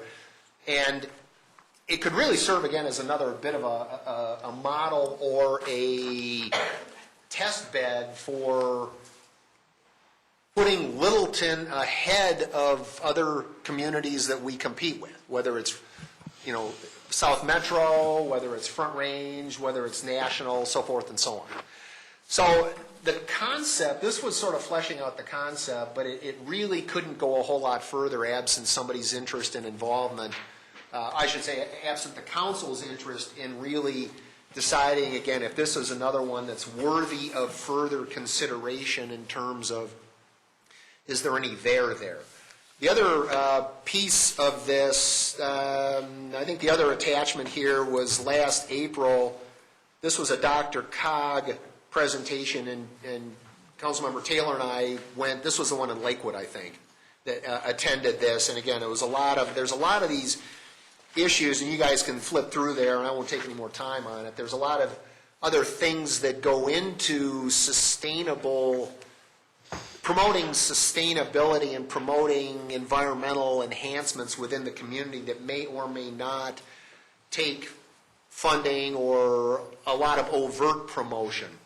I think there's a continuum where you can get very, very involved, or you can just make it easy for people to do what they might do anyway. And so to the issue of the goal and objective for council being some level of environmental sustainability, this is intended to help foster that conversation of what do we collectively want to do in terms of this piece of the integrated puzzle that is our goals and objectives in totality. And, not bad. I'd have been there if it hadn't been for questions. Just again, broadening it slightly, I think that, one, I've got experience in this. Summit County is in the process of doing this. Frisco, Breckenridge bought into it. They're building the solar plant, and then you sell off the energy. It's a public-private partnership, so I'm very familiar with this concept. I guess the question, again, raising it slightly for the council is there are a variety of sustainability options available to municipalities, and some of them have dried up in terms of grants. There are, in kind of the global sense, and Bruce has talked about one of them, you've got the local municipality improvements. What can you do around your own facilities? What do you do with residences to bring them up to be more cost efficient, replace windows, those types of things. And then the same for commercial. Commercial is really one of the large untapped areas that's out there. The state is currently, I don't think they've finished promulgating their rules. They've got a lot of dollars sitting there waiting for those rules to be implemented. And a lot of it might be allocated already, but that go for refurbishment and improvements, environmental improvements for commercial.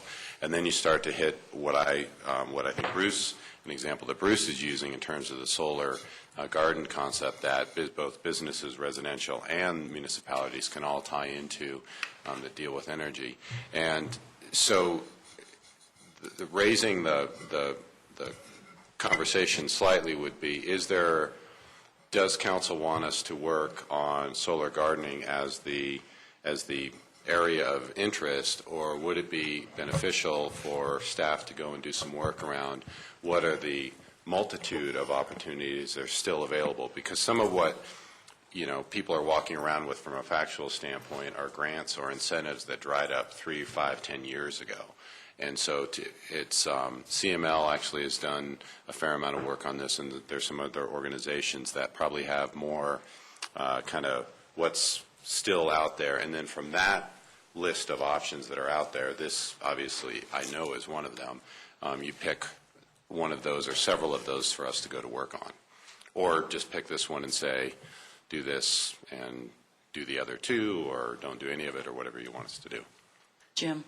Responding only to the solar garden concept, Dr. Conk has a program that evaluates rooftops and whether it is economically feasible to put in a solar array on a rooftop.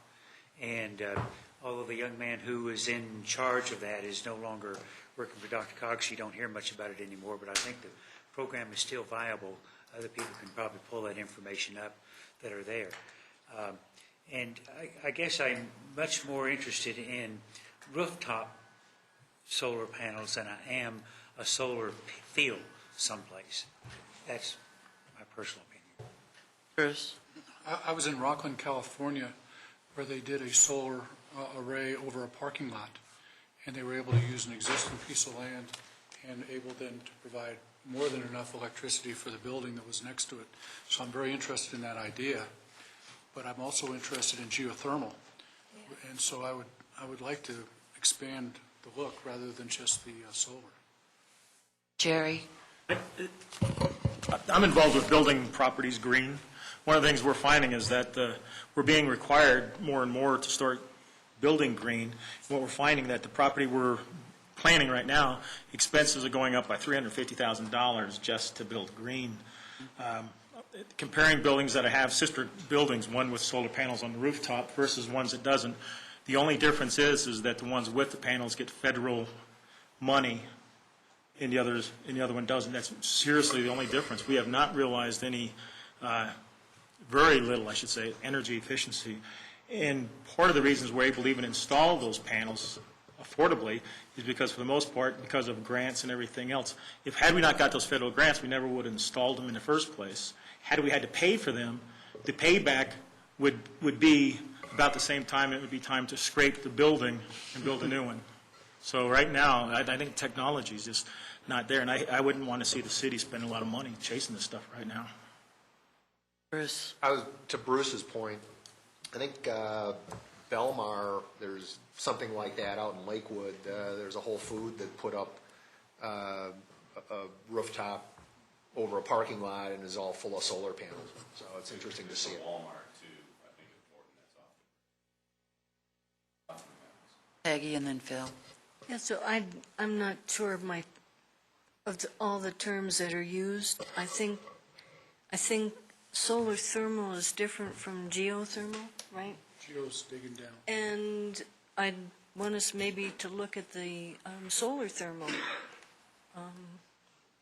given the cost of heating water and so forth. But I'd like us to explore a bit more. I appreciate what Jerry's saying. I haven't done something at my house because, I'd have to live 200 years to recoup the cost. Maybe not 200, but longer than I'm expected to live for sure, even if I live a long time. Phil? As much as I think there may be some PR benefit in the city taking on some sort of either gardening, farming approach, I think with what we have at the moment, I wouldn't put it and say, let's go out and do a special study. Where I would include it is as we're looking at the municipal side and our infrastructure, that certainly these things be considered as to where to go with regard either solar, thermal, whatever that might be, but include it with the city's infrastructure. And if we can have and continue or enhance the public's awareness that anyone can actually go out and take a look at their own rooftop with the Dr. Cog space, and it also has the opportunity where it says, hey, if you enter in information, you can have other commercial folks. And some of those commercial folks are actually in position to help if there's any kind of federal grant or assistance that can mitigate some of that cost that's available, but I would do it as a consumer awareness side of it, rather than necessarily taking on developing a plant or a structure at this time. The solar garden, I think, Bruce, you brought it up a couple of years ago. So, nice second try. Different council. Yeah, not all. I think there's one big, huge problem with solar gardens in Littleton is that where? When Open Space Task Force gives their report, I think you'll see that there's just not that kind of availability out there for land. And I also have a real concern whether there may be a way to get around it by calling it educational. I have a real concern about spending open space dollars to basically completely enable open space, because I've seen these solar gardens and you can't get near them. It's gated, it's locked, it's high security. You don't even want to walk through there because it looks dangerous. It's like glass everywhere. So it would be providing it would be using open space dollars to disable what could be an open space feature for the community. So the sustainability thing, I'm a real cynic and skeptic about most of it. I think, maybe in 30 years it'll be a different type of thing. I think we're just experimenting and playing with it, and people are trying this, that, and the other thing. I don't have a problem looking at things. I don't want to discount and discard everything immediately, except for this. But I just don't think this is viable. If we lived in Weld County, maybe, but here he goes. No, I respect the points. I mean, yeah, it's right. It's throwing ideas out there for conversation. Again, this was not intended to be, we have to do this. It was, is there a view towards things that make sense that we should think more about? Totally. A couple of the open space parcels, the open space element of it certainly could be supplanted with other things. So, for example, the South 40 over at ACC, if they're involved and they want to use it for educational purposes as well, wouldn't require open space money. Their people were saying that their board, I don't want to misrepresent this, but the feedback we got was that there was some interest in having further conversations. The sewer plant's another one. I mean, we already own that property, right? So you've got plenty of space out there, and it wouldn't necessarily need to be 10 acres. I mean, you can do tailor to fit. So again, it wasn't a one-size-fits-all kind of gig. But yeah, I'm throwing it out there by virtue of the fact that I think there is something of interest. I mean, we talked to Long Building Technologies, and they had some pretty good experience with some of the stuff at the building level, per Jerry's comments as well. And it's just, to me, no worries either way. I think it certainly has some potential upside for a lot of different reasons, but I totally support the decision of the majority in terms of how to proceed. How about, with a goal to end in 56 seconds, we can start just pulling together some of what's out there, because there are communities that are a decade in front of what we've been doing here, both from a code standpoint and just awareness of it. So we won't make a major undertaking of it, but as time permits, we can collect that together, and when we feel like we've got some good substance of alternatives of what other communities have done around the state, we can just bring that forward, and it'll be an informational approach for you. Is everybody show of hands? But we won't make it. Okay. Does that work? Okay, great. 1, 2, 3. There, you only had 3. Oh, I did. 4, 5. Matt. You got it voted again, didn't you? Yep. The cynic is noted. That's it. We're adjourned.